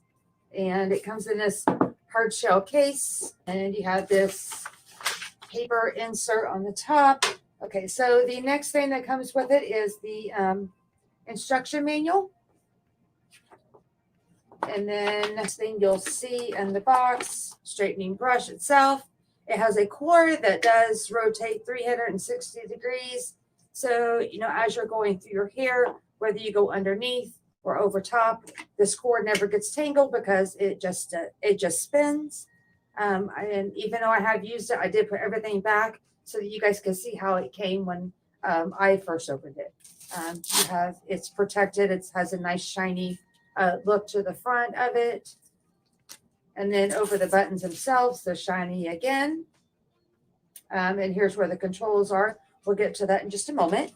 And then the next thing that is in here is a heat protective glove. I am right-handed, so I always was holding the brush with my right hand. So I wore it on my left. And just like a glove.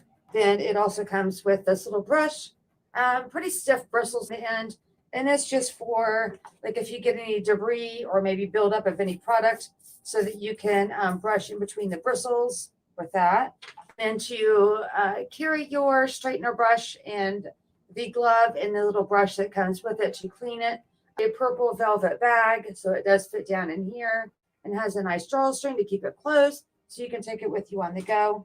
Then, as well as the bigger instruction manual, it does have how to use guides and very quick steps. Okay, so now that I have covered everything that comes inside the package with this ionic ceramic hair straightening brush, again, it is by a company called Gamplay. Let's go ahead and get into the specifications and how to use it. Okay, so very simple controls here. You have your power button at the bottom. Plus for increasing the temperature, and then minus for lowering it, of course. So in case you're curious of the temperature ranges, by the way, I'm going to read from their guide of what they recommend that you use depending on the type of hair that you have. It says for thick, coarse hair, please select 410 degrees to 450 Fahrenheit, which is 210 Celsius to 230 Celsius. For normal hair texture, it says to select 335 to 390 degrees Fahrenheit, which is equivalent to 170 degrees Celsius to 200 Celsius. And then for very fine and thin hair, it says you please select 250 to 320 degrees Fahrenheit, or equivalent to 120 to 160 degrees Celsius. Again, it does go up to 450 degrees Fahrenheit. I did not go that high. I went to about 410. I do have really thick hair. The texture of it is really coarse. It does have auto shut off after 30 minutes, which I love. And It also specifies to use this on dry hair only, but as well as tangle-free hair. So go ahead and make sure that your hair is combed through, because this is not really used to detangle your hair per se. It's really just to use it to go glide through your hair. Okay, so we'll go ahead and turn it on and get started. Okay, so you have your power button, you have your temperature down button, and you have your temperature up button. Okay, so in order to turn it on, you don't just hit the power button once. You actually have to hold it in for 2 to 3 seconds. And it will default to a temperature of 355 degrees Fahrenheit. And then you would think, okay, I need to increase it or I need to decrease it, depending on what heat you would like for your hair. However, the plus and minus right away, when you try to push them, LOC, which means lock, that doesn't have enough characters to spell out LOCK. But anyways, they're locked. So in order to unlock any buttons on the control panel, you have to double tap the power button twice.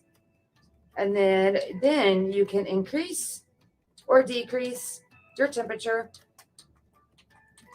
And again, it defaults to 355 degrees Fahrenheit when it's first turned on. Okay, and if you might be wondering, how do I change it to Celsius, since the default temperature is Fahrenheit of 355 degrees. In order to do that, the control panel is lit up because it is currently still trying to reach temperature that you had set it as.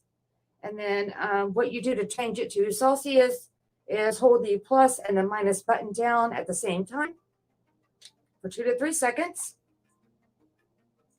And what might happen, because of the fact that we haven't touched the buttons in 2 to 3 seconds, which I haven't, it immediately goes back into the lock position. So this is a little bit tricky to get used to, but all you have to do to get it out of that lock position is double tap that power button.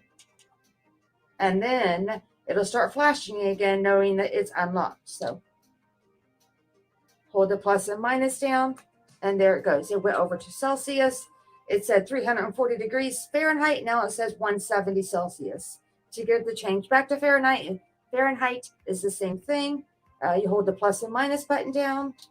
And again, that quick, the control panel went back into the lock position. So I'm going to double tap the power button again twice, and then hold the plus and minus button down.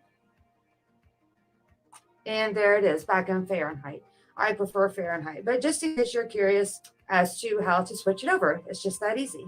And I do like this handle, by the way. When you hold on to it, I noticed it helped it not be so slippery. It helped me get a good grip when I've used this once before. Okay, so I'm going to go ahead and go up to, again, that control panel's locked.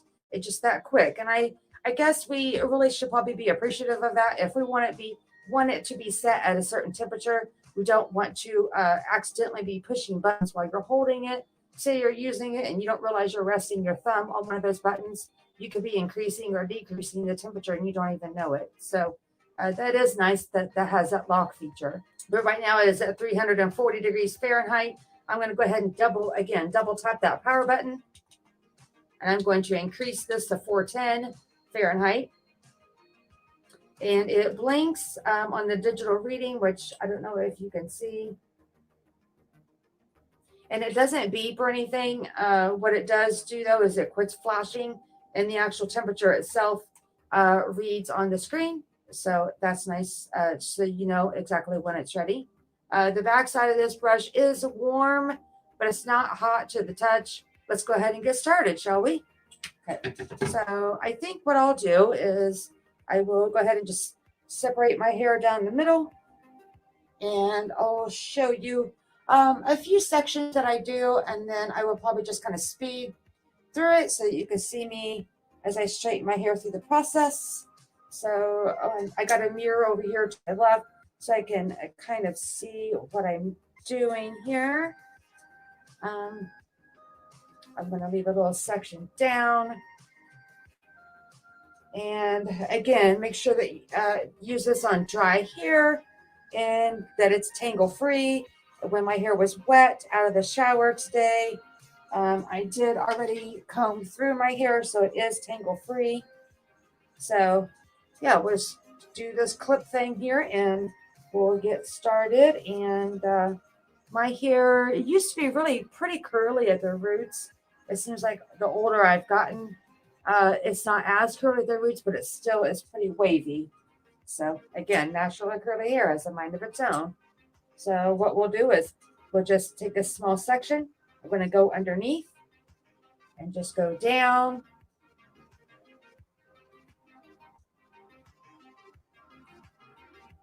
And as you can see, it's straightening it pretty good. Then that was just with one pass. I do not have any product in my hair. I don't straighten my hair on a daily basis. And maybe I should have maybe put some heat protectant in my hair. But again, my hair isn't too damaged. It's just constantly frizzy just because of the hair that it is. But I don't ever put product in it when I straighten my hair. So I'm going to take another pass at it. And again, I'm just going underneath. And as you can see, what I'm doing is trying to hold the hair tight as it runs down over top of the brush. And so, yeah, that's the hair once it's gone through. And I'm going to go ahead and go over the top of it as though I would just brush it like normal. Again, I'm holding the hair tight up against the brush. And yeah, so far I like the results that it's leading with there. And that was just 2 to 3 passes and then 1 pass over the top. So I like that. And again, 410 degrees is plenty hot for my hair. And as you can see, it's got a pretty thick texture to it. But my hair, once it's all straightened, it does lay pretty smooth and shiny. I don't like to compile my hair with a bunch of product before I straighten it. So let's go ahead and pull down another section.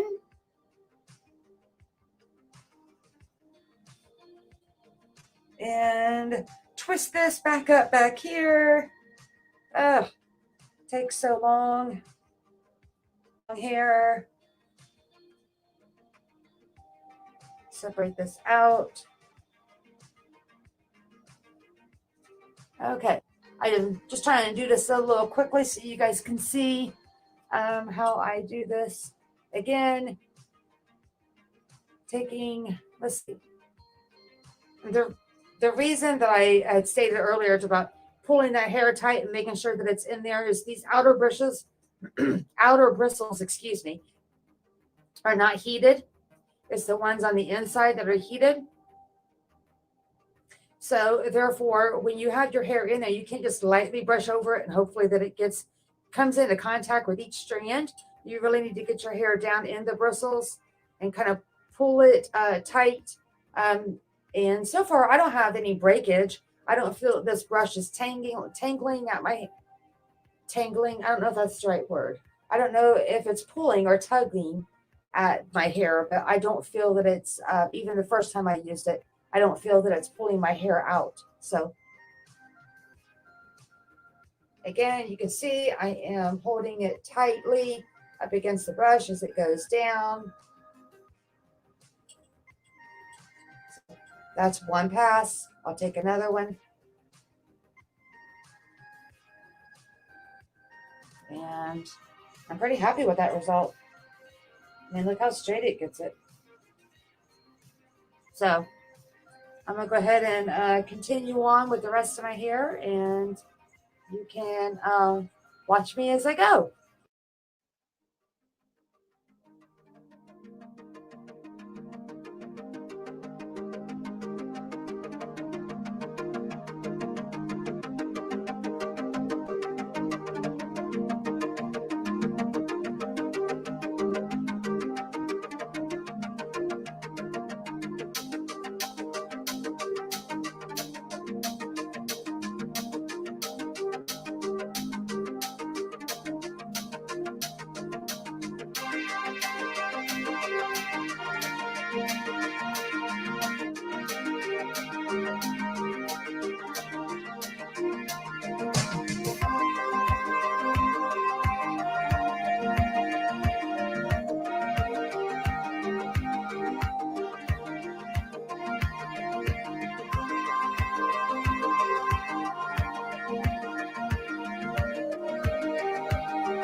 I'll stop right there, and you can see that it did very well with straightening my hair.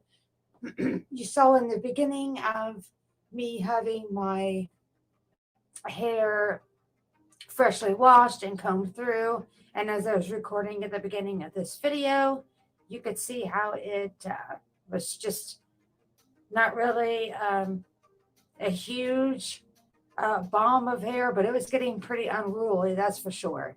And then again, that was with no product in my hair, and I typically don't cake my hair down with a lot of styling products. I usually just use a really good shampoo and conditioner. Overall, I'm very happy with the straightener. As you can see so far, it has straightened. And as you can see, it is kind of hard to maybe twist and turn it a little bit to get at your roots. As you can see here, I have straightened pretty well, I think, in the root area.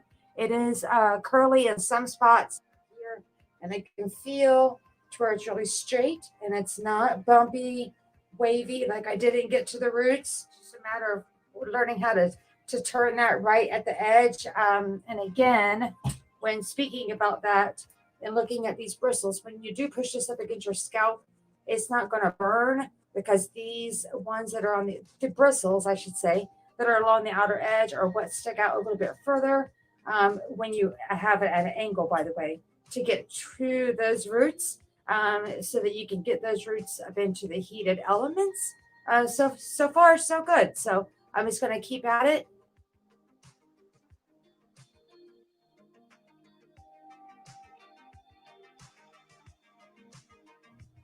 Get my hair out of my face.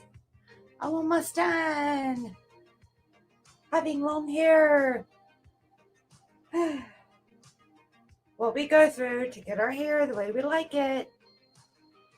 But I'm almost done. And I will have to say that using this brush is a lot quicker than using a flat iron. Yay.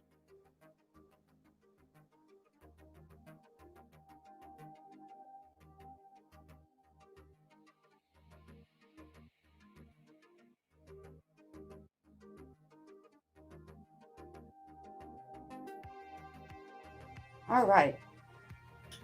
So overall, as you can see, my hair is very straight. And my eyes very straight and shiny, smooth. Yeah, so overall, I like this product. And again, you can go back over it like a regular brush if you feel as though you've missed some areas. And as you've been straightening it, your hair should already be combed through prior to starting. And as you're going, these bristles will finish separating any small tangles that you might have. But again, remember to start this with dry, tangle-free hair. So overall, I am very happy with this product. I'll have to say I got my hair exactly how I thought that it would, and it did the first time as well. But I definitely enjoyed doing this review, and I hope that you have enjoyed it. I do not have any cons at all to say about it. I am very, very happy with it. It has definitely given me the results that I like, and half the time that it takes for me to use a flat iron gets in between each one of those sections of hair and does what it needs to do. So I will have the link if you would like to view this item on Amazon down in the description box below. I do hope that you found this review helpful, and if you did, please like this video and give it a big thumbs up.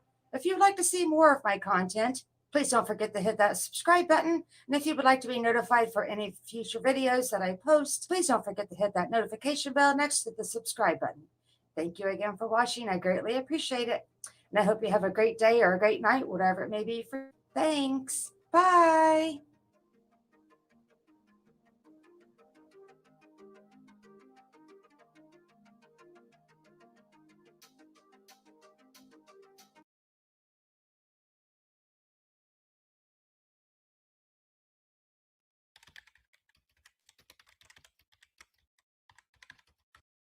Hey guys, okay, so welcome back to my channel, and it has been 6 months. 6 months. Since I have been in braces. I cannot believe it. The time has flown by. I will have to say that as my teeth shift a little bit, it feels like I just had my braces put on yesterday. Some days I wake up though and feeling like, oh my God, these things have been on forever. Where I just feel like I got like a mouth guard in and I just want to take it out when I get up and go about my day. But nope, I'm in these braces for at least 2 years. Yeah, 2 years. And speaking of a long time, not only just the 2 years or that I will be in braces, but I realize it has been 2 months as well since I have posted a video, and I do apologize for that. For those of you that have been following me on my social medias, people have been reaching out to me recently because I have taken a break from social media, including YouTube, for very personal reasons. And again, for those of you that have reached out, I greatly appreciate it. So thank you. It has meant the world to me. So with all that said, the only thing I know to do for now is move on one day at a time with one thing at a time. But what I would like to do for now is go ahead and move on in to this video.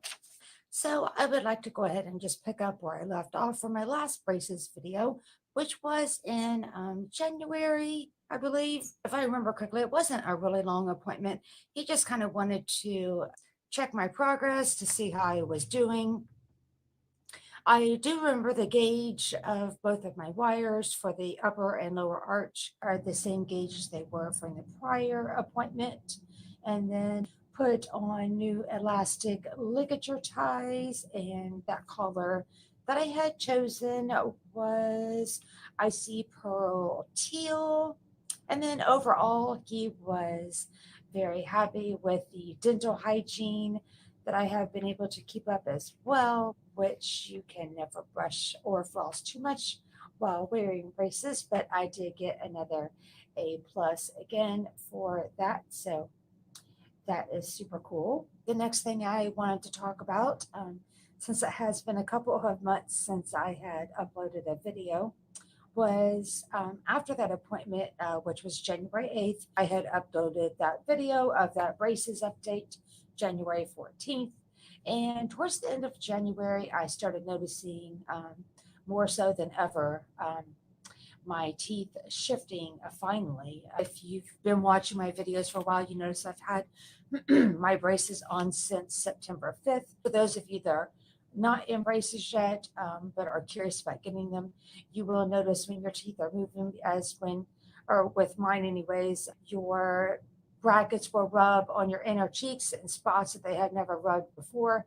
And that is why the thing that helps out with that the most is wax. If you feel like you just can't tough it out. When I first got braces put on, I did use wax, and I'm so thankful that it has been invented. I think there's a few other products that can be used in lieu of putting the wax on. It is kind of a nuisance to put on, but I am very thankful for it, because at the end of January, it wasn't only just a few days that I had to use wax. It's a week and a half.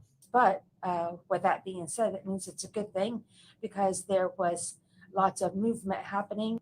But anyways, that is something that was new to me for having issues with my brackets just rubbing in different spots on my inner cheeks that they had never rubbed before for like a week and a half straight. Usually the wax again was only for a few days at a time, and then I would just quit using it to let my inner cheeks kind of toughen up. Okay, so now this brings us into the month of February for my braces journey. In case anyone was curious if I still had it or not, is I do still have the passive coil spring that is in my upper left arch. I will insert a photo of what that coil spring looks like. But there's several types of passive coil springs. You can have one that is called an open coil spring, a passive coil spring, and a closed coil spring. And I have a passive coil spring because I had to have a tooth extracted way prior to having braces put on, and the orthodontist put that in so he could sustain that space in between those two teeth in my upper left arch. Plans for those teeth, and for right now, though, the passive coil spring is still there. For those of you that might be wondering, I don't know how long he's going to be leaving it there. But again, what it does is just sustains the space between those two teeth. So the next thing to update would be my next orthodontist appointment. Oh gosh, which would have been February, I think the 18th. And when I went into the orthodontist appointment, I'm always hoping to be able to film because I think or for it was for me anyways, before I got braces, it was always interesting to see people appointments. But I think with everyone's journey being different, some orthodontists just prefer that you don't film at all. Mine doesn't care just as long as you don't get in his way. But when I went back in on February 18th, there was too many people there that day. There was a lot of people that had appointments. So I just didn't want to get my camera out as the orthodontist was busy. And I also never know who would not like to be on film being recorded. So the only thing I did actually get my camera out really quickly for was after he had removed the wires from my braces, or from my brackets, I should say, and the elastic ligature ties. I did get a little clip of that, so I'll insert that here. It just shows you what my teeth look like with just brackets only on them. Got the wire taken out.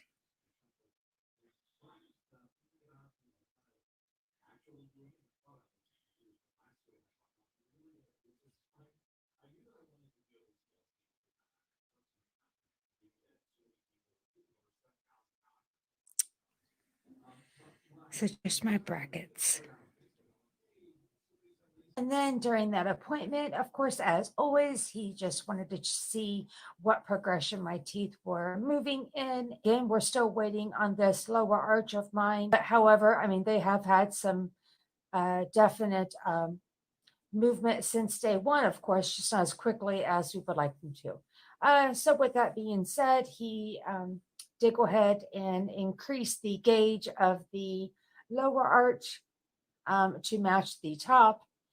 So now both of the gauges are the same. And with it being a heavier gauge, just means it's just putting more pressure on the teeth. And then after he changed the wires, I had chosen a color for new elastic ligature ties. And the color that I chose was purple. And I'm going to go ahead and try to zoom in here so you can see. And if my lighting doesn't work out too well, then what I might do is just insert some photos. But I've got some new lighting here, so let's see how this works. So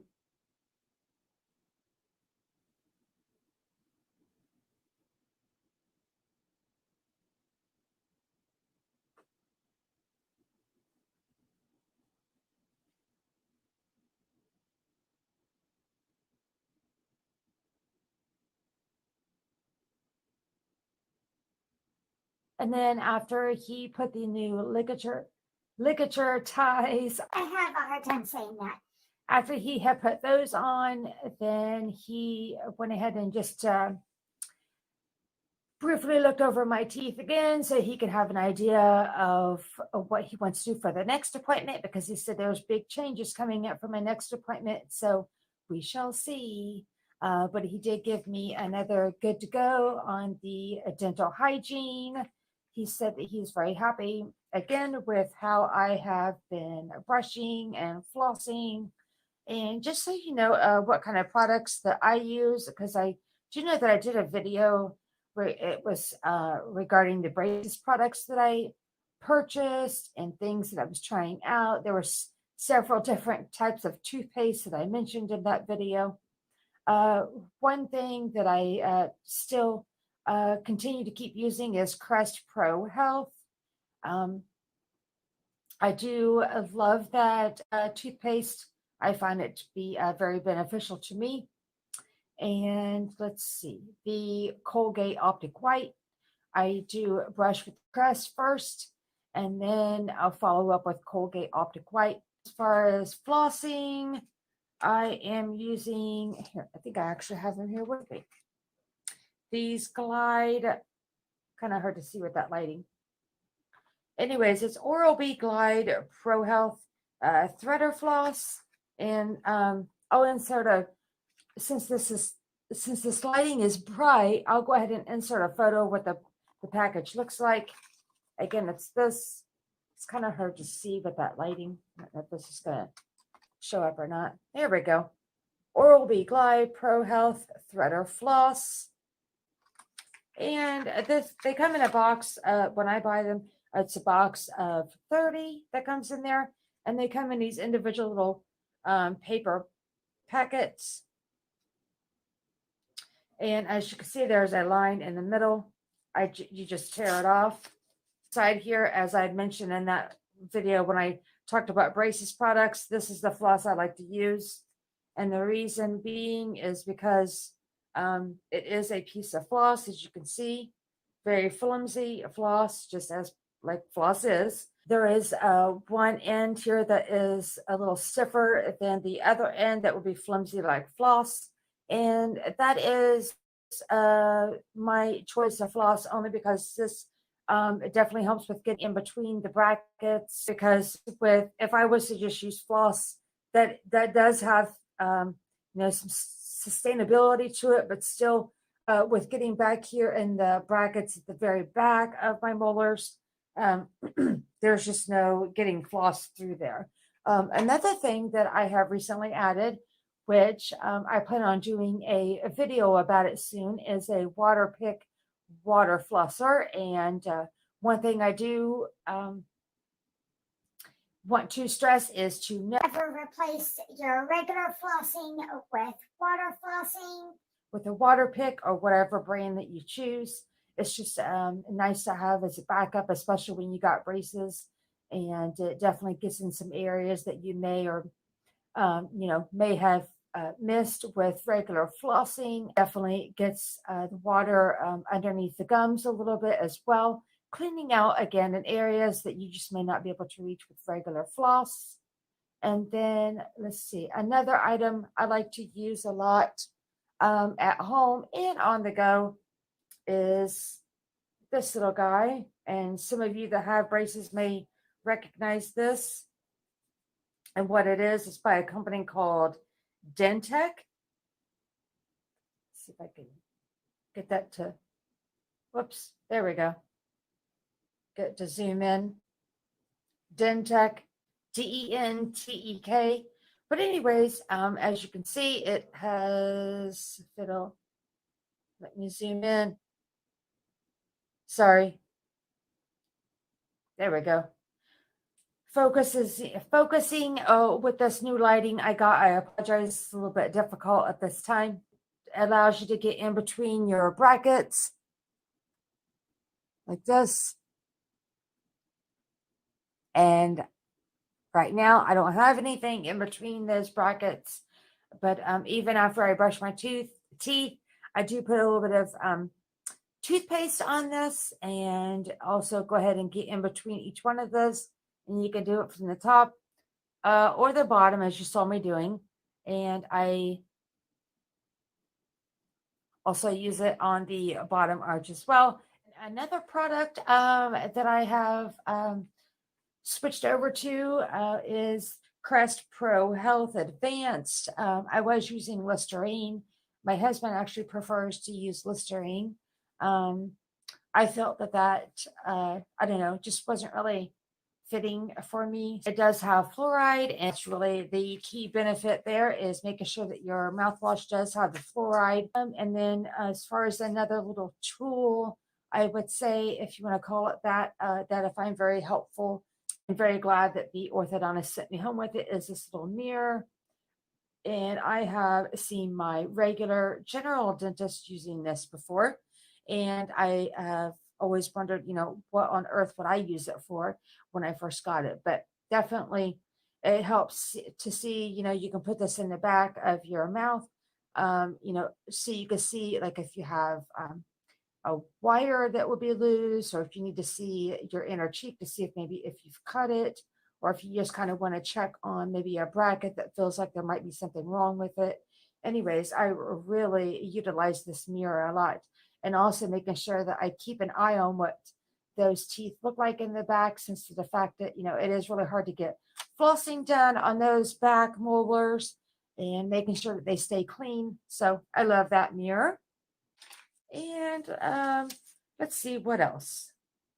I had made a few notes since it has been a little while, but for the most part, I really remember. But as I mentioned at the beginning of this video, I've had a lot of things going on in my personal life, and I've had quite a few people reaching out to me wanting to know how my braces journey was going.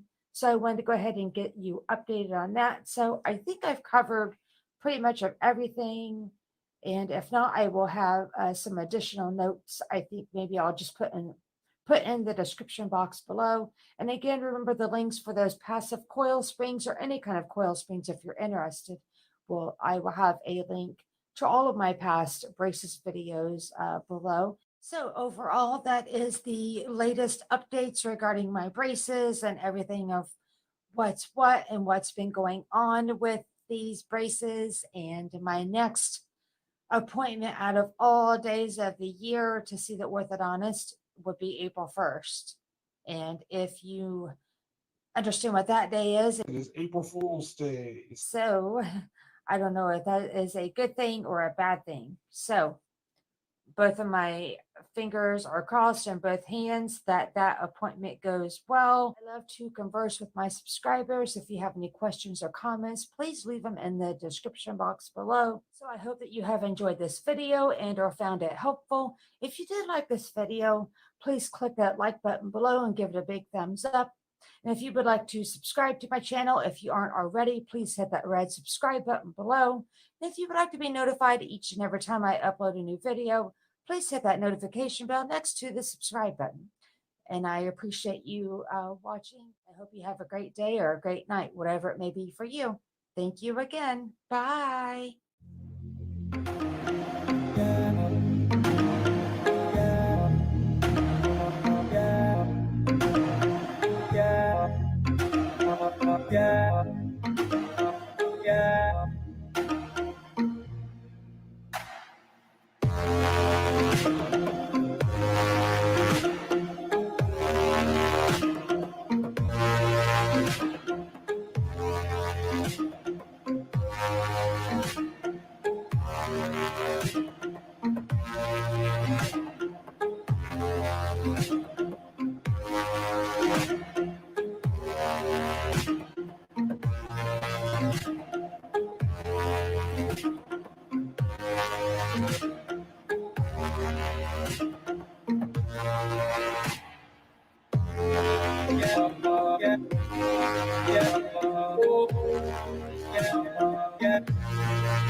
Hey guys, before I get into the video, I want to welcome you back to the channel.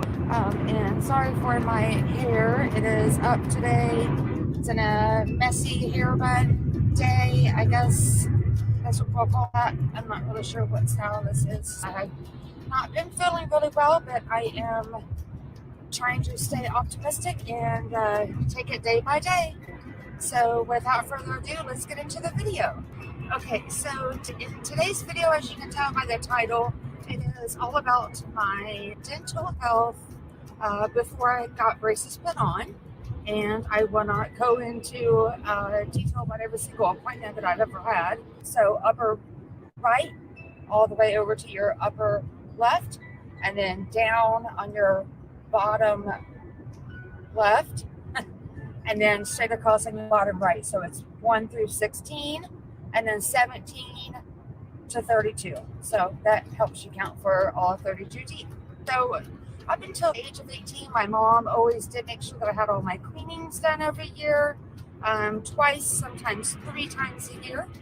And I will have to say that in doing that, I never did have a cavity ever as a child, even through my teenage years, like I said, up until I was 18. Also, treatments. I don't know if anyone else remembers or not, but when I was a child, my dentist used to fill these like a really soft plastic, almost like a silicone, or maybe it was a foam material, but it was a like a tray for your bottom arch and your top, and then you would fill the bottom and the upper tray with fluoride, put it in my mouth, and have me hold my teeth together. And then it was like less than 5 minutes, even though it felt like a lot longer than that.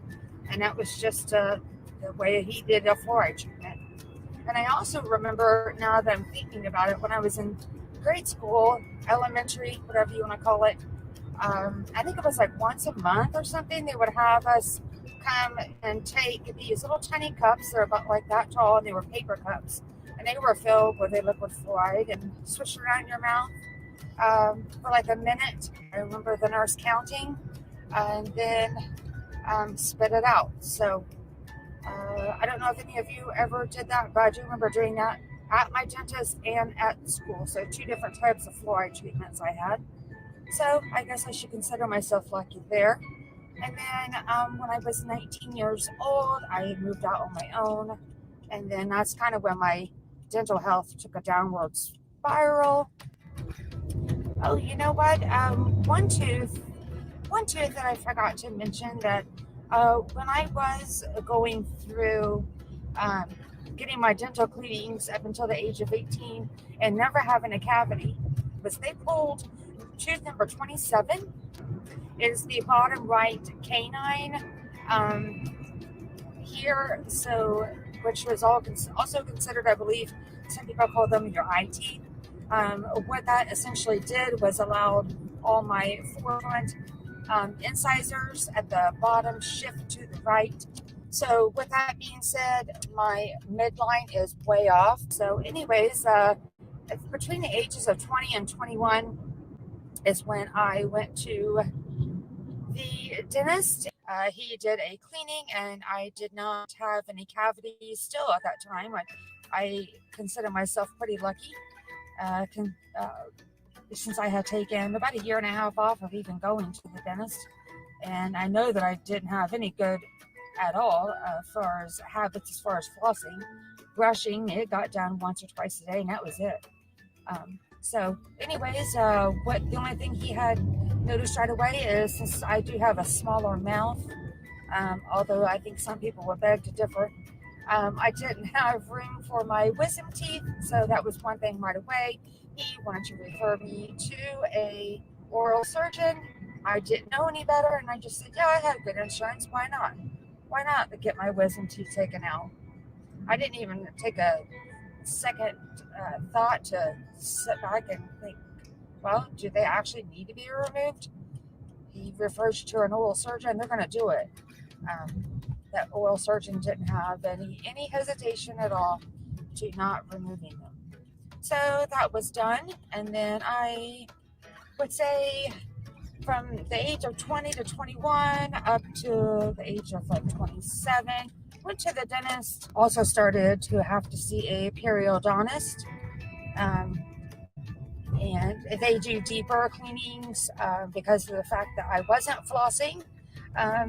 They told me that, because of your bad flossing habits, even though you're brushing, you're not getting in between the teeth well enough. So therefore, what I was facing, sorry, I kind of have my camera all up in my face. I was trying to drive and do this, so sorry about that. So what I had endured now was to deal with was the gingivitis. So yeah, periodontal treatments were done. Those are done every 3 months. Of stages of seeing that periodontist, she noticed that I had a cavity in tooth number 15. It is in the upper left arch. And with that being said, I asked her if it could be repaired via doing like maybe a root canal and then possibly a crown, and no. So that goes again to say that I can't stress enough how important flossing is. And so, yeah, tooth number 15 had to be extracted. And with me mentioning that the wisdom teeth had to be pulled, that tooth number 15 is just in front of the wisdom tooth on the upper left arch, just so you understand where that's at. And then as I get near the age of 30, I'm still going to the dentist, and I am getting my cleanings done, the periodontal treatments. I have to say, unfortunately, I had missed a few, and once you are set up with a periodontist because of not having good flossing habits and gingivitis, just bacteria that's underneath the gum, and it's just an extra cleaning that gets that out, because once your gum line starts to recede due to having that, that's not going to replenish itself. So you've got to keep up your treatments, and all of this is just teaching me lessons after lessons I am not learning. So with all that said, she's telling me that I had cavities in between 3 teeth, and those numbers are 12, 13, and 14. Again, as you may have already guessed, because I just got done talking about tooth number 15, they are on the upper left. Excessive cavities are not becoming an issue unless it's the upper left of my mouth. I don't know if a lot of it's hereditary or what, but goodness gracious. So anyways, she's telling me that tooth number 13 is not repairable. So I did go ahead and go to another dentist to get a second opinion, because I learned in not doing that before that ended up costing me more money. And I was young then, and now that I was older at that time, I knew to at least go get a second opinion, and it was true that tooth number 13 has such a bad cavity that it couldn't be repaired. So I said, just put the fillings in teeth number 12 and 14, and then I guess we'll have to pull 13. So there is another video that I have uploaded that is regarding my second and third orthodontic updates, and it talks about what my orthodontist is doing for that area on my upper left. So it's kind of a little bit of a complicated case. And so the next question you might be asking yourself is, why didn't I have a bridge done? Because of that being, I've already had tooth 16 pulled, because that was one of the wisdoms. Tooth number 15, which was right in front of the wisdom, was pulled. And then I just turned around and just told you that I had tooth number 13. So you're thinking, my goodness, why did you not get a bridge to help sustain that space? When I did go ahead and ask about that, they mentioned, when doing a bridge, if you ever are still considering getting braces, isn't the best thing to do, just because when you do a bridge, it's an implant that's kind of like a fake tooth, which was where it would go to replace tooth number 13, and then 12 and 14, it will be on both opposite sides of 13. Sorry if I'm confusing you. 12 and 14 would have to have a build-up done, which is where they dig the inside of the tooth out, and then treat it as they're doing the same that they would do if they did a root canal. Put crowns on 12 and 14. Charge me for that. Charge me for the bridge. So I said no. Just do the fillings.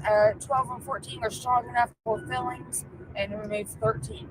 So I just wanted to clear that up in case you were wondering why I didn't do a bridge. So everything I've told you up to this far brings me up to 2016, like the summer of 2016, I believe.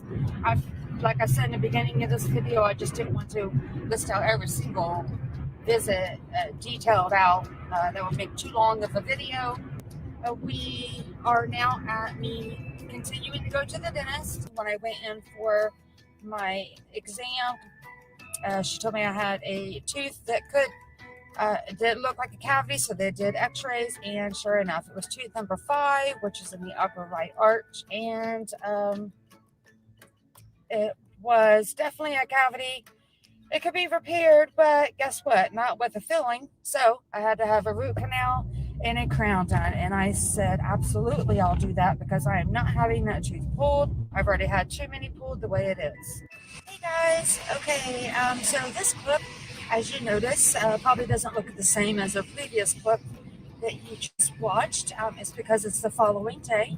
When I was recording yesterday, as I was going on about my dental health before braces, I got kind of caught up in my story there, and realized that I did not pay attention to my memory card had ran out of space, and I was just thought I was still recording, and apparently I wasn't. But anyways, I wanted to wrap up this video. And speaking of my dental history, please take care of your teeth. That's the best advice I have. Do whatever you can to keep up on your dental visits, whatever the case may be for your dental health. Do all that you can do to take care of your teeth, but please don't repeat the same mistakes I did. And I have learned quite a few lessons from my past, and ever since I have had braces put on, and just a little prior to that, my brushing habits got better. Definitely my flossing has gotten a lot better over the last year, and especially with braces. Now I am brushing probably on an average of 3 to 4 times a day, and then flossing at least twice a day.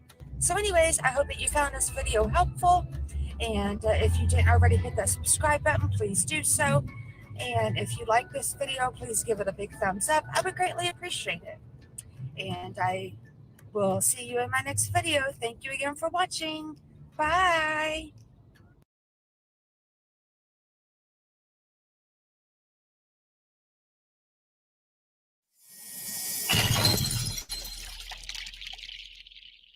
I have an orthodontist appointment.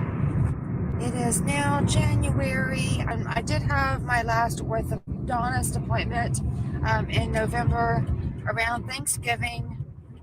December, I was going to record just to give some updates on like how that orthodontic appointment went. Anyways, in December, I'm still not doing the best. I just wasn't able to be in the right mind frame, I think, to record, and it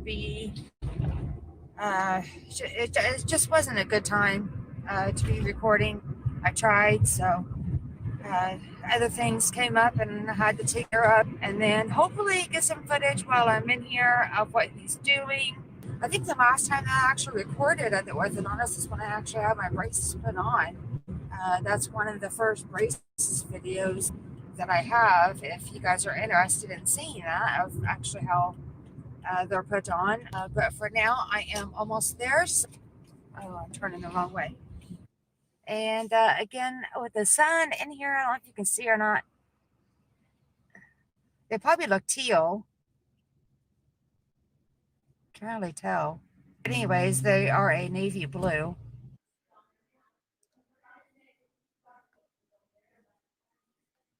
You probably can't really see them very well. I'm not sure. I like that color.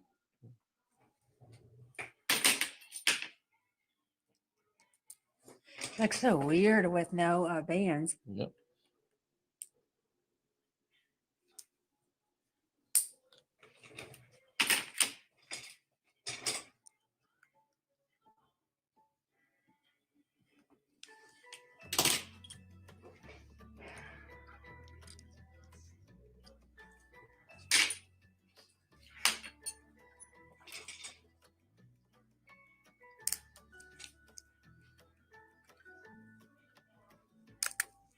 Ah.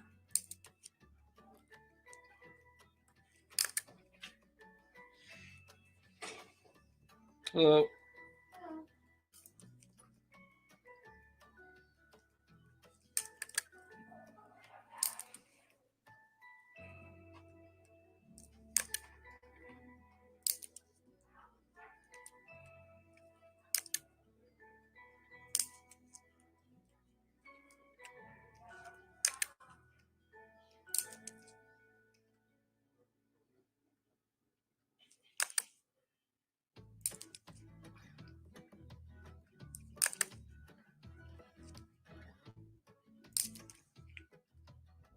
Okay, and that was a quick orthodontist follow-up.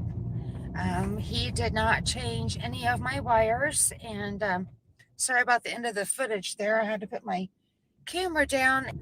There was other patients that were waiting to be seen.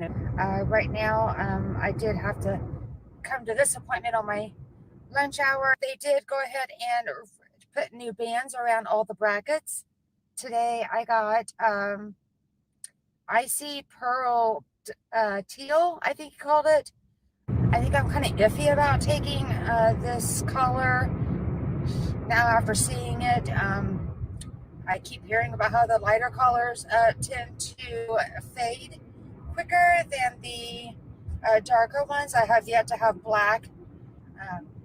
I had a dark teal when I first got braces, and then I went to a light, more of a medium shade of like a hot pink, and then I went to that navy blue, and then I thought I wanted back in that teal again, and I like this icy pearl when I looked at it, but it'll be just something I'll have to get used to.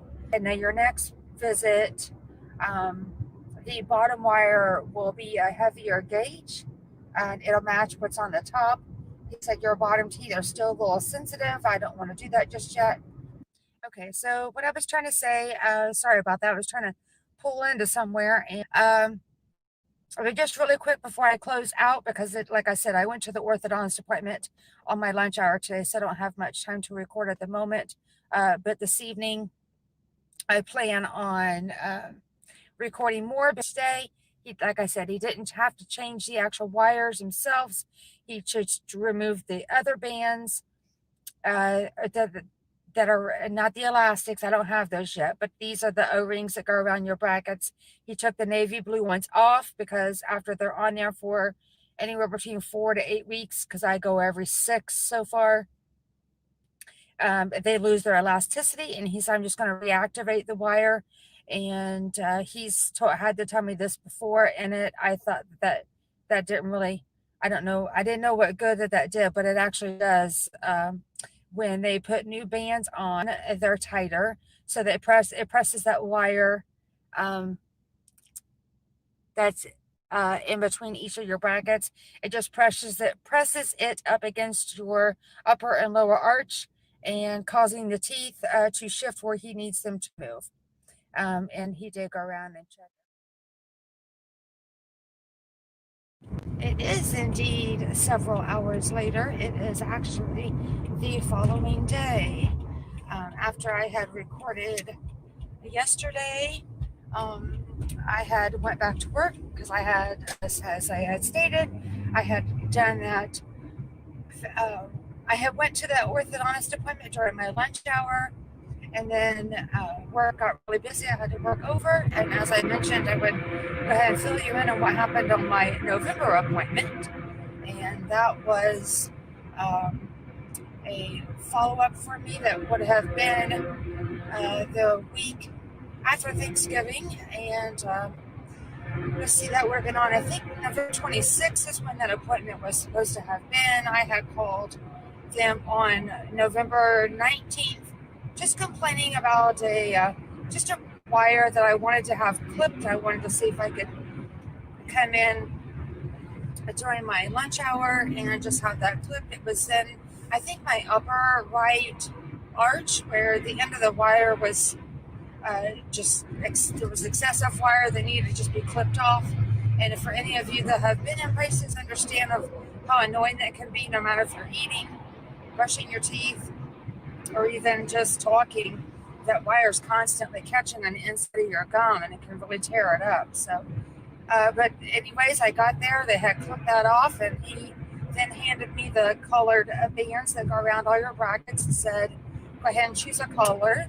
And I said, so what's happening? And he just said, well, we'll just go ahead and make this your appointment for November.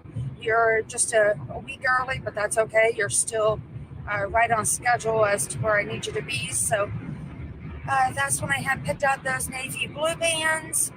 And then he went ahead and took all the, at that time I had pink rings around all my O-rings around my brackets. He took those off.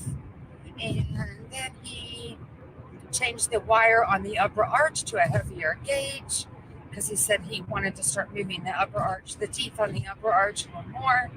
And then on the bottom, he had just left the same wire, and then again, clipping that excessive wire. Okay, and then the next thing that he wanted to do was talk about a coil spring, which I don't know if any of you have ever had a coil spring that have had braces or are if you are in braces right now. I just recently started reading up a little bit more about the coil springs. Didn't expect for him to bring the coil springs up.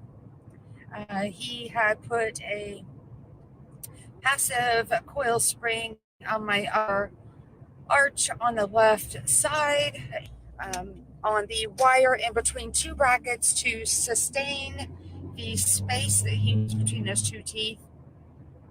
And there are 3 different types of coil springs from what I understand. And don't quote me on this, but I think an open coil spring is to put on the wire in between 2 teeth that will actually, as the orthodontist needs it to, open up the space between those 2 teeth. And there is a closed coil spring, hence the name. It will close a gap or a space between 2 teeth. And again, I have a passive one where he is wanting to sustain the space that is in between these 2 teeth. And with that being said, because I had a tooth in my upper left arch, and I am crossing my fingers, but he discussed in November with me, which is what I was saying after I was there for just an emergency of what I thought was going to go in and get that wire clipped. That was excessive on the other upper right side, rubbing on against my cheek.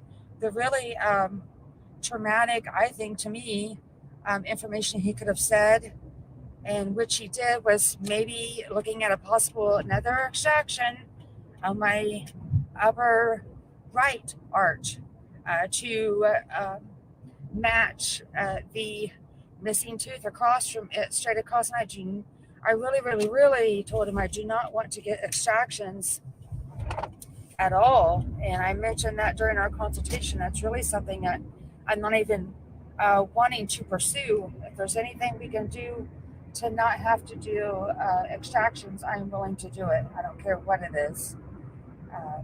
But one thing I will have to say really fast is if he does have to have an extraction, one of my top upper right teeth that will be straight across from the upper left. The only saving grace to that, or silver lining I should maybe call it, is I do have an overbite and an overjet. With that being said, my overbite and my overjet is pretty apparent. So that would be, again, my only silver lining. If you did remove those 2 teeth, I do know that since the overbite and the overjet is so apparent, that when he does eventually continue to keep moving the front teeth because of the overbite, kind of, it's hard to do in a car here, but the overbite, the teeth, should be straight up and down, but mine are an overbite and kind of fan out like an overjet. So with that being said, he's going to try to pull those in so they're straight. So if he has 2 molars that are extracted, across from each other on the roof, on the top upper arch, with him shoving the front teeth, pulling them backwards, it would fill in those spaces, is what he's hoping. So that's the gist of that. So yeah, the November appointment does have me kind of worried. And then I know I kind of did this video in reverse order of doing my January ortho appointment, which, as you saw, was very quick. Pretty much sustaining my teeth in the positions that they're at, just tightening them up a little bit. So since yesterday's appointment, I do feel like all of my teeth are just kind of in a tight, like in a vice, hurting a little bit today to eat. Other than that, I'm not really in much pain at all. No pain reliever needed. So yeah, I'm pretty worried about what my future holds here, but I'm going to fight strong to not have to have any extractions. So sorry that this video was kind of lengthy. I am doing my best now to start getting my videos put together a little quicker. Sometimes they do take more than just one day to get recorded. And, there's editing that has to go into it. Okay, so I hope that is a good recap as far as what happened in November. And please keep your fingers crossed for me that I don't have any extractions, or if I do, he has explained the reason of my overbite and overjet. I'm maybe fortunate that with him adjusting that, it's eventually that will then allow him to be able to close those gaps. But again, we'll see. I got kind of a complex case, and I think the orthodontists like that. Maybe a challenge for them. It almost seems like anyone that I know that goes to an orthodontist, you go in there, they are going to brace you. So, you know, and they have all kinds of plans. They're all up for a challenge for sure. So I hope that you found this video helpful. If you did, if you could please hit that like button, I would greatly appreciate it. And if you would like to follow along with my journey and be in the know of when I post a new video, please hit that subscribe button and hit that notification bell next to the subscribe button. And also I will have my other links for my social medias down below if you would like to follow me there as well, to have more of my daily or weekly updates. And if you have any questions regarding my journey, or if you know of any information that would be of help to me, I love conversing with my subscribers, so I can get kind of long-winded. I'm working on that, so I will see you in my next video. Thank you so much. Bye. Okay, so I got to thinking after I closed this video out, I just forgot to let you know that I'm going to insert some pictures at the end of this video showing that passive coil spring. And I know that I briefly just covered the 3 coil springs that I know of. I don't know if there could be more. And that's just quick literature that I have read on all 3. If he has to put another coil spring in, you know, I just want a little information on it ahead of time. Someone might want to know, what does that look like and where is it placed? So I'll insert some pictures and then also try to gather some pictures of so far of what my braces have looked like and how the transformation has taken place. I don't feel like my teeth have moved an abundance amount, but I haven't been in my braces very long. So thank you again, and I hope you have a great day or a great night, whatever it may be for you. Thanks. Bye.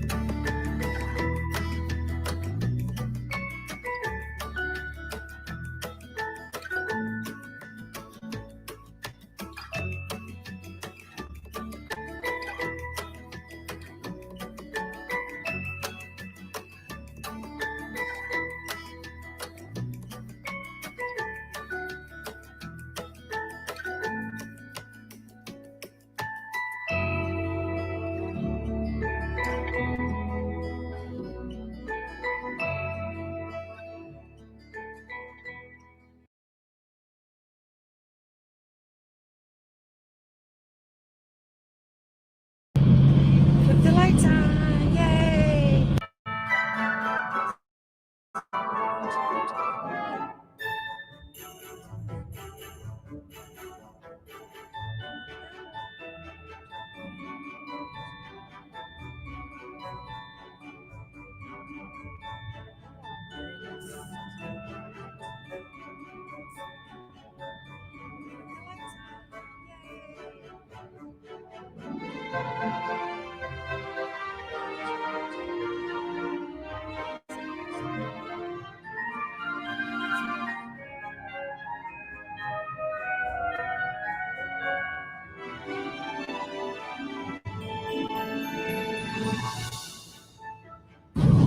But my hat though,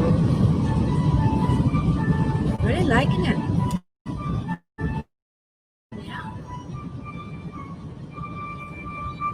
Says I am all lit up.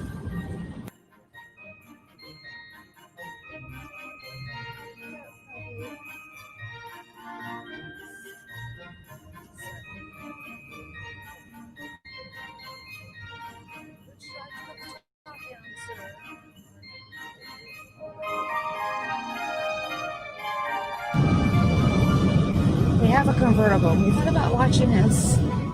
We're driving through this with the top down, but it is a little chill.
So I hope that you have enjoyed this video. If you did like it, please give it a thumbs up.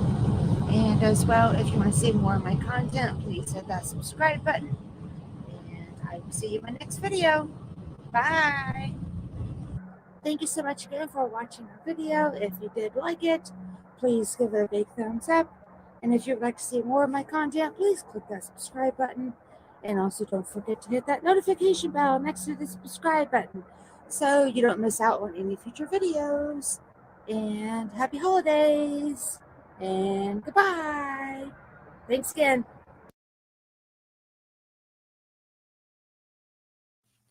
Hi everyone, and welcome to my channel. So in today's video, I will be doing a product review. The company themselves did not reach out to me directly to do this review. I had actually won this item via a giveaway that I had entered on another YouTube channel. And that YouTube channel is called Kimberly's Journey. She had done a giveaway on her channel for this item. I had entered that giveaway and I was one of the 5 lucky winners to have won this item. And once the giveaway was completed, I at that time had received an email from the company and Kimberly as well, just to confirm my information. The item was shipped to me. And during that correspondence, the company is aware that I'm doing my own product review on this item. Okay, so the product I have to review for you today is this rose gold makeup vanity mirror. It's such a pretty color, I think, as I love pink, and the shade of pink I think is so pretty. But this makeup mirror has more things going on with it besides it just being pretty in the shade of color that it is. It has quite a few cool features that you can use at home or on the go. So I can't wait to tell you about them.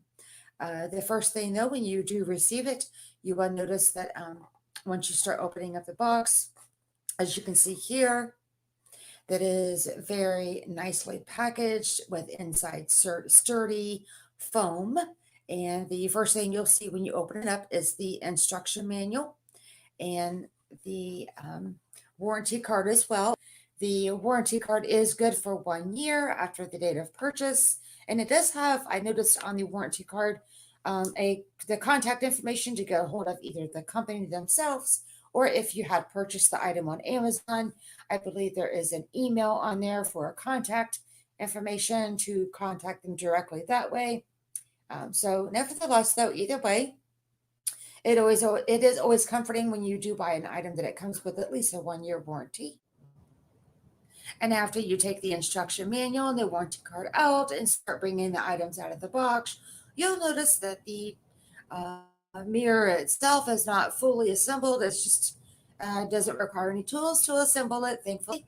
But it is very easy to put together. What you'll notice you'll be getting is, as you can see here in the picture that I'll insert, is there is the mirror itself, and then this base.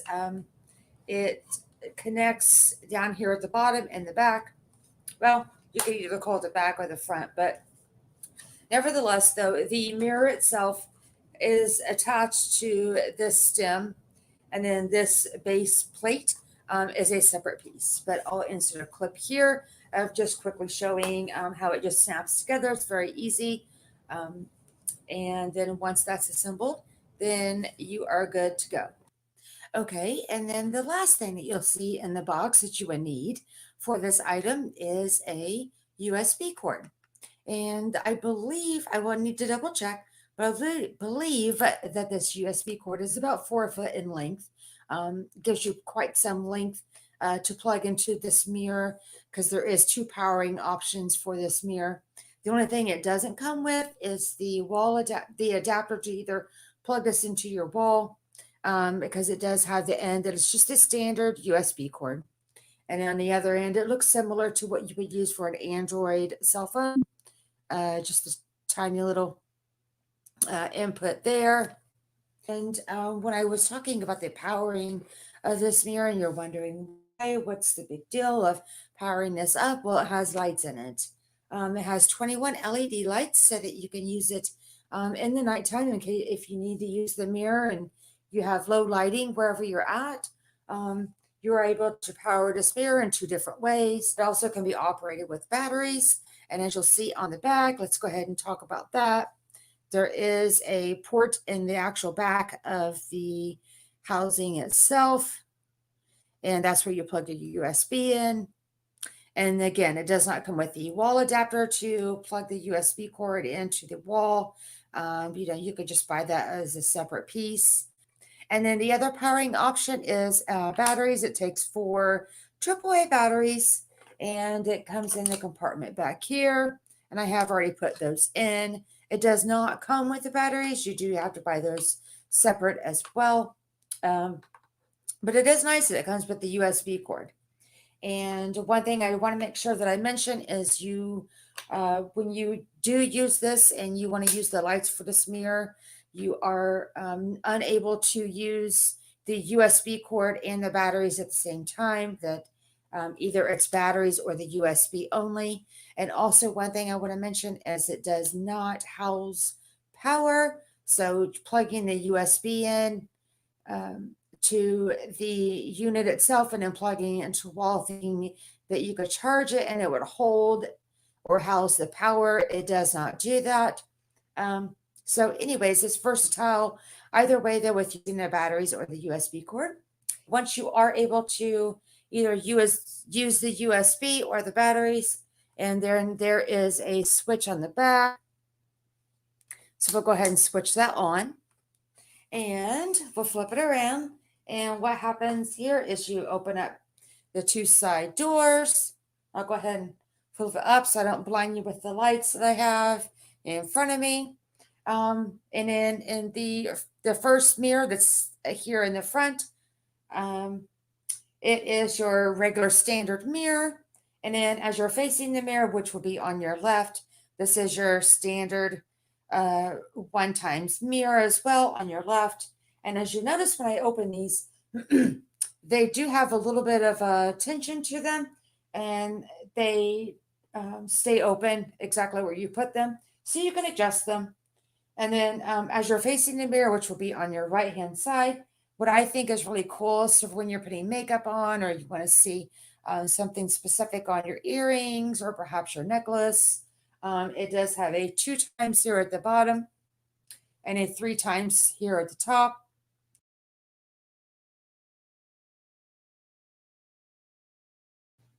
And another little thing that I forgot to mention before that I do like about this mirror and in using it is, I'll show you. Let me close this up real fast.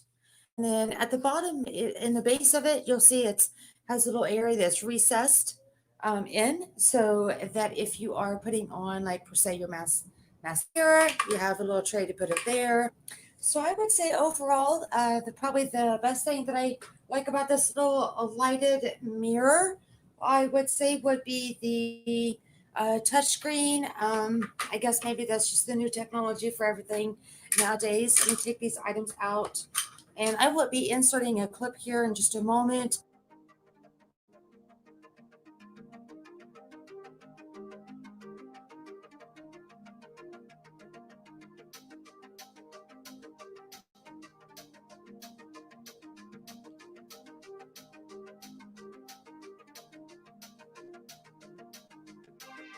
And then one thing I do want to make sure that I mention, that it does not have an auto shut off.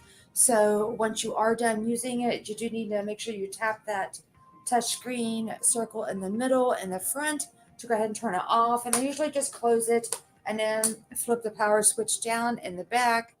But overall, I am very happy with this item, especially for the price point that it is on Amazon. And I will have a link to where you can purchase this item in my description box below, as well as the price of what it is currently at on Amazon. So I hope you enjoyed the review of this home ever lighted makeup mirror. So with that being said, if you enjoyed the video overall and you found this video to be helpful, please like this video and give it a big thumbs up. And also, if you'd like to see more of my content, please don't forget to hit that subscribe button and to hit that notification bell, and you will be notified every time I upload a new video. And if you would also like to follow me on all my social medias, I will have a link to those in the description box below. So thank you again for watching, and I hope that you have a great day or a great night, whatever it may be for you. And until then, I'll see you in my next video. Thanks. Bye.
Stephanie? Yeah.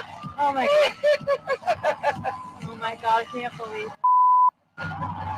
Slingshot. Slingshot. Hi, Cameron.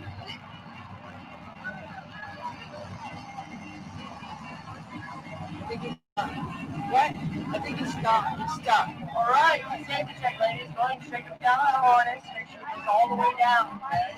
There you go. You go ahead and shake your seatbelt. Make sure it's all the way down.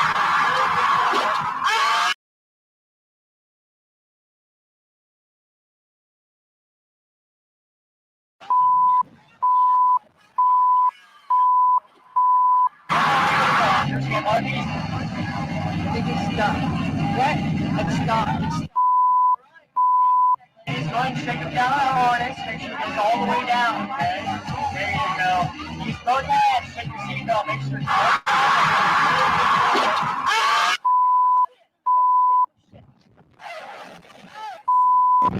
Oh my god! Oh my god! Oh my god, I love it. Oh my god! My face probably looks like I was. Oh. Oh my god! Don't you was smooth? Yeah, it's smooth, but isn't it pretty? I just didn't like it because I like. Stop laughing! My boobs are out. They are? No, I was afraid of that. No, I like bearings because I couldn't. Your view changes all the time.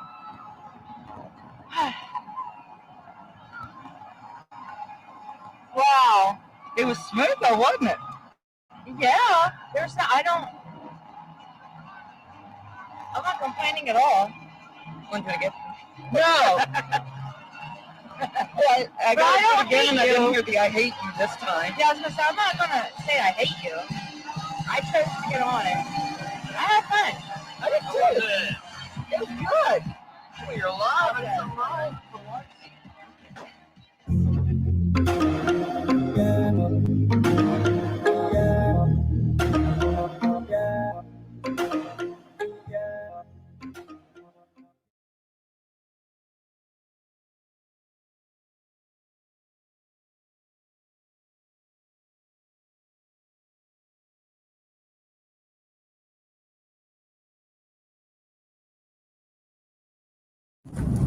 Hey, hello everybody. Everybody is having a good day or a good night, whatever it may be for you. I am doing my best at trying to get my videos recorded with the time constraints that I have, and with a full-time job and different things going on in my life that have been chaotic lately, making it kind of difficult. So I wanted to get another video out there of an update as to how my braces journey going.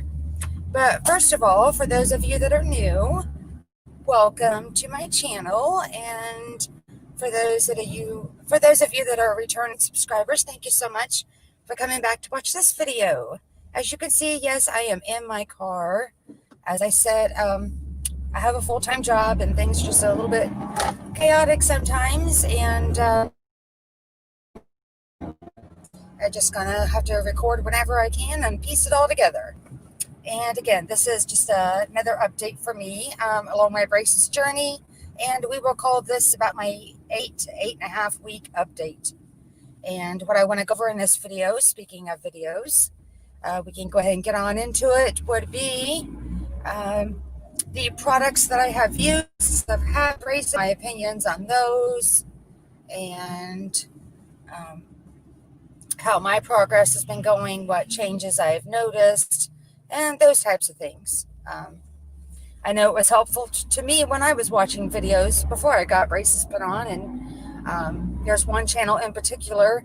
It's called Kimberly's Journey, and she, again, has a YouTube channel. And okay, so I am having issues with holding this camera and driving. Traffic is a little bit crazy, so I am going to have to continue this video once I get home, and do sit down and go over what I want to talk about in this video, because traffic's a little bit crazy on today out here, and I don't want to cause an accident. So I'll see you soon.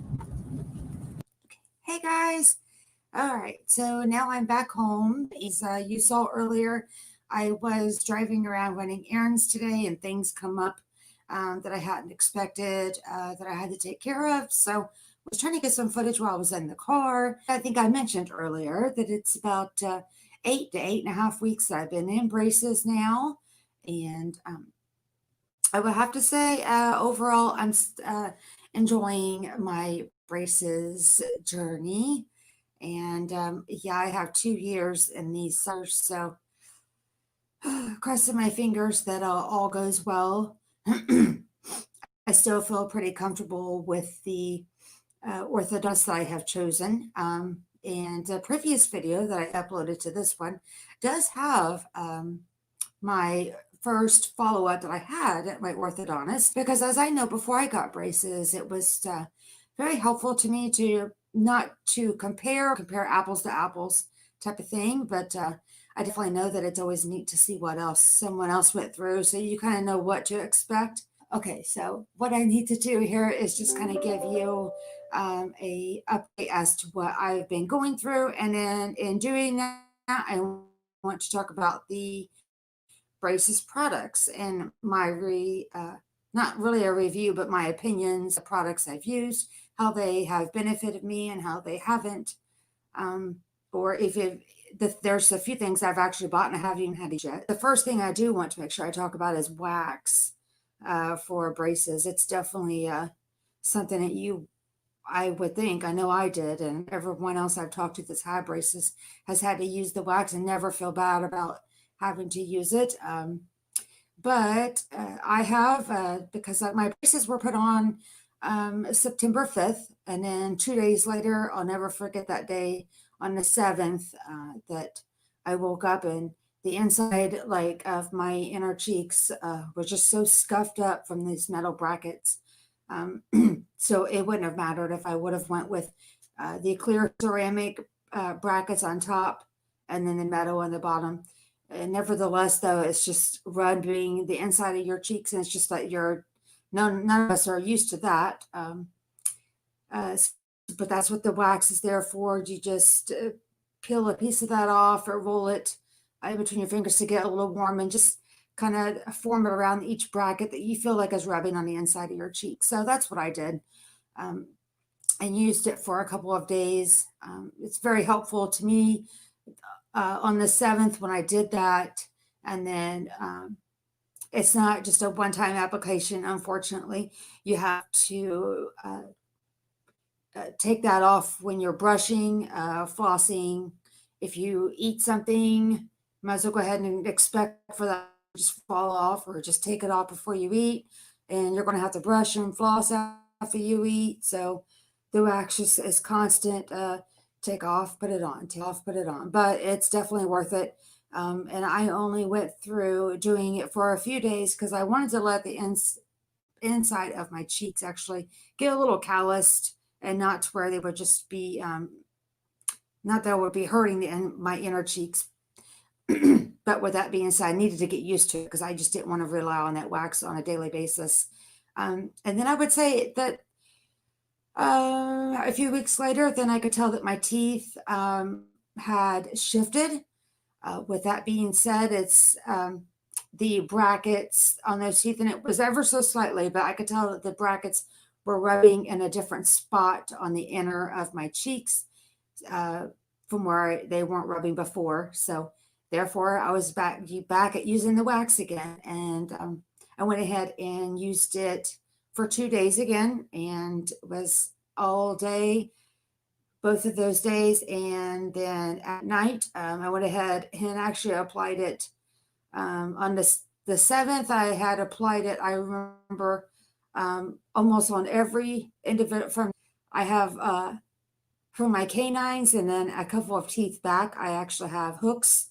And then down here, I have hooks that are on those specific brackets, and I have some hooks that are on the brackets that are on the molars and the back, and those are for later this journey that I will be getting elastics. I don't know anything about that yet, but that'll be later on.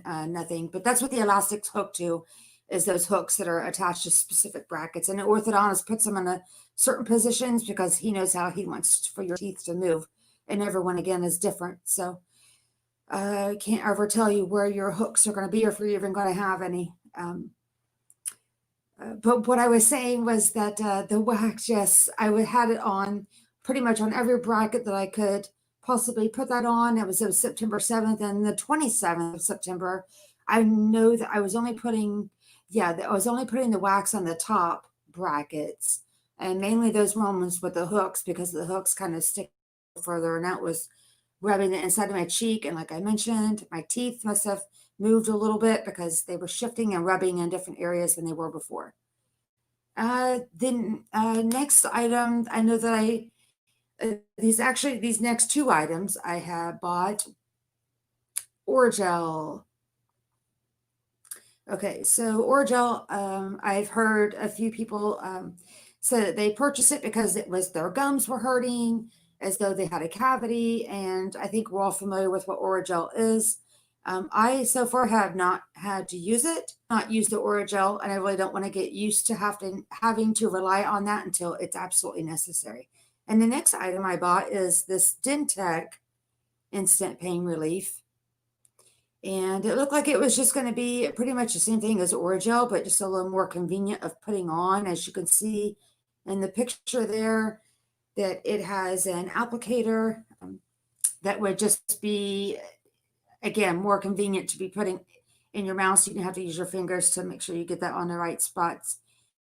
The only difference between these is they both have 20% of benzocaine, and then which is just the oral pain reliever. And then the Orajel has a menthol, which is more of a cooling agent, I believe. Okay, the next item that I bought, because someone said to actually buy this when you go to get your braces put on, because you're going to need it. And that is either chapstick or Carmex, something of equivalent to either one of those. Of course, I went ahead and bought both, just a little container of Carmex, and it's helpful. It seems like, which I don't know why this is, but unless it's just a matter of, moving your lips and having to position them differently than what you're used to.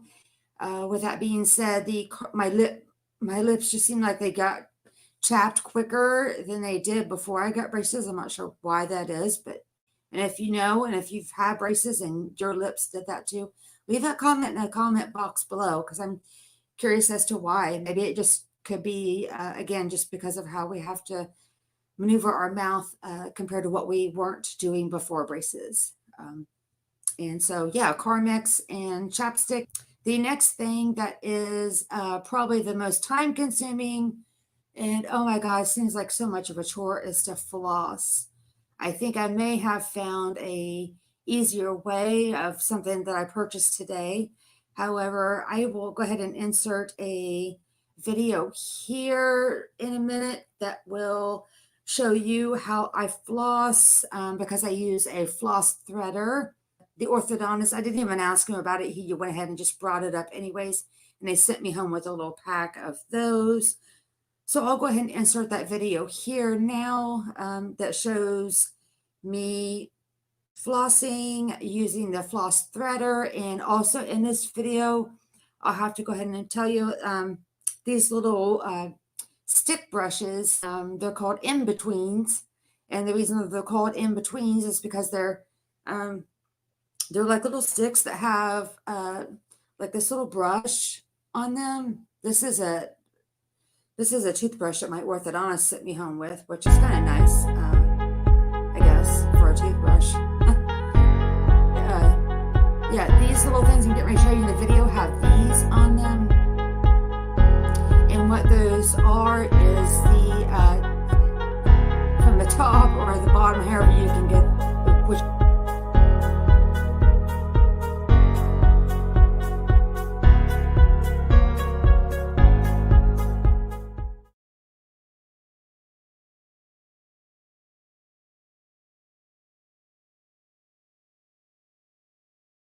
Whichever is most comfortable for you. But anyways, these get in between the brackets and they get between your teeth and the wire itself, and you go in between each individual bracket. But anyways, like I said, I'll go ahead and insert that video now so you guys can watch that.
Okay, so that video, sorry, it was kind of bad lighting, but now that you've watched that video about the floss threading and putting that floss in that threader, just turning off with one knot and then having to weave it in and out of each of the brackets.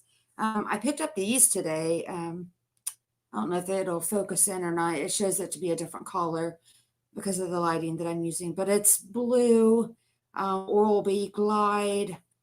And these are a threader. This is just a threader, a floss.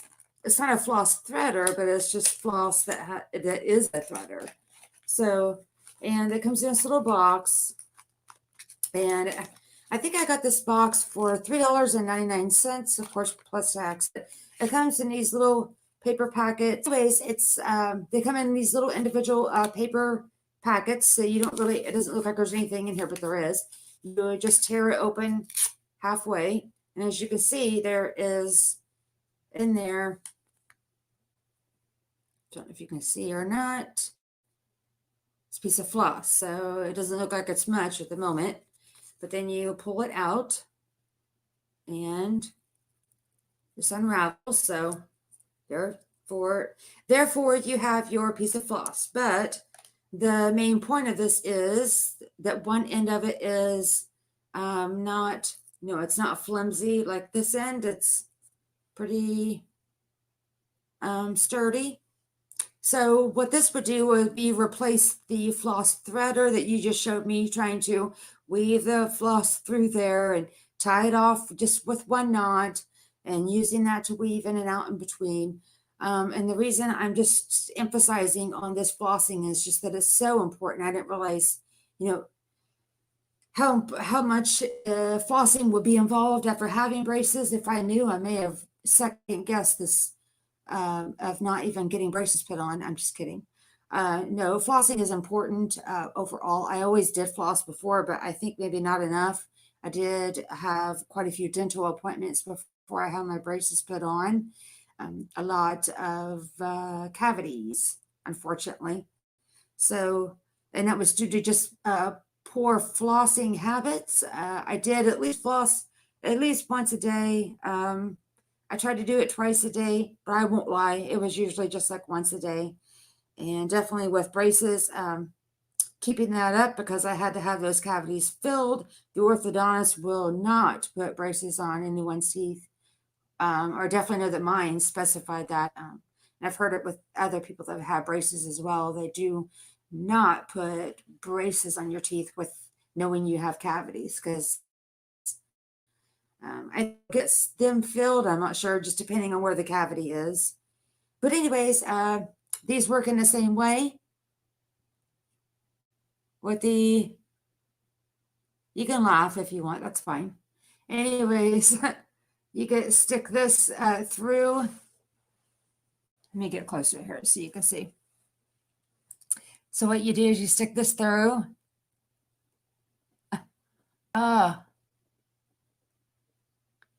And see how I just stuck it through, and it's just behind the wire.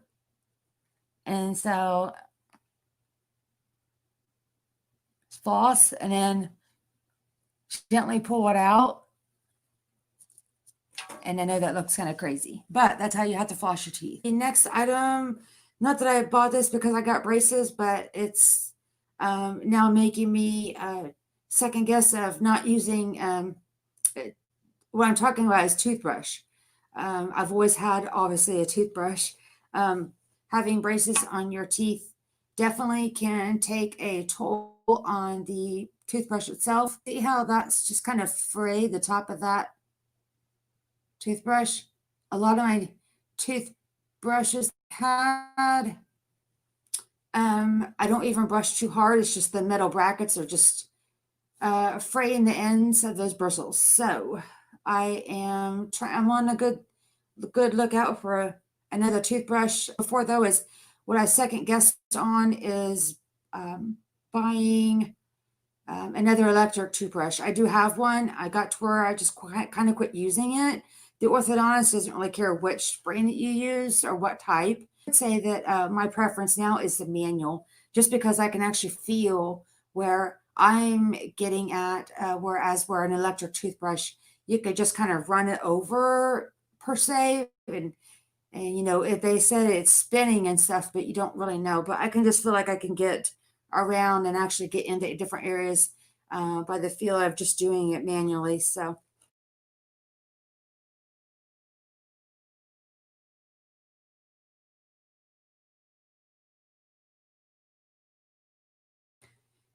let's see, toothpaste. Definitely, this is not a braces product, of course. But I would say I've always been a fan of, because I don't want to speak ill of any product per se, but my favorite has always been Crest. I've used Colgate in the past as well. Crest, though, is always something that my mother always bought for me, and I've always had good, clean teeth. But anyways, yes, Crest has always been a favorite of mine, but goodness, with braces and constantly just trying to test all these toothpastes out that the orthodontist might say this one works better, or you might hear someone has better experience with this and that, because with braces on and you've got something constantly stuck in your braces, unless you're brushing them after every individual meal, after you eat any kind of snack, it's almost like you just don't even want to even eat much at all, because then you got the chore of brushing and flossing right after. And I don't want to downgrade it, because it is something you got to do. But toothpaste, yeah, here's some choices. I've went through some Colgate, Crest, Optic White.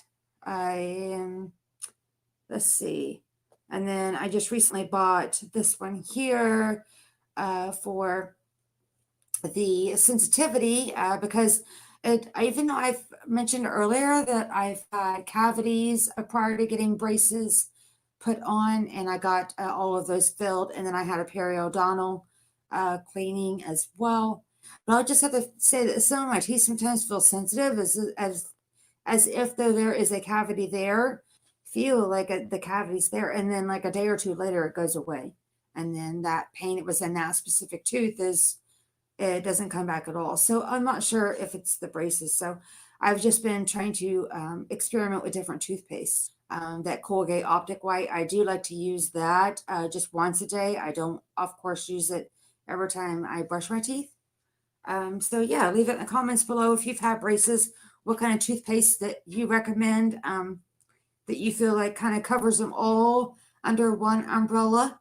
I don't know. There's just so much going on when you've got braces and the toothpaste. So it just kind of makes you want to experiment and see what's best out there. There is a 2-step process that my regular dentist had given me just as a promotion they had going on. And there was a step 1. It was supposed to be like a cleaning plus whitening. It's called the Crest HD. And there's step 1 is a purify cleanser and perfecting gel. And I don't know, I felt like my teeth were squeaky clean. I'll have to say that much. But as far as whitening, I feel like it kind of minimal for me, but maybe someone else has had better experience with that. The thing that the orthodontist that I didn't actually buy, but he gave to me because in my little welcome kit, my goodie bag, I guess if you want to call it, was a little mirror. And I thought, well, I've seen my dentist use this quite a few times, or I've even seen the orthodontist use it. And I'm sure you guys have as well. However, here's some pictures that I was thankful that I actually had this mirror. And I'll insert those here. As you can see, there's pictures I was able to take using that mirror, because I kept having something that was catching on the inner cheek and the very, very back. And I would put my tongue over top of that tooth and behind it, and I was like, dang it, that's that wire, but I don't know what to do with it. But when I did go back for that ortho follow-up, which is my first one, I told him about it, and he's like, well, I did leave some excess wire there because he wants my top and bottom arches to both open up are very narrow.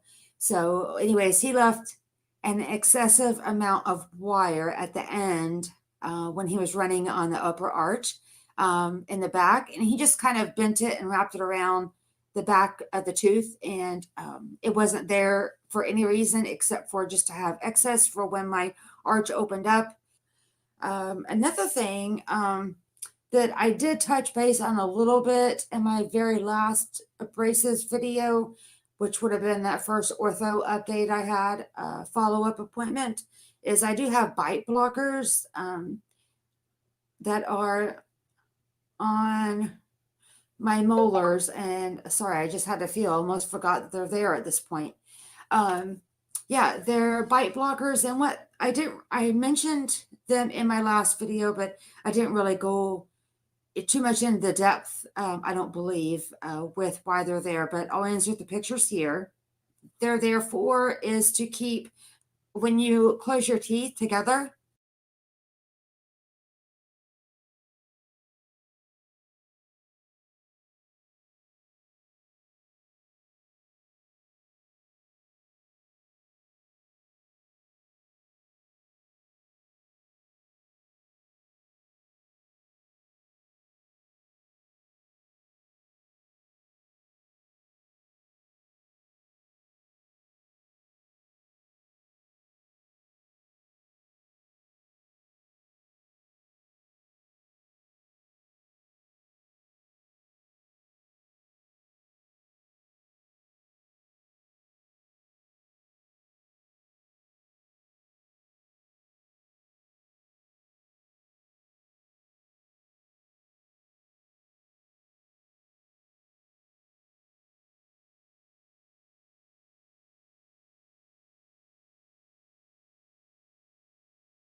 hey guys, just wanted to give you one last shot of what I look like with my teal braces. There's a car pulling up. Hey guys, just wanted to give you one last shot of what I look like with my teal braces. There's a car pulling up. Yeah, so here's my teal O-rings that I have had put on originally when I first had my braces put on, which was last month. And today I am going back for my first follow-up with my orthodontist. And I just wanted to bring my phone with me to record as much as I can. I don't like to get in the way of the orthodontist doing his work, so I take pictures and videos as I can. The assistant is extremely okay with it. She will kind of move sometimes she'll move sometimes to allow me to get the video or pictures that I want. She knows that, this isn't something that's cheap to do, and you don't just have your braces on for a few days. So she said that quite a few people bring their camera. She said there's even been times where there's people that bring I think it will probably be the iPhone, and they do time with someone else that couldn't have made to the appointment so that they can see what's going on. That can be a little cumbersome though, because I can tell my brackets are moving a little bit, or excuse my braces, because my teeth different light at different angles now. So, but anyways, yeah, the assistant said that she understands wanting to document it. She has had braces herself years ago, and I think actually, and again as an adult. So she's had braces twice, so she does understand that. So yeah, I'm hoping to be able to record as much as I can. And again, when the orthodontist actually gets back into parts of the process that he needs to be in to put things where he wants them, because he's a specialist. He knows what he's doing. I try not to put the camera in his way because I want him to be able to do what he needs to do. And, so I am almost there, and I'll see you here shortly. Okay, so yeah, I just got out of the orthodontist appointment, and I chose pink as a color change. And I'm trying to drive back home now. And this follow-up appointment, he did not change my wires. I don't know if you like the color, you can hardly see. But it was teal. And the teal lasted quite some time. I didn't stain. I don't really drink dark beverages anyways. Every once in a while, maybe coffee, sweet iced tea, but not too often. And of course, you can never brush enough when you have braces. So it's constant brushing. So yeah, the appointment itself took about 20 minutes. And the only thing he did was just make sure that he could see how my bite was hitting and to see if there was any adjustments he needed to make for that. And sorry, I'm trying to watch traffic at the same time as I'm recording this. Anyways, he wanted to make sure that my bite was touching where it needed to be for how he's planning on my teeth to be moving, and he's pretty happy with the progress. Gave me an A+ on brushing and flossing, and with flossing, it's extremely hard when you have braces. I won't lie, seems like it takes forever. And with his new bands, though, with not changing the wire, by the way, is something he doesn't want to do just yet. He said my next visit, that is something that he would do. He, again, said the O-rings and changing those, he could have just put the same collar back on, but regardless, if there's a car next to me, so yes, it's kind of awkward, and one over on that side as well. But anyways, he could have put the same collar back on if I chose to just stay with teal. However, nevertheless, what color it could be, the O-rings do lose their elasticity. They do get stretched out, and of course, having them on for however it is, or however long it is that you follow up, go back after a visit, whether it be 4 weeks, 6 weeks, 7 weeks. Every patient is different. I think the average is 4 weeks for most. Some, or actually for most, are 6 weeks, some for 4. But anyways, what I was saying was the O-rings, they do lose their elasticity. They're stretched over a bracket. They're very tiny, of course, and they're there to hold that wire in place. Besides being aesthetically pleasing, I guess they really do serve a purpose, and that wire that's running in between each bracket, the O-rings are there to keep that on. So no matter what color it is that you choose, when he said he wanted to reactivate the wire that I'm currently in, he just told me choose a color, any color, so I chose pink, which you can't see very well in this recording right now because I'm in my car driving, and hopefully this pink doesn't stain. But in changing the O-rings, when I asked him what reactivating means, he said, those O-rings that you've had on for 6 weeks now, they got stretched out. Being on there and you brushing them, you're moving them kind of a little bit around.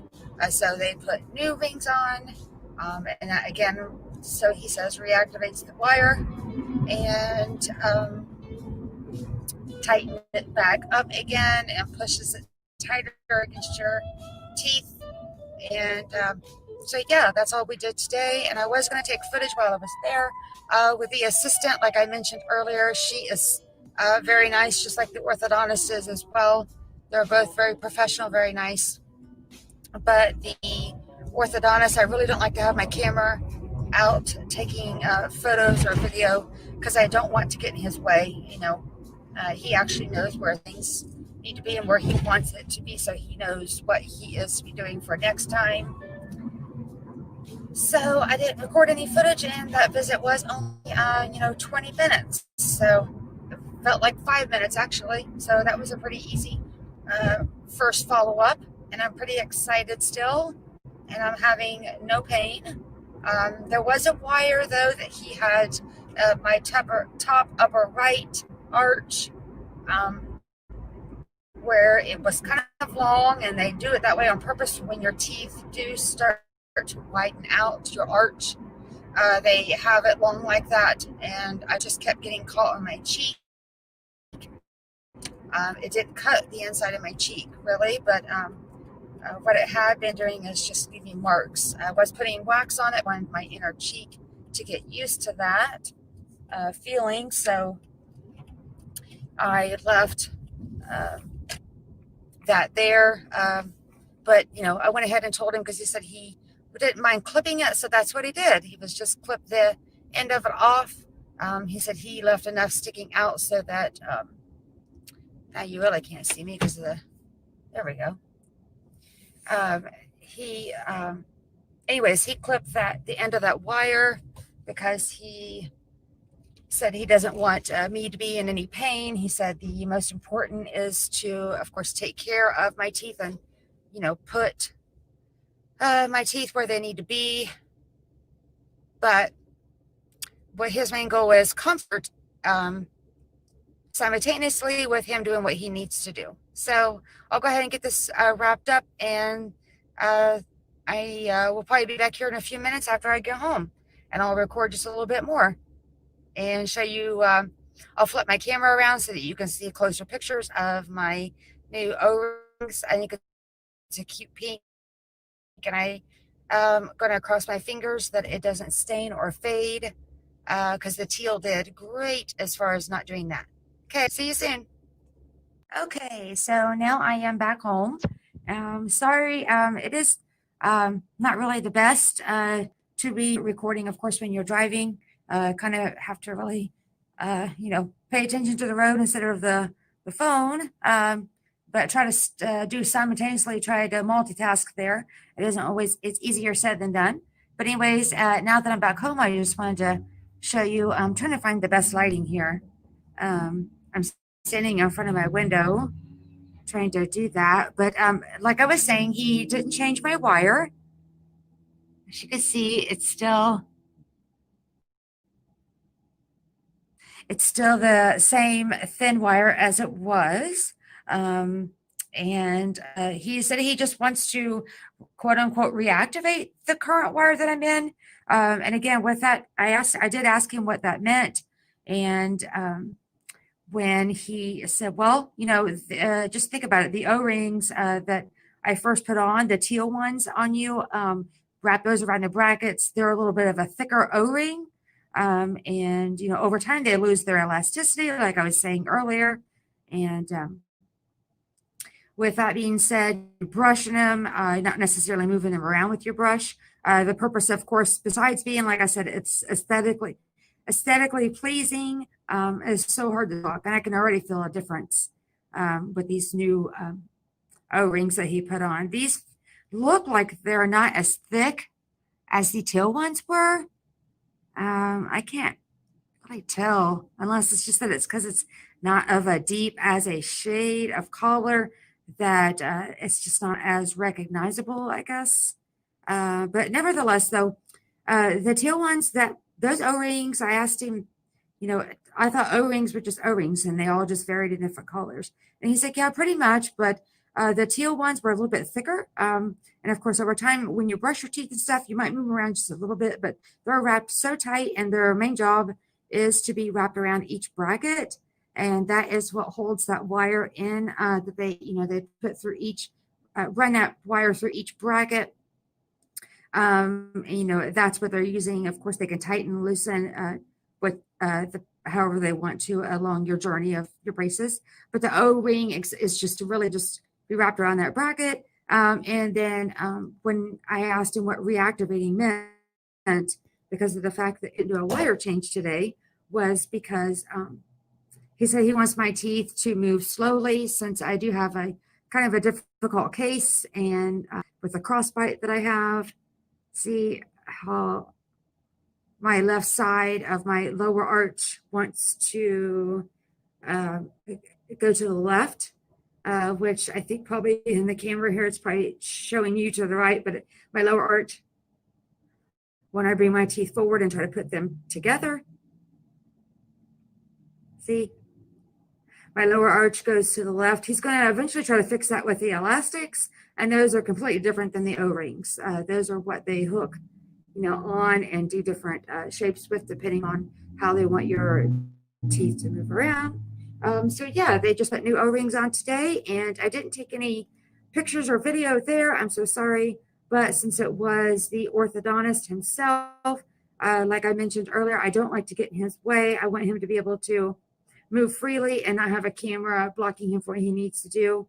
You know, but this isn't a cheap ordeal. And it is a long journey of, you know, at least a minimum of 2 years for me anyways. So I want him to be able to put things in perspective, get perspective, and put things in place where he needs to have it. And he was looking today, and he just had me keep biting down closing my, he wanted to just see where my bite was at. And I appreciate that, because in the next appointment, he will actually know where he wants to, what steps he wants to take next. So with that being said, he also did look at the bite blockers, because yes, those are things I had built up in my teeth right here and here. And what those do is, the reason I have those is to allow your teeth to sit exactly where he needs them. You know, he could have just put the braces on the top initially and left the bottom alone, but he wanted to go ahead and do tops and bottoms. So that part would just be done and out of the way. And I appreciated that, because so that way I don't have to go through that process twice. And it wasn't extremely painful. Just would prefer not to have to go in there and have the braces put on twice, tops first, bottoms second. But anyways, he put the bite blockers on there to kind of hold my upper arch up a little bit. So when I do close my teeth like that, it doesn't allow for those upper teeth to come down and hit the brackets on the bottom lower teeth, which I feel like is kind of, as my teeth are moving, I do feel like my canines are actually just barely coming into contact with the brackets that are directly on the tooth below them. He did check today, and it is extremely close, but he does want to just leave things as they are. And he said with putting new O-rings on, since these are brand new, and they will may cause a little soreness, but nothing that I won't be able to handle. And so, yeah, that's all that happened today. Okay, and one thing I haven't done yet, because I just kept on talking, is flip my camera around so it's a little bit more of a clear picture for you, so that you can see my braces. Again, I did change from teal to pink. Fingers crossed that these don't stain or lighten. I really love pink. It's one of my favorite colors, pink and teal.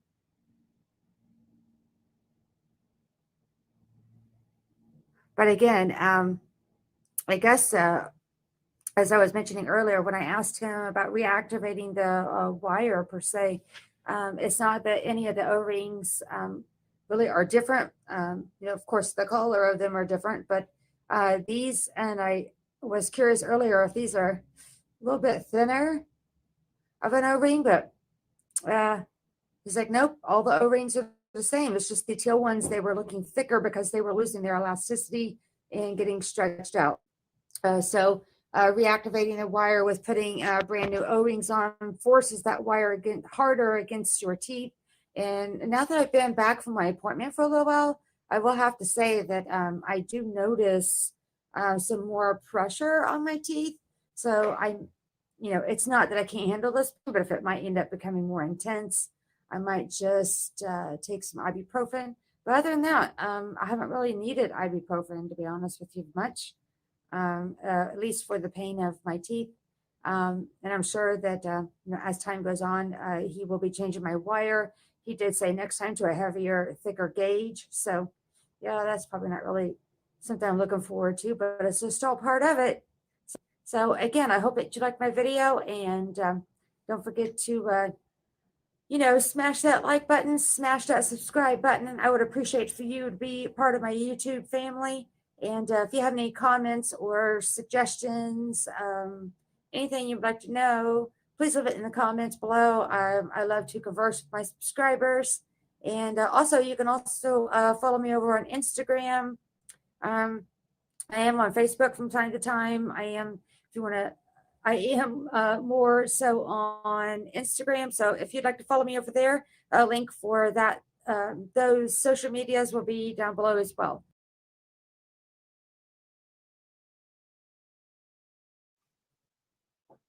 Hey guys, welcome back to my channel. For those of you that are brand new to my channel, welcome, welcome, welcome, and thank you for tuning in to this video. For whatever may have brought you here, I appreciate it. And for those subscribers that are returning to my channel to watch this video, thank you so much for coming back. I appreciate it. This is all new to me, so I'm finding YouTube to be a lot of work, but actually I find it to be rewarding in different ways. And as I go along with making more and more videos, I'm just super excited about it. I think it's neat and fun. But for those of you that are new, though, I do want to just quickly remind you that I do have a welcome to my channel video, because I've had my YouTube channel for quite a few years. And with that being said, I just kind of like took a bunch of videos and just kept uploading them. Didn't really ever give much of a description to them, many captions, never really described what was going to be in the video, just uploaded them all. And so I didn't really feel the need to delete any of those, but they are still down there, and I have updated the captions and the descriptions to all the old videos that I've had. Anyways, if you want to know a little more about what is going to be on my channel, what it consists of, you can find that link for my welcome to my channel video down in the description box below. And it's just shy of 10 minutes, and unfortunately it does consist of me just talking on and on. I was pretty nervous when I made that video. Just felt it was just necessary. And again, it's just preference. A lot of people don't have them on their channels to welcome them, especially for people that got a lot of videos on their channel. I don't. But that's going to change because I'm just wanting to reestablish my channel. So today, as you can see, I am an adult with braces. So, and you know what? I had recorded all of my footage from the day that I actually got these braces put on. And as I was editing it, I kind of lost some of it. There's sections of it I still have. However, what stinks is the more informative parts of the video, the more detailed, as I'm trying to describe what's going on. Those parts of the video where it's me talking and kind of as I insert pictures and clips of what actually took place at the orthodontist. Thankfully, those are still there from what I took at the actual orthodontist. Excuse me, my cat's scratching the carpet. Excuse me. Anyways, so yeah, I'm having to re-record and pretty much kind of preface that video again from the actual braces day. I may be sounding sarcastic when I say braces day. Actually, I thought that was a pretty fun experience getting braces. I needed them as a child, and my mother wasn't able to afford for me to have them put on. And that's okay. That's totally okay. But as an adult, I did save up money that I needed to have done in order to have the financial means to take care of it myself. So that's what's important. I always have my cleanings and stuff as a child, but the braces, they're just not cheap. And a lot of times that holds people back from being able to put them on. And I completely understand that.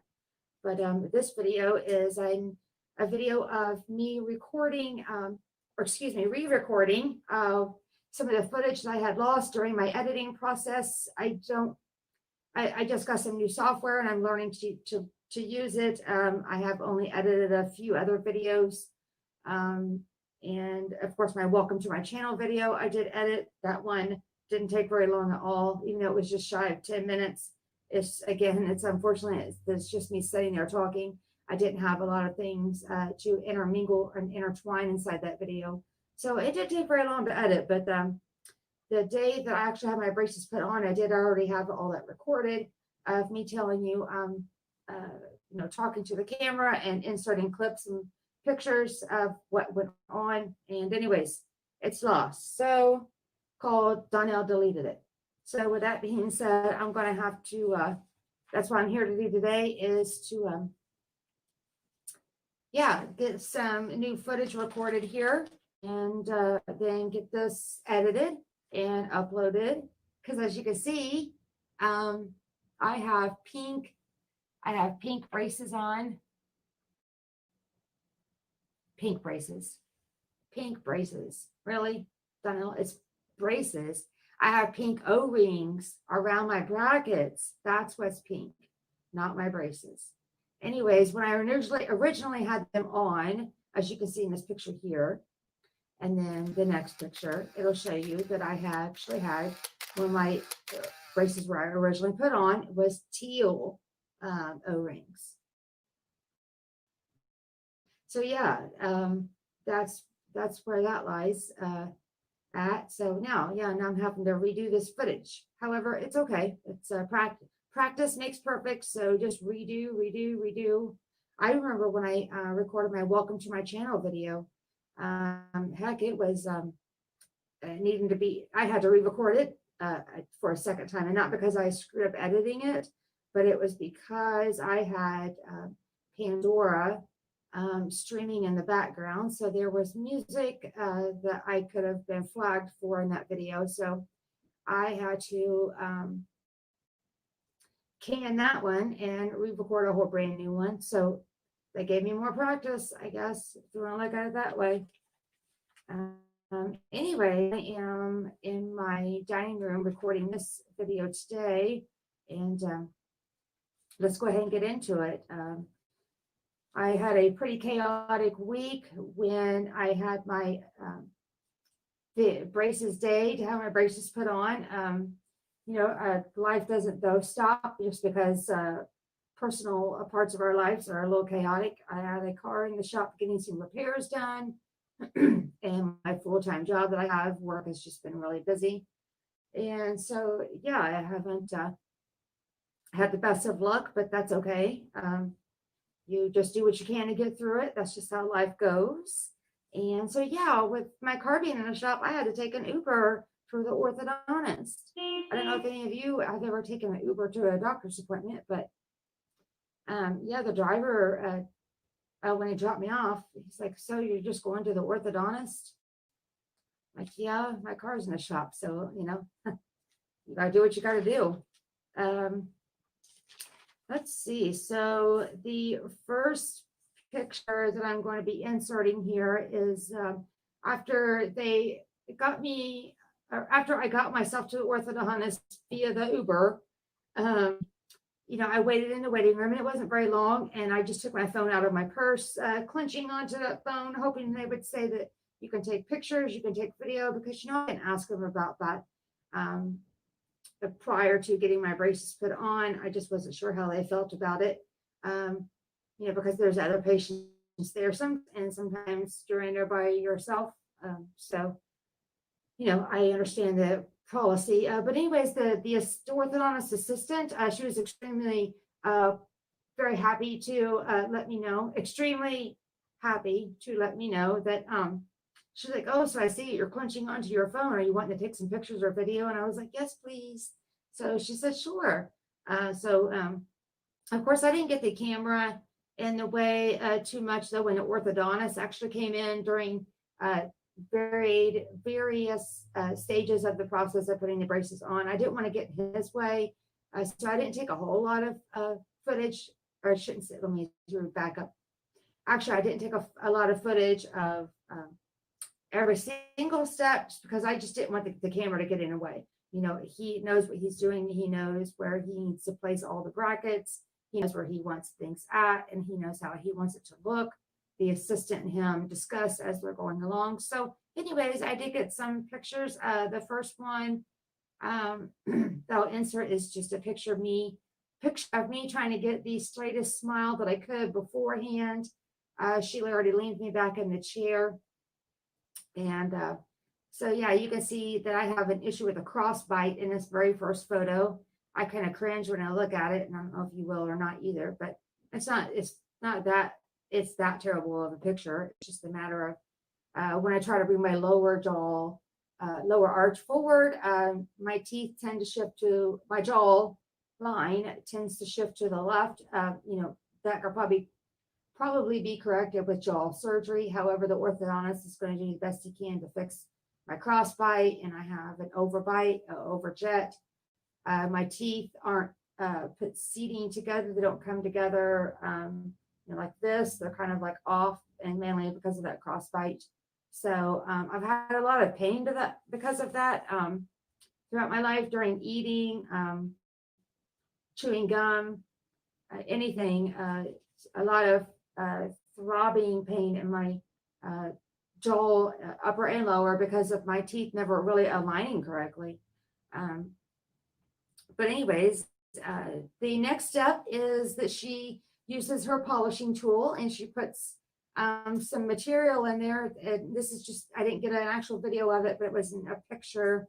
And that's just to etch your actual teeth themselves, so that the glue and the brackets have something to adhere to. So it doesn't, break through the enamel when she's polishing that, using a polishing tool to put that on each individual tooth. And then, so then I move into getting in position where they're going to be putting the brackets on my front teeth. And with that being said, she had put me into, which you will see here shortly, I'll put a picture up. It's just a blue lip retractor, I believe as she called them. And that's just so they can keep your cheeks, your mouth spread open a little bit, like that, so that they dry your teeth after she etches them, and they want to keep your lips and stuff away from those teeth. But anyways, you can see a picture of that. And then once the orthodontist came in, is when I quit recording and taking pictures. Like I said, I don't want to get in his way. So once the orthodontist came in and put the brackets, put the glue on each individual tooth, and then put the brackets exactly where he wanted them, he seated them himself. Then there is another tool. I'm not really sure what the name of it is. It just has an LED light on the, or I don't know if it's even LED, but it has a light on the end of it. It's a tool that each time that he was putting the glue on, and then each bracket, and then setting it with exactly how he wanted it, because you don't just, your teeth aren't straight, of course, across when you first get your braces put on, if you can see, but my bottom row is, the wires kind of a wavy. But anyways, with that being said, they like to put the brackets right on the front of that tooth, whether it faces like to the side, or whether if that tooth is facing right forward, or that tooth might be curved a little bit. But anyways, this next picture you'll see is just the tool they use to cure. So it took a little time to do that process. Every time he placed the adhesive and then the actual bracket, he would let her know when she needed to use that glue to get it to set exactly where he wanted it to be. And as you can see in this next photo is, if you are curious as to, what am I trying to say? Oh, in the next photo, you'll see in the next picture that I insert here is, God, I can't even talk. And I really don't want to re-record this again. So I'm trying to do my best. So bear with me here.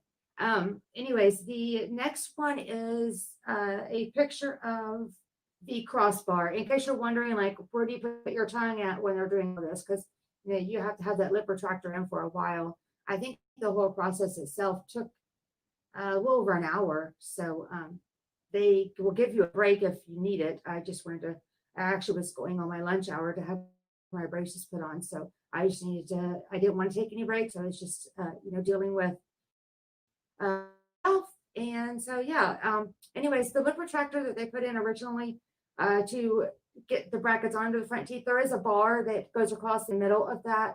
And that's what you press your tongue. Your tongue is behind that at this point. And I'll insert a picture here. And your tongue is behind that to keep your tongue out of the way. And then, so then the next process is you get to, yay, as exciting as it sounds, move to another lip retractor. And in case you're curious, this one does not have a bar across, as you can see in the picture I'm going to enter here. And this one, again, does not have a bar that you can keep your tongue pressed against the back of it to keep your tongue out of the way. However, this one has a piece that come up, and it was separate from the actual lip retractor. And if you wonder what I'm looking at, I have my laptop over here to remind myself of these pictures and clips I'm inserting in, because I remember it as it happened to me. It's just I want to make sure that I'm giving you the right information at the right time. But anyways, the next lip retractor that you'll see is it's a white one, and what it does is it just opens your mouth up a little wider, allowing them to be able to dry the back teeth off. She's already applied that material to etch the actual tooth, and again, it doesn't go through the enamel. It just slightly puts an etch on there to give the adhesive and the bracket something to adhere to. And then, as per usual, as she did in the front, she goes behind the orthodontist and with that curing light, cures that glue after he places the bracket exactly where he wants it. That lip retractor, to keep my tongue out of the way instead of not having a bar, it actually had a separate piece that come up underneath your neck. And as you can see in that picture that I had entered in, it had a spiral piece on it, and actually has suctioning, because you're wearing this second lip retractor for a longer period than I was the first one. So that's to keep your mouth dry, and so that you're not don't have a bunch of drainage of saliva, as gross as that sounds, going back down your throat. And let's see. Okay, so yeah, I just had some issues with my phone. For some reason, it wasn't showing that, or I could hear some sounds and then like a flashing from the back of my phone. I'm not sure what that was about, but I don't know. But it seems to be okay now. I'm not sure what was going on there. But anyways, the next thing is just to show you, I guess, how narrow that my mouth was. I always know that when I talk, people say I have a big mouth. But anyways, my upper and my lower arches are extremely narrow. And then this next clip that you can see, you should be able to tell another reason as to why braces were needed, let alone that my teeth were not lining up correctly, is I needed to have more room and to be able to possibly shift my teeth into positions better so they actually seat together correctly. You'll be able to see in this next clip, like I'm saying, that I'm going to enter in that you can see just how narrow that my arches really are. You try to explain that to people, and it's not like you go around, opening your mouth up to show that to people. Because when I was in 5th or 6th grade, they had pulled a tooth, which I really feel that wasn't, I really feel was, what do I want to say? I really feel that they shouldn't have pulled that tooth. And I don't know if you can, when you watch this next clip that I'm about ready to enter in here, is if you could comment below and tell me what tooth that you think it is that they pulled. And I actually found that to be a huge mistake for them to pull that specific tooth itself, for someone to just being in that young. I really feel and the reason I feel that way is I really felt they could have moved another tooth, that just to give me room, was when they actually removed that tooth when I was in 5th or 6th grade. I don't remember which one it was. But I just do wish they would have taken another tooth. But anyways, after watching this next clip, if you could comment below and tell me which tooth you think it is that they shouldn't have taken but did, and see if you can guess which one it is. If you can't figure out which tooth, though, this next clip that I'm going to insert, you might be able to tell by looking at it as well. And if you can't guess, it's whatever. I just thought I'd throw that in there. Let's see. So then this next clip, let's see. Let's see what happened next. Oh, the the curing light. Again, she used that tool. I'm not going to call it the LED light because I don't know if that's correct to say. But anyways, that's the next few clips and images that I'm going to put in is her just going around to Olive mouth and using that curing light one more time to make sure that everything is up to par and in place where it needs to be.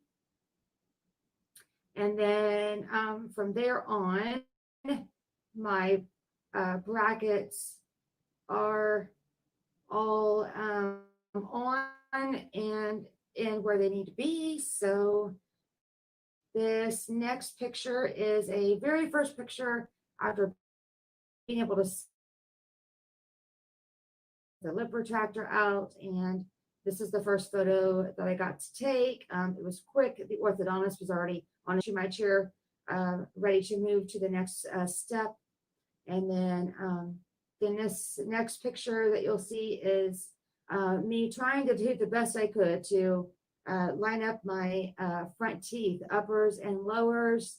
But again, it just didn't turn out all well to get a straight smile. But that's why I'm doing this journey. One of the reasons to have those straighter teeth and to get my teeth aligned correctly. So my bite isn't off, and with it being off, I have not yet mentioned that I've had issues with TMJ and had to for a long time now wear a night guard at night because I was clenching my teeth and grinding them, but because of them not being aligned correctly, where I was grinding them, you could tell where, or I could anyways, when I now look at my teeth even closer and pay attention now more to my teeth, since these braces have been put on, I can actually tell where my teeth have been ground down, and I just had no idea that it was that bad. It's pretty bad. So anyways, back on track. The next step is, yeah, they tell you, right, so the next step is to rinse your mouth out, which I went and did, and then sit back down in the chair. And this next clip is just me looking through the colors of the choices they have for the O-rings. And again, those are not the elastics.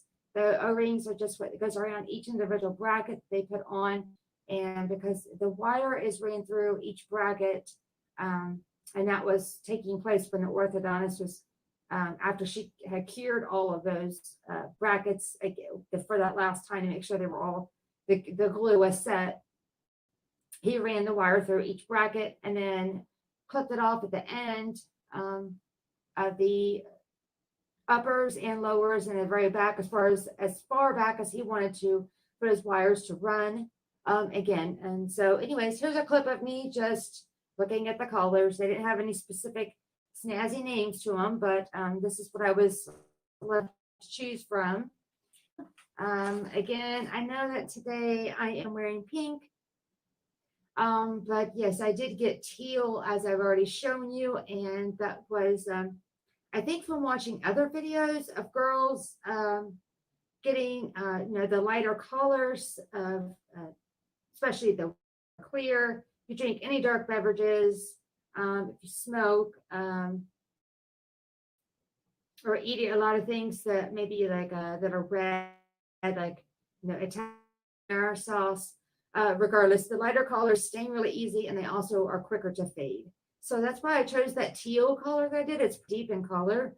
It looks like in some of the pictures though, as when it was stretched out and put around each bracket, it had more of a green tint to it, but it was, and I might go back to it. After all, I do have these braces for 10 years, but I have recently changed to the pink, and they seem a lot lighter. It doesn't seem like they're as noticeable as the green, teal, as they wanted to call it was. But yeah, so after I chose that, I got straight up out of the chair and walked as quickly as I could, because Ron, he's like, okay, you're good to go. And once you go over and lightly brush lightly on those teeth and kind of getting that metal taste out of your mouth, after they had put, after they went through the process of putting the brackets on. Sorry, I think I just spit. It's hard to get used to these braces, and I've only been in them 6 weeks now. hence the reason for the color change, because I did just have a orthodontist appointment today. And oh my gosh, I just can't believe I'm so late on posting this first video of having my braces put on. I've just been so busy with work and stuff. But now that I had that footage edited, and then somehow some of it I deleted, and I just don't even know how it happened. But I've practiced lots and lots now. Is that right? I did more, or I have practiced with the software, editing software that I have. Anyway, so I shouldn't be deleting accidentally any more footage, because there's definitely a lot of work that go into footage, the right lighting. If you record in the daytime, you got the sunshine, which I have a window open here to my right, and the sound, it comes from my phone, in case you're curious, just the microphone on my smartphone, and the video itself being recorded with my smartphone, until I get further along and this works out. I think I might, experiment with more expensive equipment, but for now, this is what I've got. So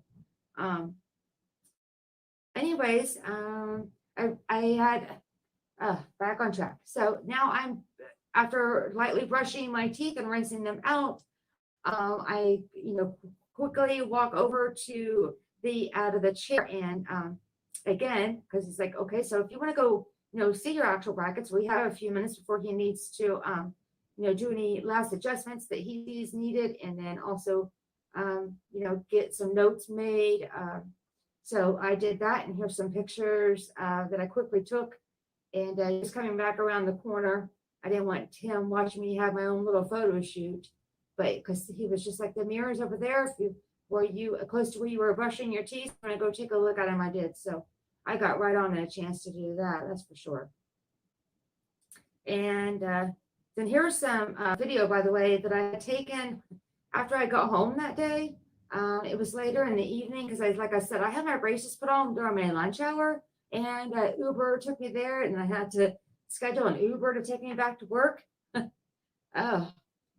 you know what? You do what you got to do. Get where you got to get, no matter what it is that you got to do. But anyways, yeah, so here's 2 clips that I will insert in now, which is, again, just some footage from later that evening. And gosh, I wish I just would have recorded more, even like the day after, a week after. Hey everybody. Okay, so today at 1 o'clock is when I got my braces on. For some reason the video is kind of blurry, but as you can see, I got them on.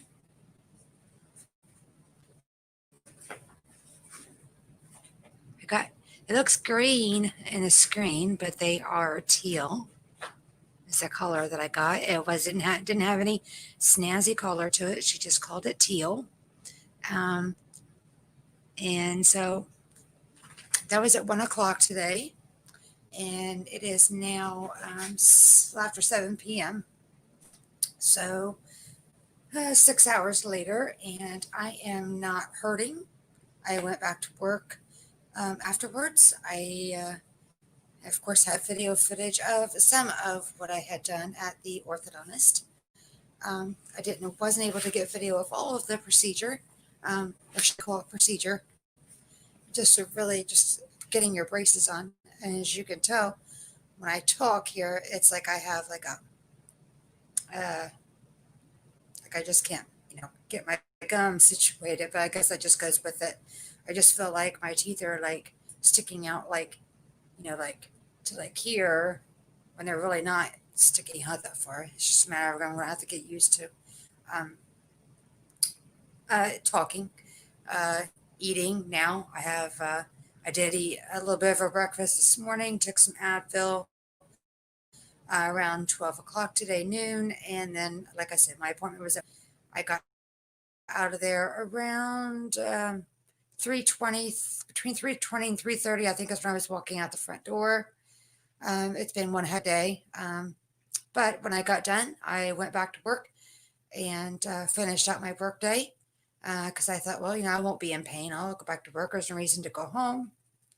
And even with that being said, it is now, like I said, well, after 7 p.m. and I still don't have any pain. I'm going to go ahead and flip my camera around a little bit for just a little bit so that you can see my brackets and also the wire. I'm just going to show you the front of my teeth for now.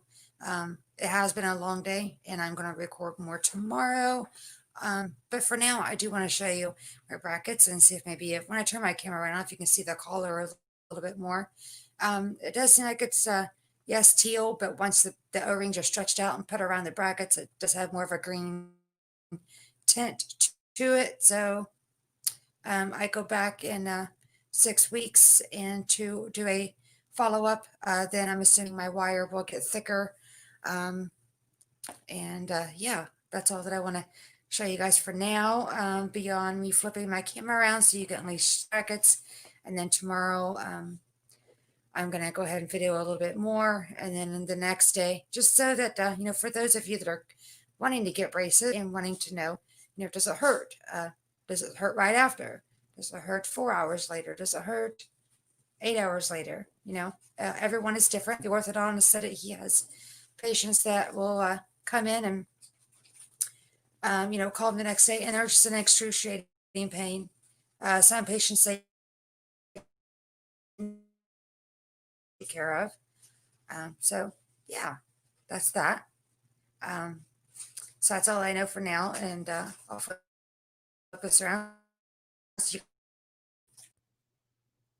Okay, so if you can see, I got the brackets on, and you see the bottom, the bottoms, yeah, the bottoms, they're crooked, but the brackets are going on the very front of your tooth. So I have I'll get into another video that I'm going to have more time to sit down with. I just wanted to do a quick update from the day that I got braces. I got footage there, like I said, and then I wanted to follow up this evening, and in case someone asks, how do you feel hours later? So I feel great. My teeth don't hurt. They didn't hurt to put the brackets on. And I would also say the only thing that actually hurt is when they were running the wire through after they, get your brackets put on. And then you can see my footage. I did try to take some of how they're putting the brackets on and how they, cure the glue once the orthodontist sets the actual bracket on each individual tooth where he wants it to be. Then, like I was saying, they run that wire through each tooth and then they tie it off at the end. And when he pulls it snug, he pulls it snug. I was just like, oh, you can literally feel, it feels like someone, just think of just taking someone else's hand and just squeezing it. So just a matter of just like squeezing your teeth, like, oh, it just feels not even like a nails on chalkboard jolt, but just like a jolt of, wow, my teeth just got pinched all at one time and pushed together. So if you can see, so that's what I was getting at was the bottom row. It does look like the brackets are wavy or crooked, but it's not. It's until my teeth start shifting and get in the position where they need to be. That's when it'll start looking like it's straight across. But for now, it does not.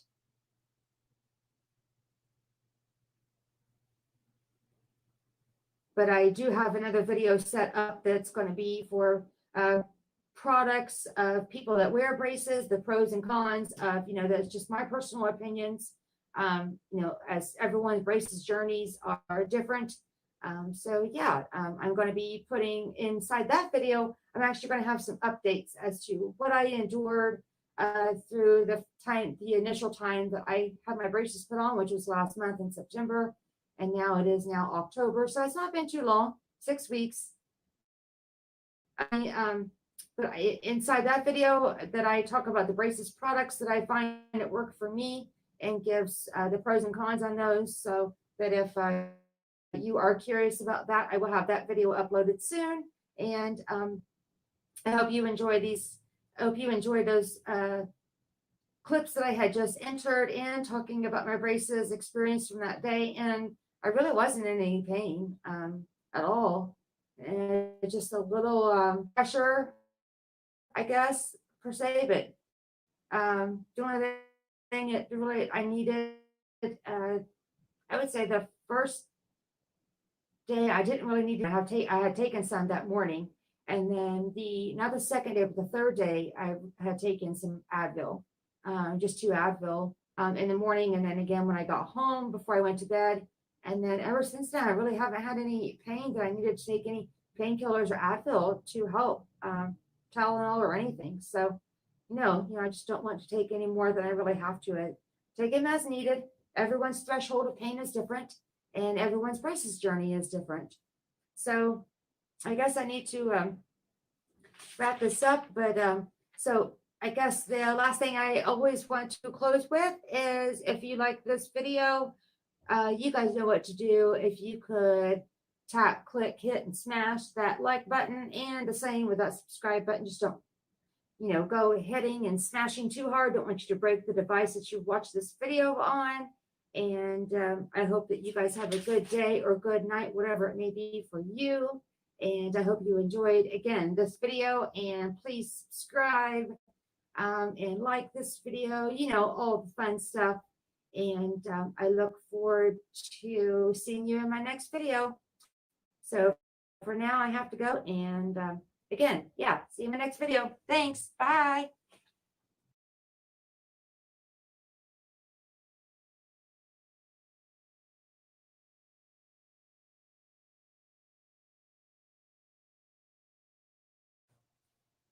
Hi, welcome to my channel. My name is Donnelle, and for whatever may have brought you here, whether it be word of mouth or something that you found online, I appreciate you stopping by, and I hope that you watch this video till the end. I would greatly appreciate it.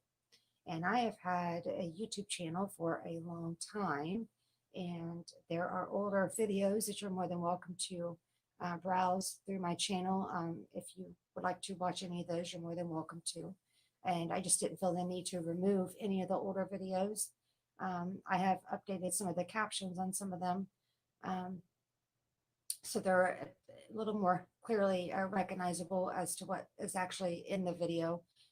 As those are just older uploads, as I just love to take my camera and my phone everywhere I go and record, and I have for a long time. So those are just past uploads of videos that you're more than welcome, like I said, to just go back and view if you'd like. And if you don't want to, that's completely understandable. But I just thought it would be best, since I want to reestablish my channel, to do a welcome video. And so that's what I'm doing here, just to reintroduce myself, and as well briefly go over some topics of what I want to start out putting on my channel. And as time goes on, things won't change, but I may be adding some things. And as you can see, I'm an adult with braces, and I recently had these put on. My mom was not able to afford for me to have them put on when I was younger, and I believe that it was necessary to have done so. But again, that's just how things went. So I will have a playlist created, and I will have braces videos within that playlist. And there will be one below soon, the day that I actually got my braces put on. And then there will be, in chronological order, there will be additional ones, as I am going to be wearing these braces for 2 years at least. So yeah, we'll see how that journey goes. And also I have a playlist that I want to create that will be dedicated to IBS. That is my irritable bowel syndrome. And there are several people that deal with IBS. I have now for just a little over 5 years, and it is not a disease, it is a disorder that I will have to continue to learn how to control and deal with for the rest of my life. I now have a better handle on it, as where I didn't. I'd say it's about 5.5 years ago. And I will have a playlist that will have videos within that.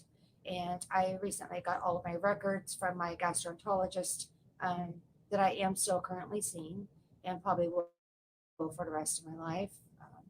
Even though I have a handle on it, I do still need to go in for follow-ups for that.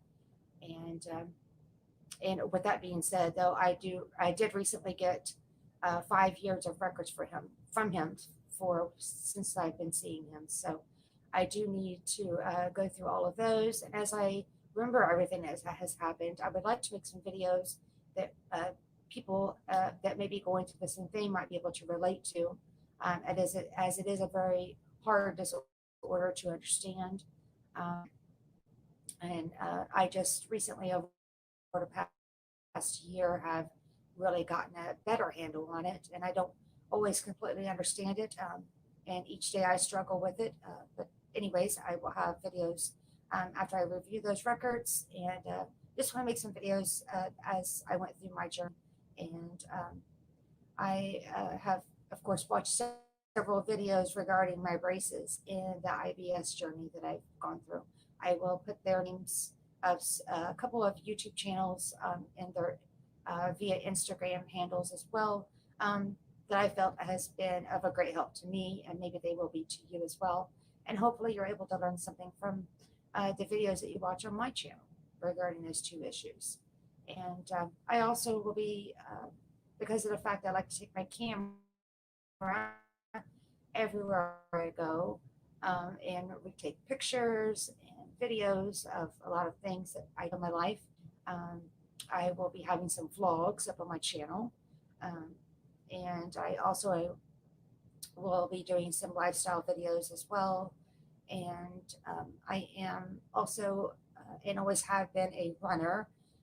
Since high school, I ran cross country, and that was, gosh, since seventh and eighth grade, I started that, and I am still to this day a runner. I love exercise, cardio, and more of an endurance training. And so I will possibly be taking my camera with me as to the gym and maybe doing some workout videos. I'm gonna have to check and see though if they allow some videos. I know that when I'm at the gym, I do see people that are taking photos or videos. Just I want to make sure that with them and the management that's okay that I do that, as I know how some people feel about that. And or if not, then I will be able to maybe put some workouts of my own that I do at home on this channel as well.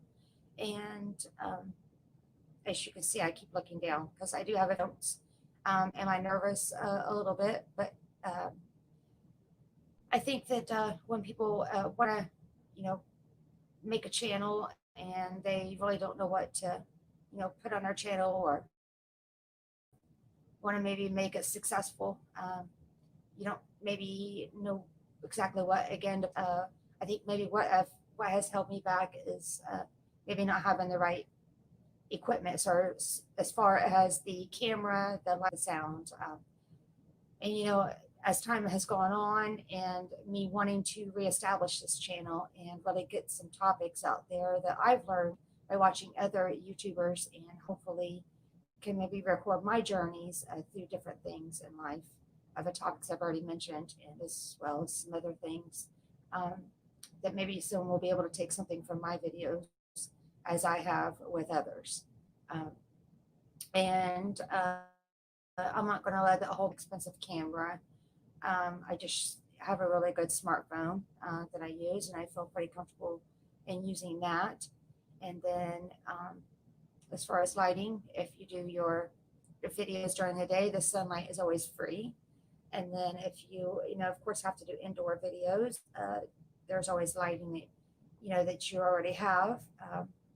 And as time goes on, I feel like that maybe I'll get some other equipment if I need it. But for now, I'm not going to let that hold me back anymore.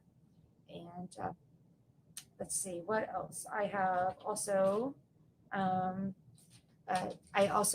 wanted to some product reviews, whether the items be big or small, it doesn't matter to me.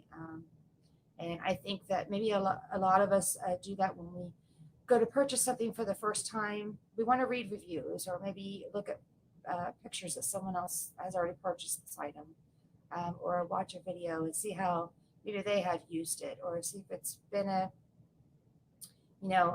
great product for them, or maybe it was an epic fail. I don't know. But I think that we're all curious in that way. And so I love to do some product reviews on my channel as well. I do have a few items already that I'm going to be putting up as product reviews. So I'm going to be creating a playlist for that as well. And I will have those videos in there. And so I could talk, I think, for a long time, but I probably should go ahead and get this video wrapped up. So as I was saying, I should probably go ahead and get this video wrapped up because I could go on and on, but this is just a welcome video back to my channel.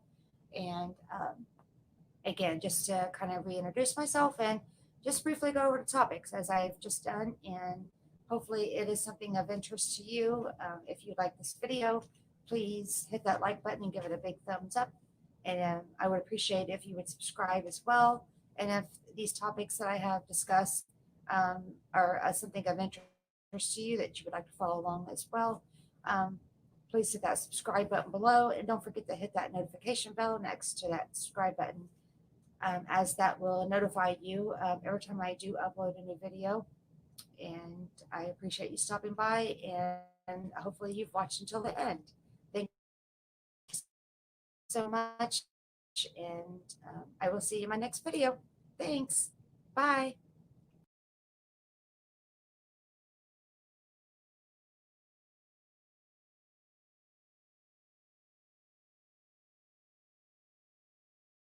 Not too bad to eat with the braces on.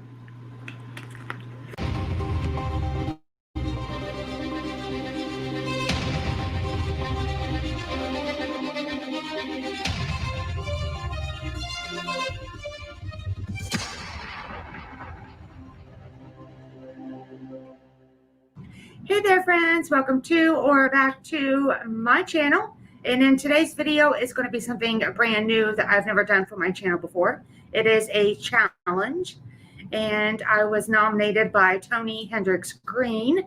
And I will put the YouTuber's name that I think that this challenge is originating from what I'm aware of, down here somewhere on the bottom of the screen. And then I think, several people just got nominated after that one had started. I know several other YouTubers that I watch have done this before. And thank you so much, Tony, for nominating me. And kind of nice to be able to maybe branch out on something I've never done before. Something, a little bit fun. And what today's challenge is going to be is eating 5 of these pluots fruit. So if you can see, I have 4 here on the bottom and then the 5th one here on top. And I've never ate pluots before. And it looks as though I was told to get a specific type of brand. I couldn't find them at different grocery stores that I looked at. And I went to Super Walmart and happened to find this brand. So they are called, this brand just happens to be called Farm to You pluots. And when I did just do a little bit of Googling about this, and this one I happened to buy, it comes in a 2-pound package and distributed by Trinity Fruit Sales, so trinityfruit.com. So that's where these are. But anyways, the brand is called Farm to You pluots. But anyways, when I Googled to find out what is a pluot, I was told, or what I read anyways, was in between the taste of like a peach, plum, and an apricot. So I know, Tony, you had done plums on your channel, and definitely you and your husband did a tremendous job. I think you were a trooper in trying to complete that challenge. I think you did a great job. So thank you for nominating me. I'm gonna go ahead and get started, and I will show you guys. I have my timer set here for 2 minutes. And I have braces on. So this is the first time that I've actually eaten a fruit where I actually have to bite into it. Now, trying to eat an apple or anything like that that's more of a dense fruit or even like a plum, I really have a hard time chewing into things. So I'm going to go ahead and give this a shot. I did read that pluots are very juicy fruit, and as well as watching some other YouTubers videos that have done this that I could find that they conveyed as well as very juicy fruit. So give me a big thumbs up if you like this video and find it to be funny. Find it that you like it, I guess, in general. I don't know, but anyways, let's see. Or maybe just give it a thumbs up and say, hey, congratulations on trying something new for your channel. How about that? All right, so I got my timer set here for 2 minutes. All right, and I have paper towels here next to me. I'm going to hit start. Okay, so here we go.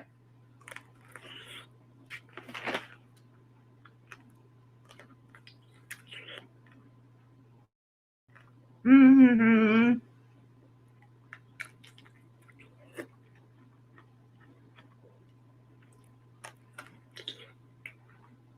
Mm-hmm.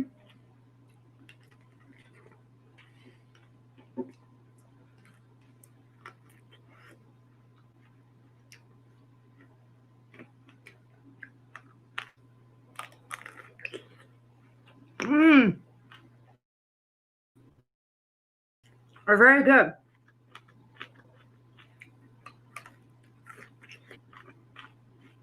Not too bad to eat with the braces on.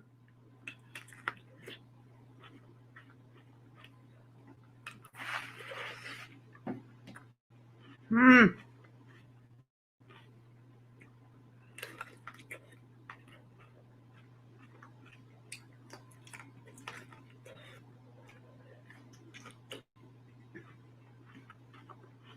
Mmm. I got less than 1 minute.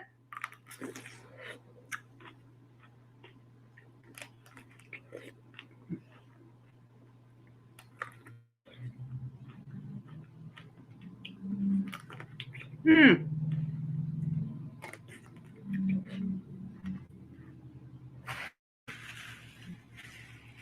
20 seconds.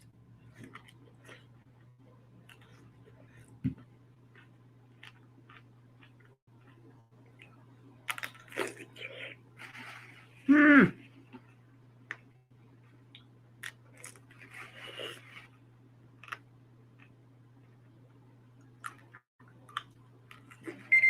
Mmm. Look at that. Time up. Time up. All right, you guys. That was fun. As you can see here, I ate 3, like 98% of the way. Just didn't want to bite into that middle of that. I don't know if there's a big seed in there. I just didn't want to let that stop me. So I pretty much got 3. And then we'll say a half of the 4th.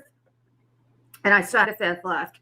So I'm just going to keep on eating these as I try to finish out this video here.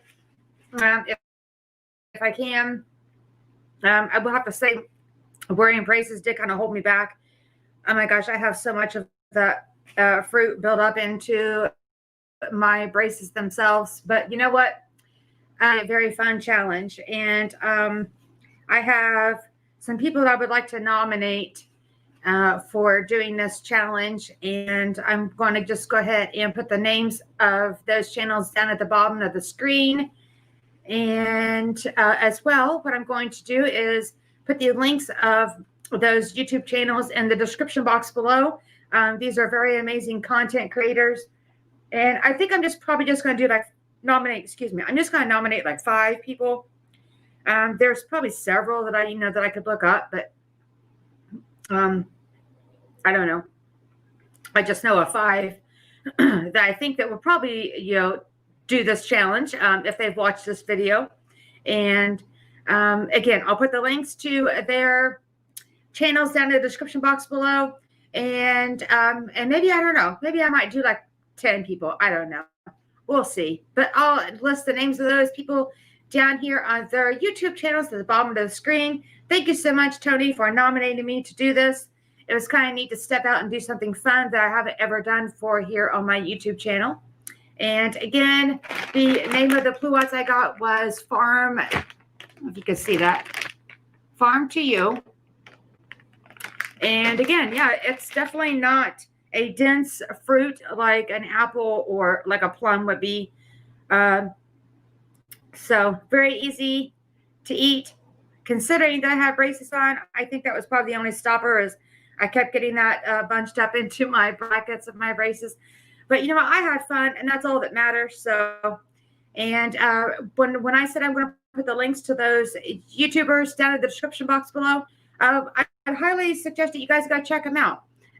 You know, we're all trying to build our channels and have people visit our channels and see what kind of content that we got. Everyone has, you know, plenty of things to bring to this platform, and I think everyone is doing such a great job. Okay, yeah, I'm still with one. I went ahead and did of all the other 4, again, down to where, you know, I didn't want to bite into any seeds. But just as I told you, that I'm going to go ahead and finish these out, and that's what I'm going to do. No, I didn't make it all to get all 5 done in 2 minutes, but you know what? I'm still going to try to finish it on out. So with that said, I just wanted to let you know that. And these are actually very good. I would definitely be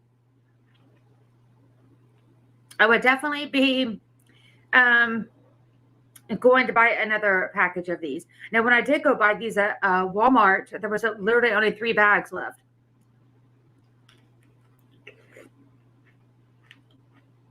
Heck, I don't know if you can buy these kinds of things, these fruit on Amazon. I don't know. Good. I hate talking with my mouth full, but I had to put my hair up in a ponytail today. I didn't want it to get down into this mess. But wow, these are so juicy that they're literally falling apart as you eat them.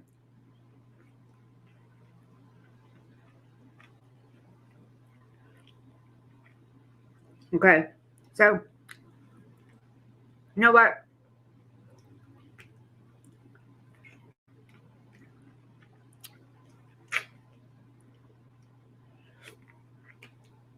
Okay.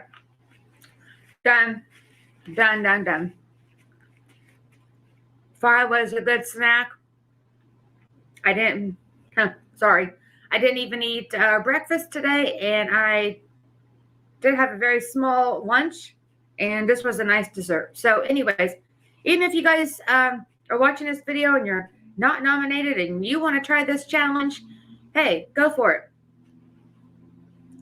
And I guess I'll go ahead and end this video here. Thank you guys for watching until the end. I greatly appreciate it. Have a great day or a great night, whatever it may be for you. Thanks again for watching, guys. Bye.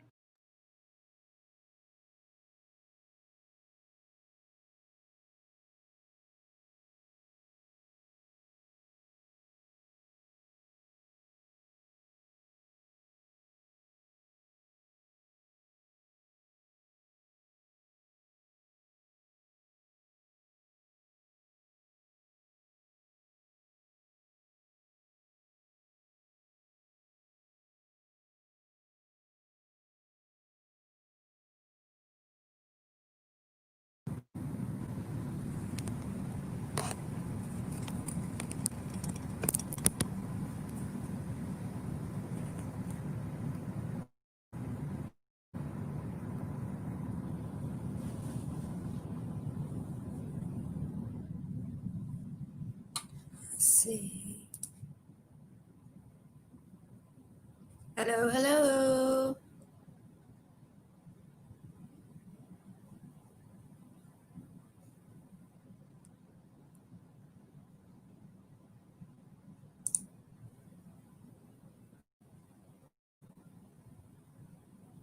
Hello. Hey. Hey, Miss Lucky. thank you so much. Can you hear and see me okay?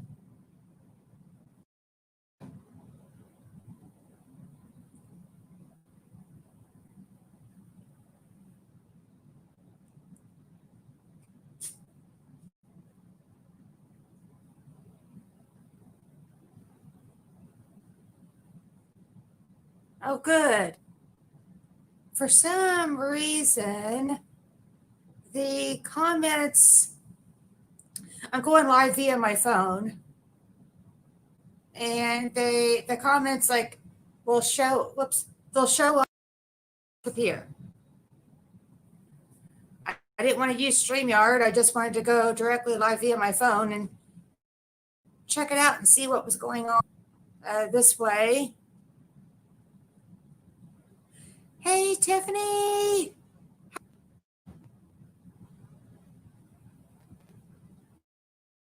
It shows that it's buffering a little bit. Can you guys see and hear me okay?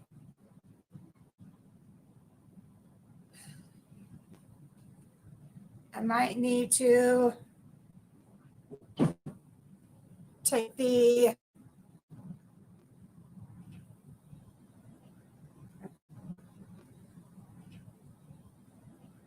okay.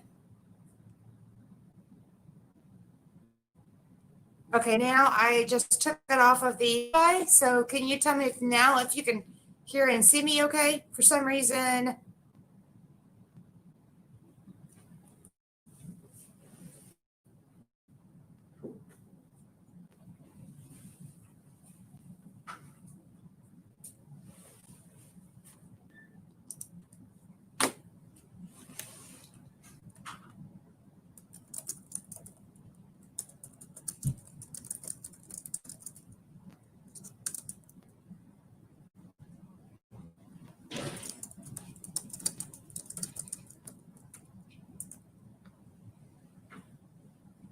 hey.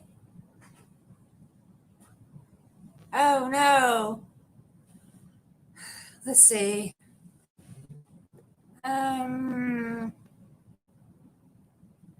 Is it the audio and video that's buffering, or is it one or the other? I'm gonna go live via my phone to test it out, and I hate that it's buffering. Is it like every, like it's like every few minutes or every second?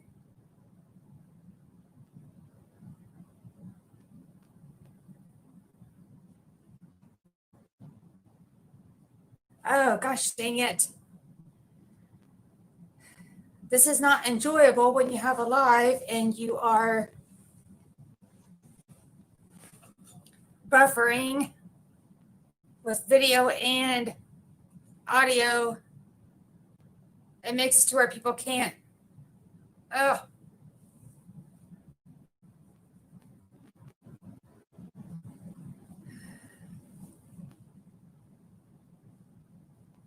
Of course, on my phone, I can see it pretty clear.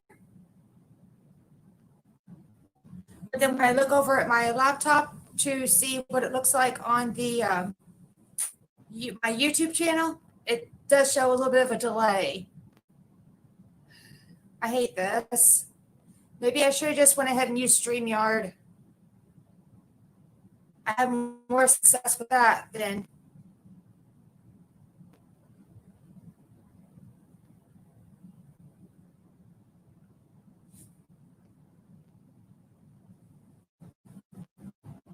Miss Lackey. I appreciate you coming in. You mentioned that you may not be able to because you're not feeling well. You were tired. I'm not sure who else is going to be able to come in.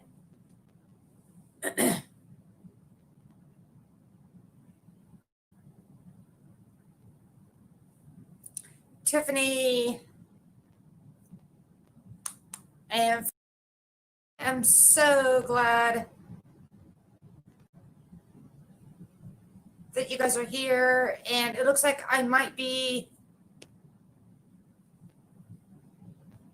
my audio and video might be stopped again. Is that correct to say?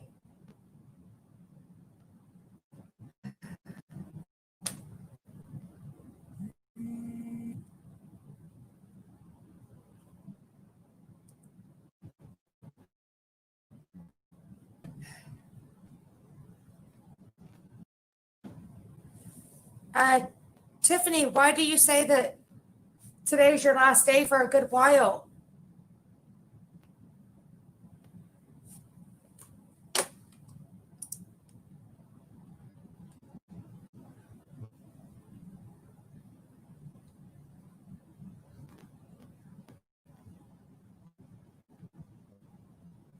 Hey, our daily dues, I appreciate you coming in. Am I lagging for my audio and visual? Audio and video? I hate that if I am. I know it doesn't make it pleasant for the viewers to see something that's constantly lagging over and over.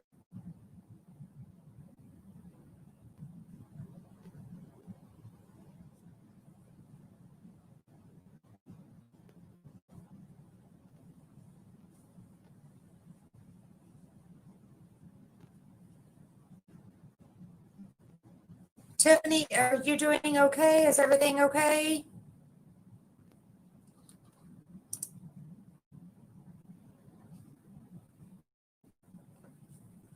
Oh no, Tiffany, I'm so sorry. I hope everything is okay.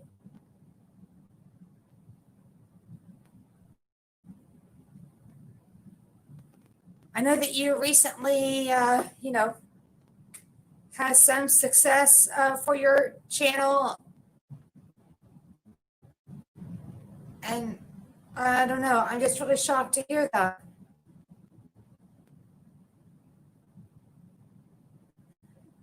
Yes, Camille, that's fine. I can't answer your text right now.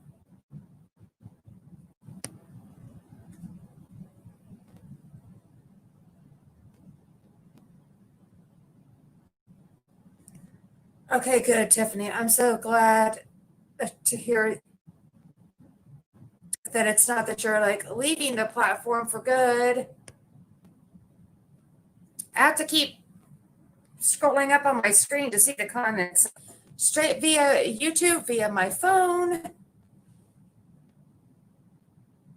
Okay, Camille, that's fine. I understand, Tiffany, because of what's going on in the world. I definitely know that, because of what's going on with work and with school, that's affecting a lot of people's lives. And I definitely understand the reason for a break. I'm from Indiana, and it was good. I'm glad to hear that it's not for good and that you will be back. Let's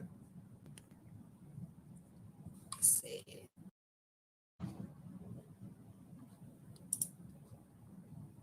I don't.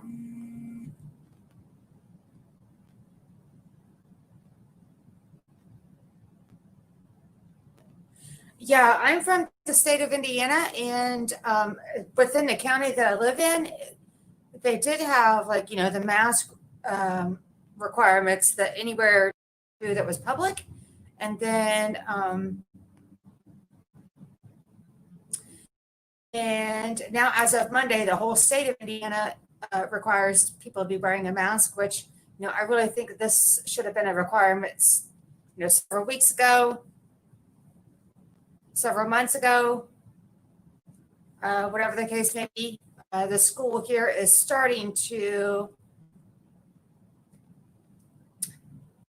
and then now there's delays a lot first, and then I think they'll slowly let kids back into school. So, I don't know when that's going to start, but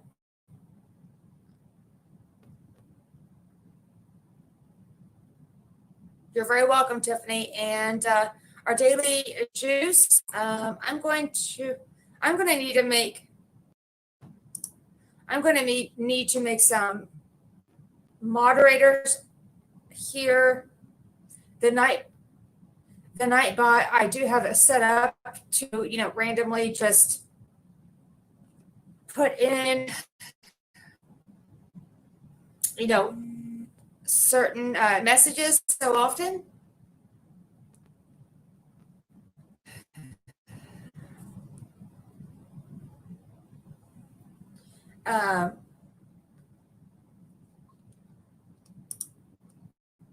Let's see.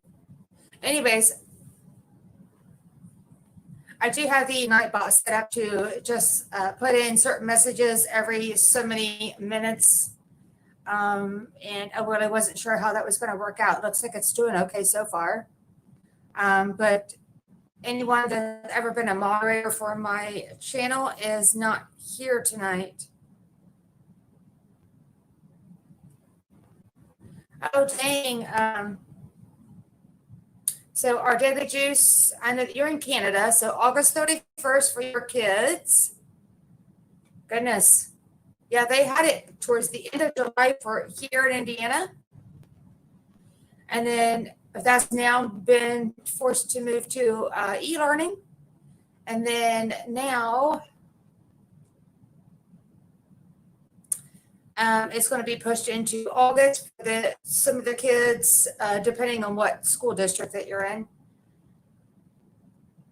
So Foodie Squad, I forget the state that you are in.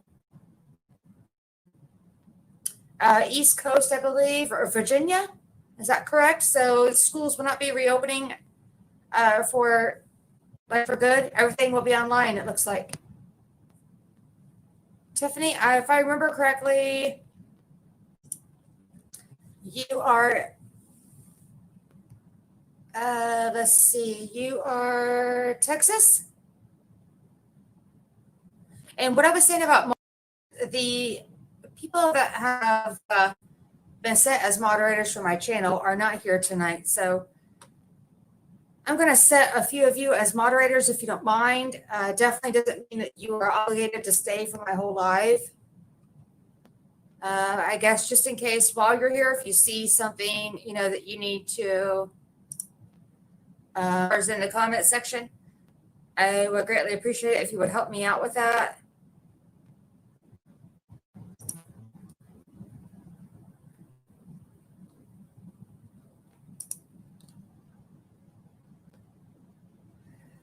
I had some job interviews today, and I wasn't able to get this live scheduled quick enough and then get the word out there.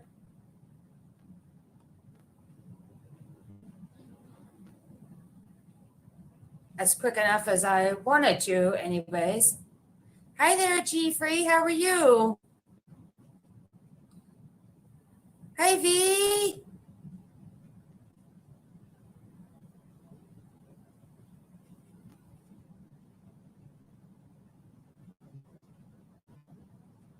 I don't know if you guys see, there is a light, different lines of light sunshine that's shining on my face.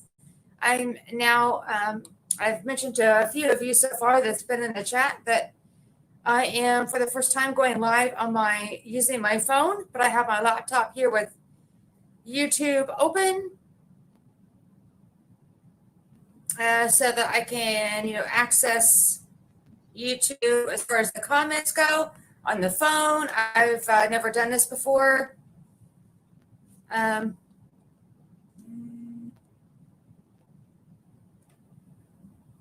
Going live anyways, that is with my phone. So everyone still hear and see me okay?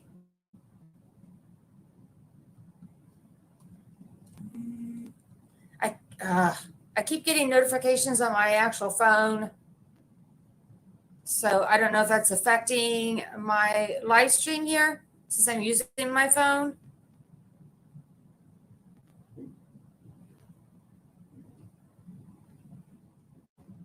Or Nikki, I know that you mentioned that I was kind of in and out with both of audio and video. So I don't know if it's still the same.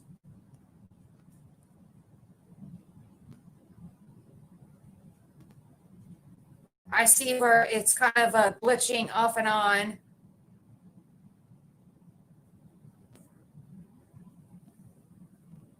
Okay, thank you.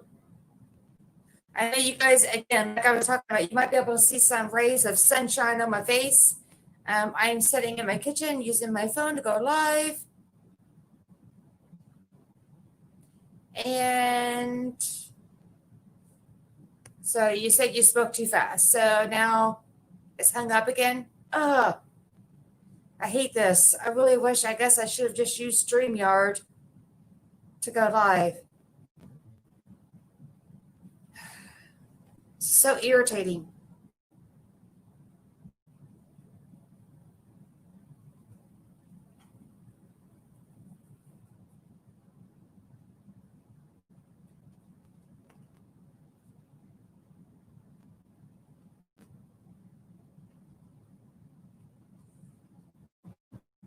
How about now? Is it show that I'm still good as far as audio and video, since I'm using my phone to go straight live to YouTube? Hey, Kimara, how are you?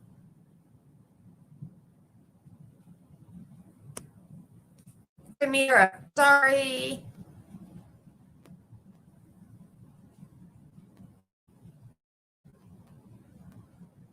I'm using my phone to go live tonight. I usually use StreamYard when I'm sitting at my desk doing this. Dining room.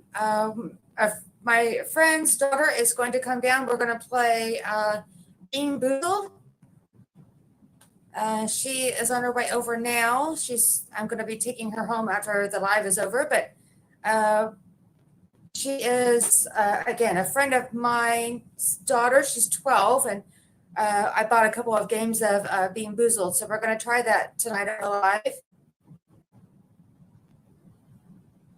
I also noticed, of course, when you go live via the description box, of course, you're not able to fill that in unless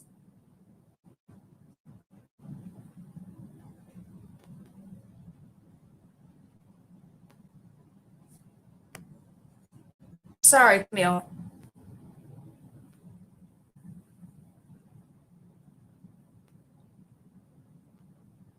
Oh, that's okay, Kamira. I understand. Yes, if you could catch the replay, I would greatly appreciate it. I do have a replay of yours I want to watch. I understand that the live I saw was 6 hours long. I'm halfway through it, about a quarter of the way through it, Kamira. It's the one where you were talking about sponsorships. I'm going to be replaying that, I think, sometime later tonight or this weekend. I wanted to see what you had to say on that. I know that we talked about that on Tony's live. And I did start watching that and didn't get all the way through it. But so yes, please catch the replay.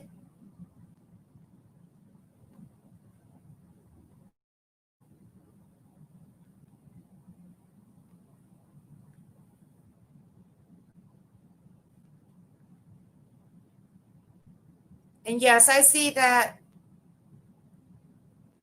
the Nightbot is dropping. I set the Nightbot to, release certain messages throughout my live streams. And since I went straight live through, sorry, it looks like I was frozen again. I do have Nightbot set to release certain messages every so often.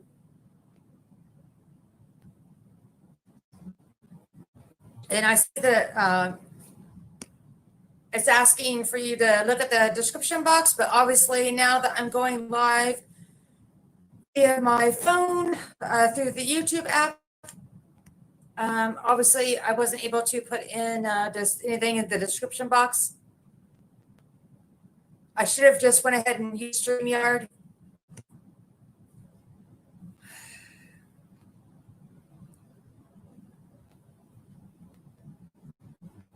I want to try going live via my phone and see how this would work out. So anyways, I appreciate you guys being here. Kamir, I know that you have played Being Boozled. Okay, hold on a second. I need to hit the door. Hold on. Jessica's here. Yeah. See Jessica. Yeah. Hi. Come on in. Yeah. I know.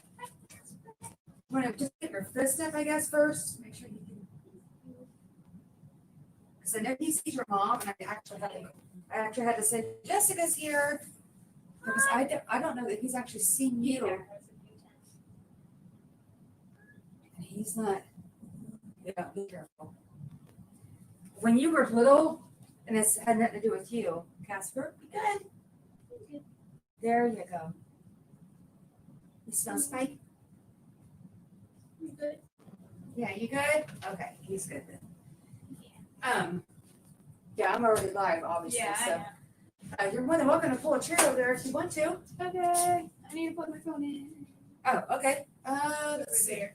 Yeah, so there's an outlet over there. You can put that on. There you go. Thanks. You're welcome. Sorry, I actually said the wrong age for your. Yeah, I noticed. Yeah, I saw you type 14. I was like, oh shoot. I meant to say 14, not 12. Okay. Let's see. So I'm on here. And it keeps kind of cutting in and out. Yeah, so. I know. How bad was it when you were watching it? It wasn't too bad. And then I have you playing over there. So I can see people's comments because on here you can see them, but they disappear. Yeah. And you can't interact with the comments. I don't think on the screen. Let me see. Probably not. Oh, I guess you can. Probably easier to do on the computer though. It is, yeah. But that's good to know that you can't tap on them on there. Yeah. Jasper, do you like me? Yeah. Okay, good. I'm glad he's good with you because I was worried about that.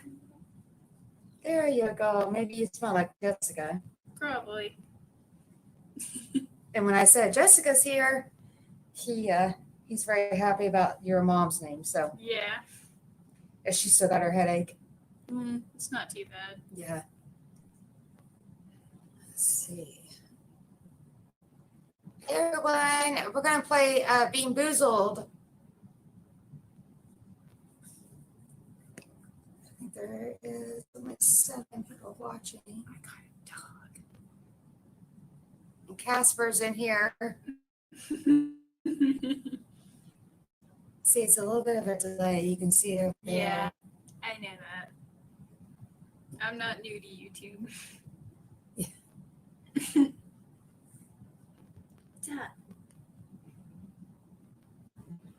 It's hot outside. Yeah, I wish I would have messaged you to like. I was outside anyway. I was walking Spike back to the garden. Oh, you was? Mm-hmm. So, who else is still here? Yeah, I saw where you typed 14 in there. I was like, oh crap. Because I was watching it when I was coming over here. Oh, you was? Just because I thought that was a good idea. And did it like freeze up a lot, or was there a lot of? It wasn't too bad. I was also going out of internet, so my phone was also like, "What are you doing?" Yeah. Hey, Soul Rebel. Hey, V. Thank you for hanging out. The people that have the blue wrenches are able to block other stuff if they say stuff they shouldn't be saying. Yeah, you were talking about that. Yeah, because I didn't know that any of the moderators were going to be able to show up or not. Yeah. All right, so we got both Being Boozled here. Oh God. I know. Do you want to get a bottle of water because it's gonna suck? I mean, yes. She's like, okay, it's good. I'm already hot, so Yeah, you see, you probably do need a drink. it was very hot to walk over here. This spinner is not working as well, so I'm Well, glad you I have got. to hold it more like this Yeah, for it to make it work. Because if you're holding it from the back, that's where it spins on pretty much. all right. So If you hold it more like this or something, yeah, like on the corner where it doesn't tap your. not even that. That really doesn't work. No, you have to do it like this. Crap, I broke it. That's all right. You can push it back Yeah. down. Yeah, There you go. You just have to do it like that. Yeah. Yeah, I'm glad it's Friday also. You know, the one day I didn't have marching band. Yeah. I did not like waking up at like 8 a.m. Yeah. That's not me. Yeah, because you have to go from 9 to noon, right? Yes, that's what it is. Yeah. And now they're just going to move it to Tuesday, 5 to 8. Yeah. Oh, and that's it? Just the one day? Mm-hmm. Oh. For now. Unless we need more time. The music's easier than it was going to be, so. I was going to ask if it's because of what's going on right now. Yeah. They probably don't want all the kids around each other as much as. The percussion was always separated before this COVID hit. Yeah. But the other, like the normal instruments that you blow into, those were together most of the time. Right, and that's not safe right now. No, but they're still together. They just make them wear masks when they're not playing. Yeah, we had a water balloon fight. That was fun. Yeah, that's what you had said.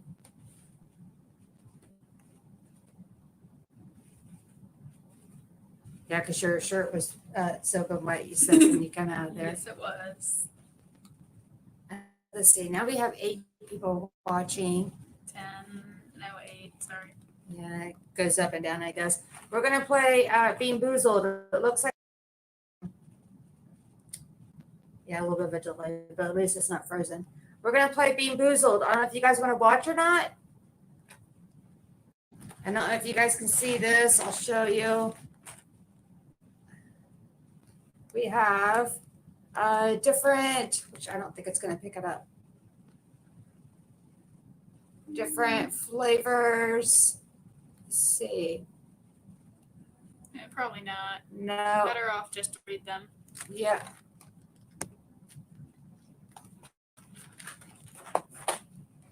Anyways, let me get a bottle of water. Okay. And then the trash can is behind you. If you spit anything out. Okay. If you get barred for it, I've ate most of the bad ones. I haven't ate barf, but I've ate some bad ones. And I don't know if you need to get up or anything, but just be very careful. There's cords there. I don't know if you want to switch seats. I don't want you to trip over that and fall down. I've had rotten egg, toothpaste, canned dog food. Oh, gosh. I forgot to text my mom, so she's going to be like, are you dead? Right, yeah. Did you make it down the street? Hey, B-Hop Nation. Thank you so much for coming in. We're getting ready to play Bean Boozled. Oh, cool. So, Donna, did you have to eat any of the really nasty ones? Or did you get any of the good ones? She knows I'm not dead. Right.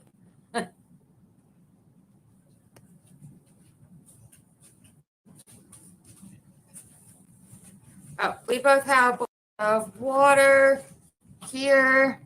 I'm just put it on the floor. Oh, it's okay, Camille. I can scoot the top over. Okay.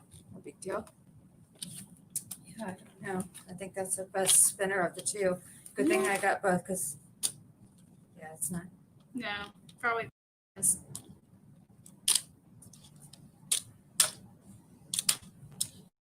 These are small. I wonder if they were bigger. I know.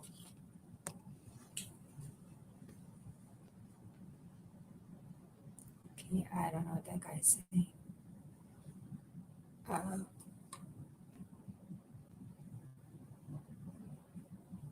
gonna. That's odd. I have no clue. Yeah, and I'm gonna delete that because.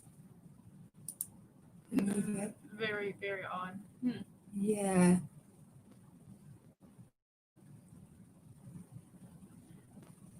I understand that his English is not very good, but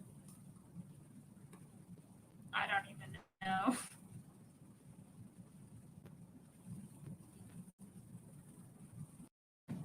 so I'm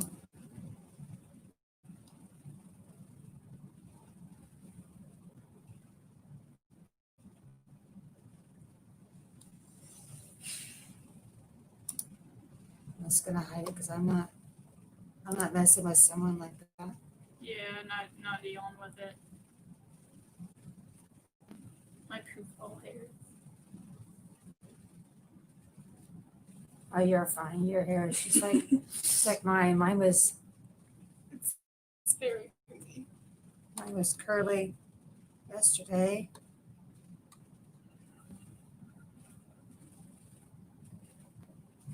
Well, people are talking to each other. Yeah. Oh, it's 'cause she.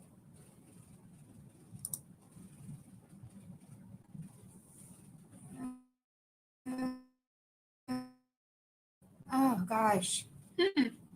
After filling in some what? I thought I already hit No, you removed the comment. They just typed it again. hard user on this channel. Report.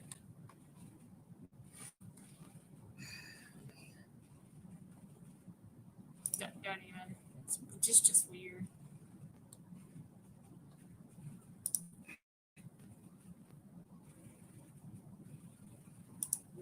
I hate doing that, but Yeah, that I don't even know. right.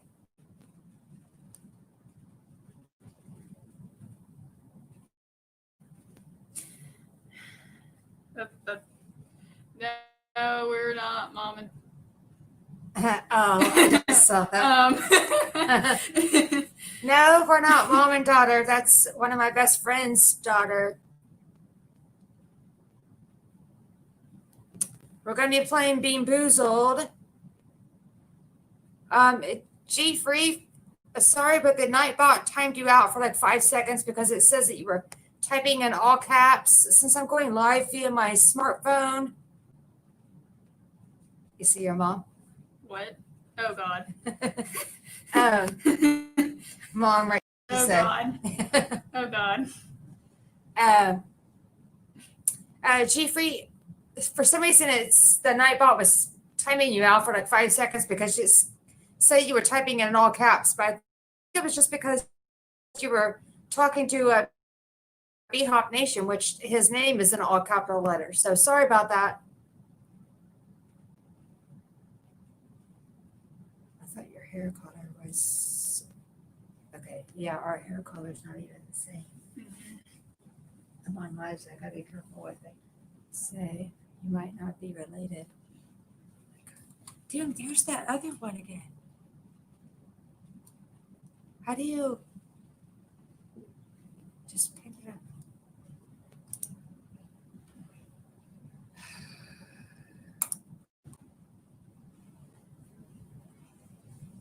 I don't know how you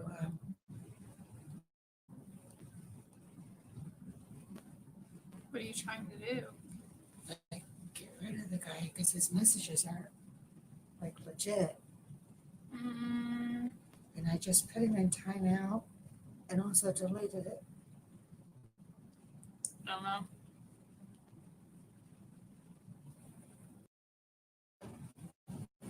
Yeah, someone's thought that we were mom and daughter. I'm glad you're watching, though. All right, so we're going to go ahead and get started on Being Boozled. We'll see if who gets the nasty ones and who gets the good ones. We have Let's see. I'll go ahead and list them out. We have stink bug, toasted marshmallow, dirty dishwater, birthday cake, rotten egg, buttered popcorn, toothpaste, berry blue, barf, peach, canned dog food. I know. That one's bad. Is it? Yes. Like literally, it That tastes- one's pretty bad. chocolate pudding, booger. Oh my god, I don't know good. That one. Juicy pear, spoiled milk, coconut, stinky socks, tutti frutti, dead fish, and strawberry banana smoothie. It says the new ones are stink bug and dirty dishwater, but with this being the 5th edition, it may have been already out for a while. I don't know. I think it's been out for a while because I had the same pack like 4 Christmases ago and I didn't want it. Oh, so yeah, 4 years ago, then yeah. I So know. the only I really didn't want it. I did it a few times and I was like, no. The only ones that confuse me about what they might be, well, no, the dead fish and the strawberry banana, I think, are these. Yeah, those are lighter. And then the ones that are, let's see, oh, barf and peach, I guess, Probably are would be. the darker ones. Yeah, those. Yeah. Actually, I think the dead fish would be these spotty ones. Maybe. That's what those are. I can tell. Yeah. The spots. And then there's, okay, so, and then there's some that are no spots, and they're just. There's still probably the strawberry banana. Or Oh. the darker one, we just have to decipher which one's darker shaded. Yeah, so. It's probably just food coloring anyway. Right. Okay. Well, there's 7 watching. It doesn't matter. We're still going to play. I don't care. This is fun. So. Oh, God. What is it? Right. Who did you play this with before? Just my cousin. Oh, did you? She got some, and then I threw mine away because I really didn't want it. Oh, yeah. And then I got refills the next years, and I threw those away. Oh, really? Yeah. Yeah, you're like, screw that. I don't want to do that again. Ew. Well, thank you for doing this with me because I appreciate it. Mm-hmm. Jeanette. Okay. All right. So, do you want me to go first or do you want to go first? You're supposed to spin, and we both grab one. I don't know. You can spin if you want. Okay. Hi, Serena. How are you? Okay, so she just got here. We're getting ready to play. We're getting ready to play Bean Boozled. I don't know if you've ever played that game.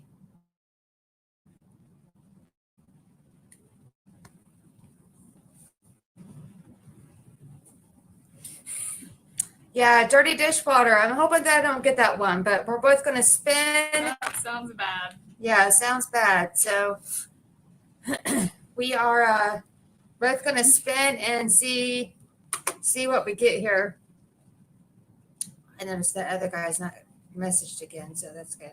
Well, it probably hasn't been the 300 seconds or whatever. Yeah, I don't know how many Who minutes knows? that is, but all right. And then we have a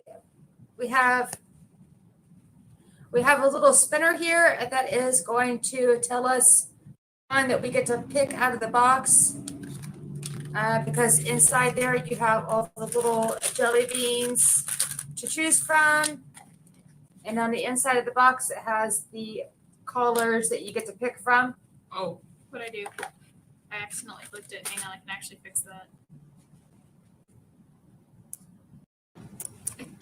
Oh. Yeah, just make it Here we go. bigger. And then I think the, Chip should come back on. Yeah, there it is. yeah, there we go. Yeah, who knows? We'll just set it up there. Oh, sorry. Yeah. Did you already spin or do you want? No, you can go. I was just messing Okay. around with it. Hey, Tina, how are you? These are people that I talk to a lot on YouTube. We're getting ready to play Bean Boozled. This is one of my best friend's daughters. Her name is Camille. We're getting ready to play a game. I don't know if you've ever heard of Bean Boozled. We're both getting ready to spin, and then we're going to pick whatever it says from this key here. There is like a little container. There's like a little container here that has the jelly beans in it. So here we go. I guess I'll go ahead and spin. Something's going on. Right. Oh, if you flip it.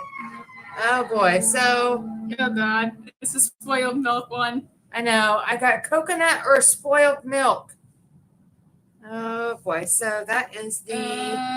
We have to decipher which one's birthday cake and which one's coconut. I know. So is it the white and then. Wait, I bet these ones are coconut because those are more white than the other ones. Yeah, and the dirty dishwater birthday cake has. Yeah. Oh God. Yeah, because these they're more more dark, off white, and have specks on them. Like. Well, some of them do. Yeah, some of them do, and some of them don't. I am scared. I know. I normally don't like coconut, so it's not really a good choice either way for me. I don't either. I actually am not a huge fan of coconut at all. So. Well, whatever. Anyways. I'm going to open this so I don't try to open it and fail. Right. Especially if you get like. What'd you say? Nasty one. Yeah, what did you say was like the worst? Barf is supposed to be the worst, but I haven't had that one. I don't want Yeah. that. I don't want to experience that, but whatever. Okay, you guys, I got coconut and spoiled milk. So I'm scared, but so then you just pick one of them, right? Yes, you pick whatever one. And then you just hope that the one you got is Coconut? Coconut. Okay, so we got coconut or spoiled milk. All right, you ready? No. Okay, go. I got coconut. Oh, cool. She got it. Yeah. It's not too bad. Oh, God. Yeah, I like the. Oh. The coconut's not too bad. Oh. I can't swallow it.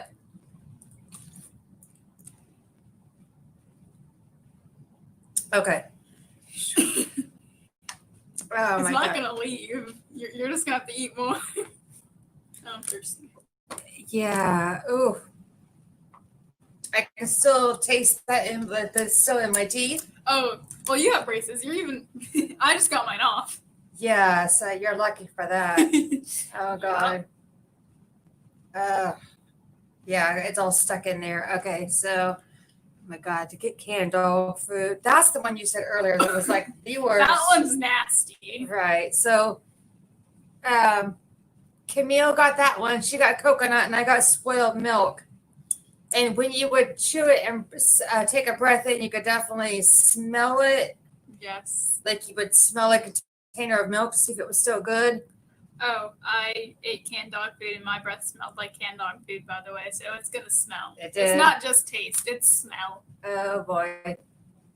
Yeah, because you can breathe in. You can still. No, everybody was like, why'd your breath stink? Oh, really? Yes. Okay, we're going to spin again. Oh, you spin this time. I spun it last time. Oh, my finger. Yeah. Oh, dang it. I'm doing that. Oh, no. Okay. Oh, no. Already. Oh, my God. Already. Oh, oh, no. Oh, God. Already. Okay, so we got the barf or peach. Yeah, we got peach or barf. I'm guessing it is that one. Yes. I think it's the orange with the red specks. Because I'm not ready for this. I think the other one are the more. Are you still watching, Jessica?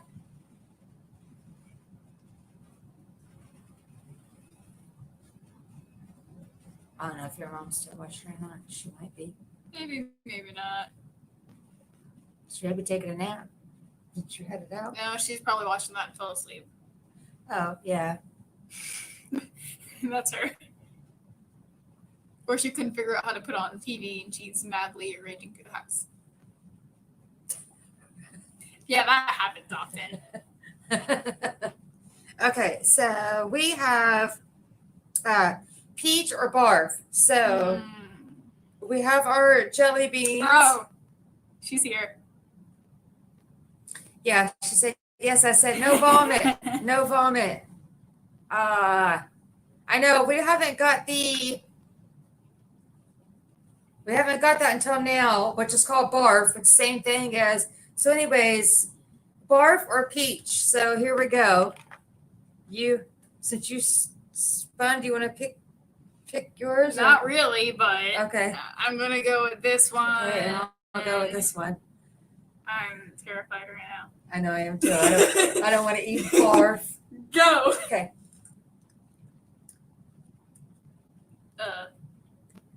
That's nasty. You get it? Yeah. Oh, wait. I can't even chew it.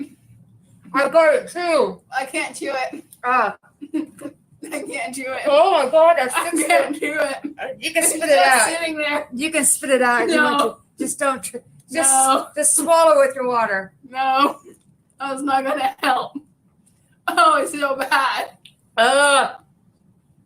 We both got barf. It's got. I'm joking.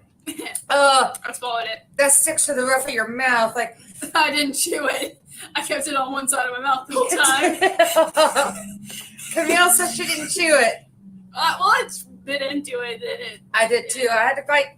I actually had to bite like 3 times, and I was like, okay, it's bad. I didn't. And I was like, oh God, there's. I bit once, and I was like, oh no. Yeah. It's not as bad as it's been up to be, though. I thought it was gonna be worse than that. Yeah. It's still nasty. Yeah, that was so nasty. Like after you get sick and you got that bitter taste. I need toothpaste now. Yeah. I need the toothpaste. Yeah, we need a blue one. Toothpaste or berry blue, either one is not going to be terrible. Toothpaste is actually pretty tasty. Is it? Let's go for the blue. Jessica, did you see that? We both got barf. Eat your vomit. She said, yep, eat your vomit. Oh my goodness. Hey there, Oak Song. We are playing Bean Boozled. I think when you use your phone, it might be backwards. I'm not sure. It's nasty.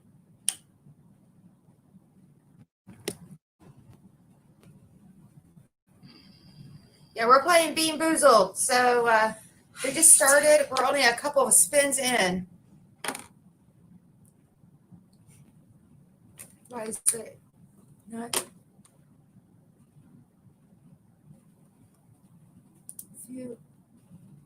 I don't know why she was. It was the one that you ghosted or whatever it's called. I don't know why it's deleting hers because.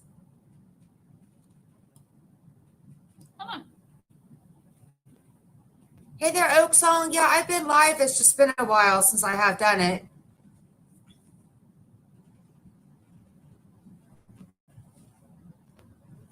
I'm the music for the group. Yeah, you're right. You are the music. For some reason, the night bot was deleting your messages, Oak Song. I'm not really sure why.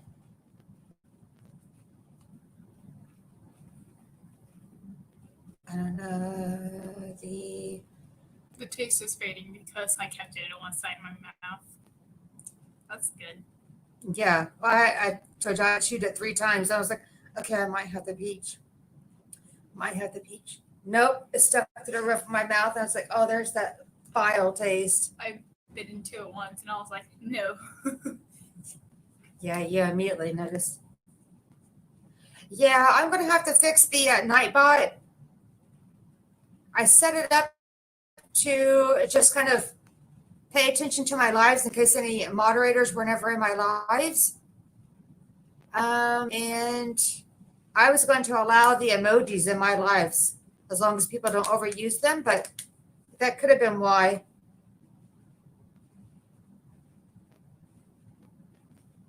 I understand you're taking a break, so thank you for popping in here. I greatly appreciate it. we're playing Bean Boozled, and the last one we just got was Peach and Barf. And we both got Barf instead of Peach. Okay, so all right, so next one, we're gonna spin again and see what we can get. Come on, blue. Come on, blue. Right? Yes. Or I want to get butter popcorn, but I don't want to eat rotten egg either. Neither of those are that good. Oh, thank God. Blue. Yes. I want this one. Right. It's just. I don't know. I just this one's mine. Our next one we got is. I'm not scared of this. I've had it. Yeah, it's actually really good. Berry blue or toothpaste. So. There we go. I got the berry. I do too. We both got berry blue. Mmm. It's actually very good. They don't have a lot of blues in here. They only have 1, 2 more. 3. That's crazy. I wonder. So I guess you just got to respin. They literally only have 3 more in here. Weird. That's good. I like that one. Yeah. Even you said, like you said, toothpaste would have been okay too. It's still good. I like toothpaste. Okay, so your turn. You want to spin? I hate spinning this. It's too tiny. I know. If you go flick it. There we go. Oh, crap. The dirty dishwater birthday cake. Okay, so now we got dirty dishwater or birthday cake. And which one is? Oh, it's the white with the speck. Oh, you already got one out, didn't you? Yes. Okay. Scared.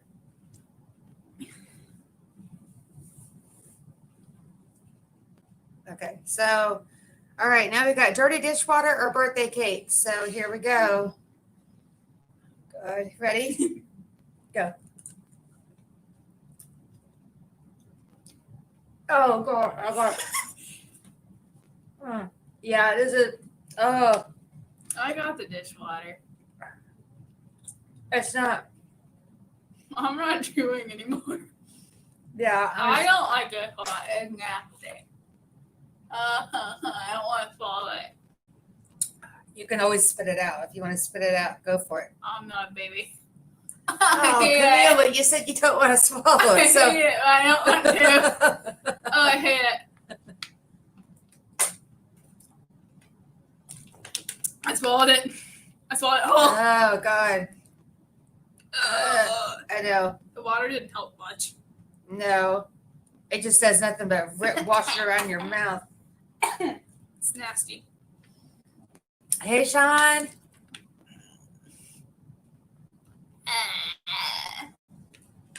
I want toothpaste again. I know. That or the berry. We're playing Bean Boozled. And the last one we both just got was either dirty dishwater or birthday cake. And we both happened to get dirty dishwater. Oh, my God. And right before that, the nasty one we got was barf. That was nasty. Oh, V, thank you so much for watching. I see that you're keeping up. Lewis, we're playing a game called Bean Boozled. And you have a spinner that has different flavors on it, and you spin, and you get either a really good jelly bean or you get one that's really nasty. So far, we have done the spoiled milk and coconut. Let's see. Barf and peach, dirty dishwater, birthday cake, toothpaste, berry blue. Oh, I hate that. It's so nasty. Yeah. It's still there. Yeah, V. We both got the dirty dishwater. Ew, you're. I really hasn't had worse things in my mouth. Right, yeah. I really haven't. Right, me neither. That's pretty bad. Yeah. It's not that bad once you bite into it. The thing is, it lingers there until you brush your teeth. Yeah, like every time I breathe in, I could still actually taste all of them actually. Like, Again, I kept it on the side of my mouth, so only half my mouth tastes nasty. so you bit into it at least once, right? And then Yes, I bit into it once and I and downed then it. moved it over. I bit into it on the side of my mouth and I kept it there until I tasted it. So far, I've just been chomping on them all, and then that makes it worse because it lingers all on. Yes. Okay, so we're gonna. It's so bad. I know. It's in the side of my mouth. We're gonna spin again. Oops. All right, we got. Oh, it's right on the line, or do you want me? It's. I think it's on the blue. No, it's not. Okay. We should do different flavor. Okay. We should do a different flavor. Oh boy. So I don't want to. My mouth is still nasty. Tutti Frutti or Stinky Socks? I'm already grossed out. Oh, it's okay, V. We're good. We're the one that chose to play this game, or Camille's being a good sport and playing this game with me, I should say. She's played this before, and I have Not really. I quit like after the first 3 rounds. Oh, did you? Well, I got the toothpaste one off, and I thought, oh, this isn't gonna be too bad. And then I got skunk. Oh God. Which was nasty. But it was mostly my breath stunk. Yes. And then I got canned dog food and it was all over. Yeah, like that one was nasty. I'm done. Pretty much. Okay, so now we both have, again, like I said, the Tutti Frutti or Stinky Socks. So it's the one that is. Oh, it is that one. So it's the pink with the. Yeah, so. Okay, I'll go. And they nailed the tastes. Yeah, and both good side and bad side. I don't know how they nailed the taste. I don't know how they tell the difference by looking at them either. I don't want to. I don't want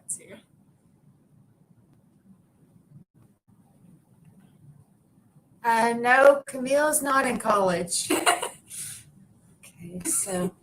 I'm in middle school. Right. So, Jessica, are you still watching?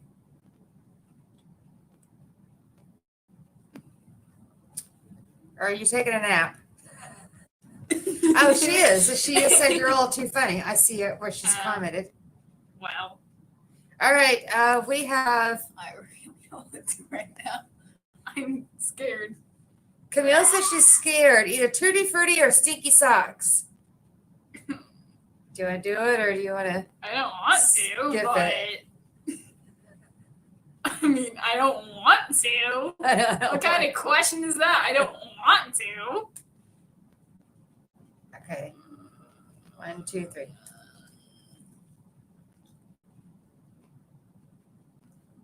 I got the fruit. I think. Yes. You got what? I got the fruit. I can't tell you. Tastes like gum. Yeah, it actually just tastes like bubble gum. So that's what it tastes like. Yes, high five. No, Not nasty. Yeah, no stinky socks. We got Tutti Frutti. I got Tutti Frutti. I want gum.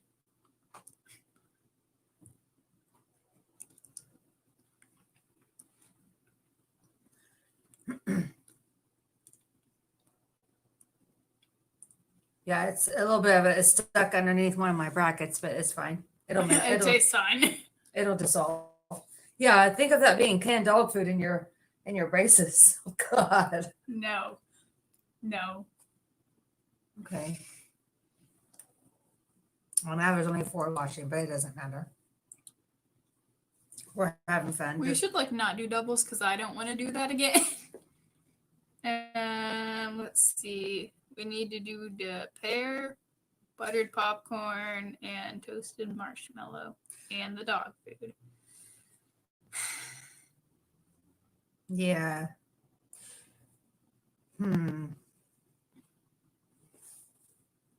Okay. Yeah, I see people either do it like we're doing it, or a person will take their turn and spin, and they have to choose it and then put the other one. Well, no, that doesn't make sense though, because then you would know what's being put back into the box. Yeah. I'm just gonna do this one. Huh? I'm just gonna do this. I still taste the dishwater. It's dishwater. Yeah, I still me taste it. too. After the gum taste left, the dishwater came back. Did it? Yes. Yeah, V, I'm so glad we didn't get stinky socks either. I smell obviously stinky socks, but I don't know how that would be to eat it. She said that if she would have got it, she would have quit. No, that's a lie. I never said I was gonna. No, do it. that girl there, Oh. V, she's saying that Sorry. happy you didn't get stinky socks. I probably would have quit if I would have got that. Yeah, I'm in it for the long haul, so we're just going to keep at it. Okay, so let's see. Oh, I spun last time, right? So Yeah. your turn. Camille's like, yeah. Yeah, let's not do doubles because that's no fun. What's that? Let's not do doubles because that's not fun. Okay. I got doubles. Toasted marshmallow or a stink bug. Oh, God, Camille. That's not my fault. We're gonna do it anyway. Right. So then, so then you want to pick I it. think it's this You one want to put and them up that there one. and then just pick which one you want to go with, You right? can pick which one you want. Here. I don't want to pick. Oh, I thought you said you didn't want to do doubles. What do you mean? No, this is fine. Oh, Let's okay. just do it the way we're doing. Okay. Sorry. I thought you just said I don't want to do doubles. I wish you could visually tell. You're not supposed to. That's the point. I know. Okay. So now we got. Hi, Spike. Oh, hi, Spike. So he hears our voices. V, we also have to do the other challenge for the pluots. I haven't bought them yet. There's a girl that's talking about, you go ahead, keep at it. I thought the other challenge. What? Oh, there is there are pluots. They're like fruit. Instead of, they're kind of in a same family, I think, as plums, and they're called pluots. And there's a challenge going around, and I got nominated to do the challenge. And there's 5 pluots, and there's small pieces of fruit, and you have to eat all 5 of them in 2 minutes. So I have to make a video on that at some point. Some girl challenged me to do it. Well, you know it's hard. Eat 7 saltine crackers in a minute. Yeah, I see that challenge going around a lot. That's hard. Yeah, because you're not supposed to be able to drink water either. I No, I know somebody did that and lost $5. think they did. Yes, it was funny. Yeah, because imagine how dry your mouth would be. Yes, he was like, bet. It was really funny. Yeah, me too, V. I eat very slow, so I don't know if I'm going to be able to eat 5 of those in 2 minutes, but I'm going to try. Okay, so anyways, we got toasted marshmallow or stink bug. Oh boy. So do you want to pick or let me pick? You can pick. Okay. All right. So toasted marshmallow or stink bug. And it's the brown ones. All right. So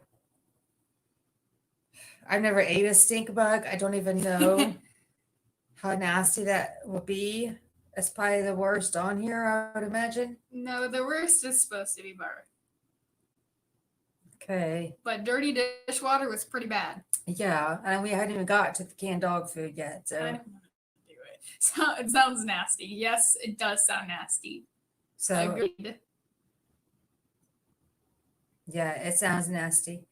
Okay, so let's do it. Toasted marshmallow or stink bug. Ready? With the marshmallow. Like, that actually sounds really good right now. Right. 1, 2, 3.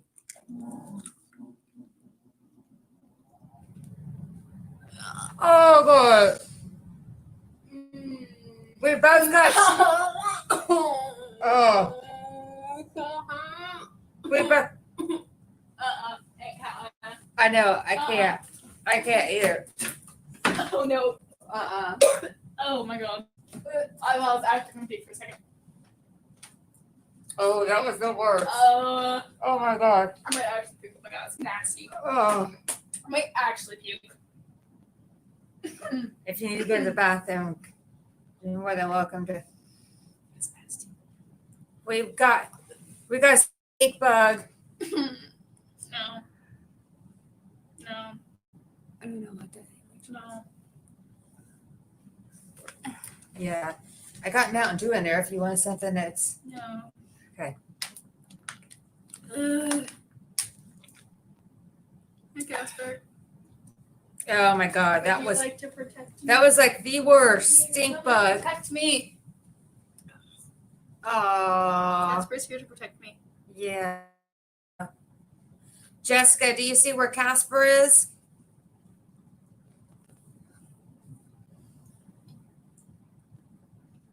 Oh, thank you. That's my little Yorkie.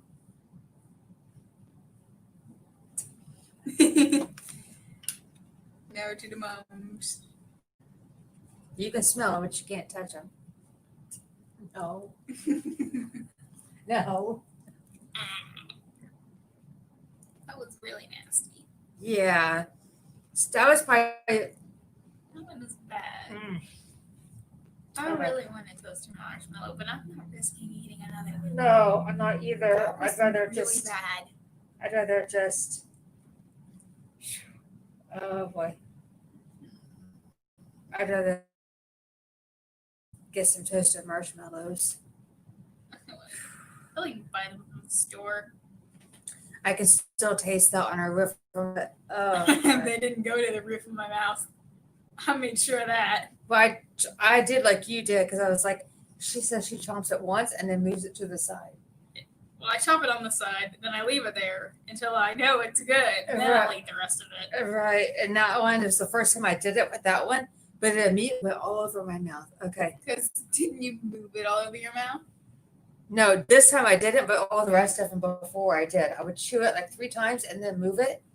No, chew it once, then move it. And then the stink bug, I only chewed it once and didn't move it. It's currently on one side of my mouth, and it's terrible. Yeah. Oh, I literally thought I was gonna. Oh my god. No, I literally gagged. I literally thought I was gonna puke. Yeah. Can't believe you guys just ate that. Yuck. Yeah, Jessica, that was disgusting. Stink bug so far was the worst. The other ones I could handle, and it did make me. We both had to spit it out. Did you guys see us? That wasn't happening. That was not going down my throat. I was gonna try, but nah, I was gonna puke. Yeah, I thought about chugging that down, but I was gonna be like, nope. yeah, nope. No. If it lands on the blue, we're eating it again. I don't care. Yeah, I'll handle toothpaste. Oh yeah, it's your Toothpaste is good. it's your go. So Oh. No, it's your go. is it? Yes. Oh yeah, because you got the nasty. Okay, here we go. We're gonna spin again. All right. Oh shit. Does it? There we go. Oh god. Oh, okay, we're good with that. And unfortunately, there's literally only 3. Well, there was 5 originally, but we ate them. Oh. Okay, so now we got toothpaste or berry blue. So either one is not bad. I want toothpaste. Like, I generally want toothpaste. Oh yeah, to clean all the Yeah, it's stuff out. actually good. I like it. Okay. I got toothpaste. I got berry again. Did ya? Wow. I'll eat the other one if you want. Yeah. Because it's in. Yeah, because there's literally only one left. Are we sure? How did we only do an odd number of 5? That happens sometimes. Oh. 5th. That's why. Yeah, that could be 5th edition. Okay, I got toothpaste. I got toothpaste. There it is. Camille got the berry That blue tastes so good. and toothpaste. That's all the blues that are in the game. So either way, though, toothpaste or berry blue, that's the win-win.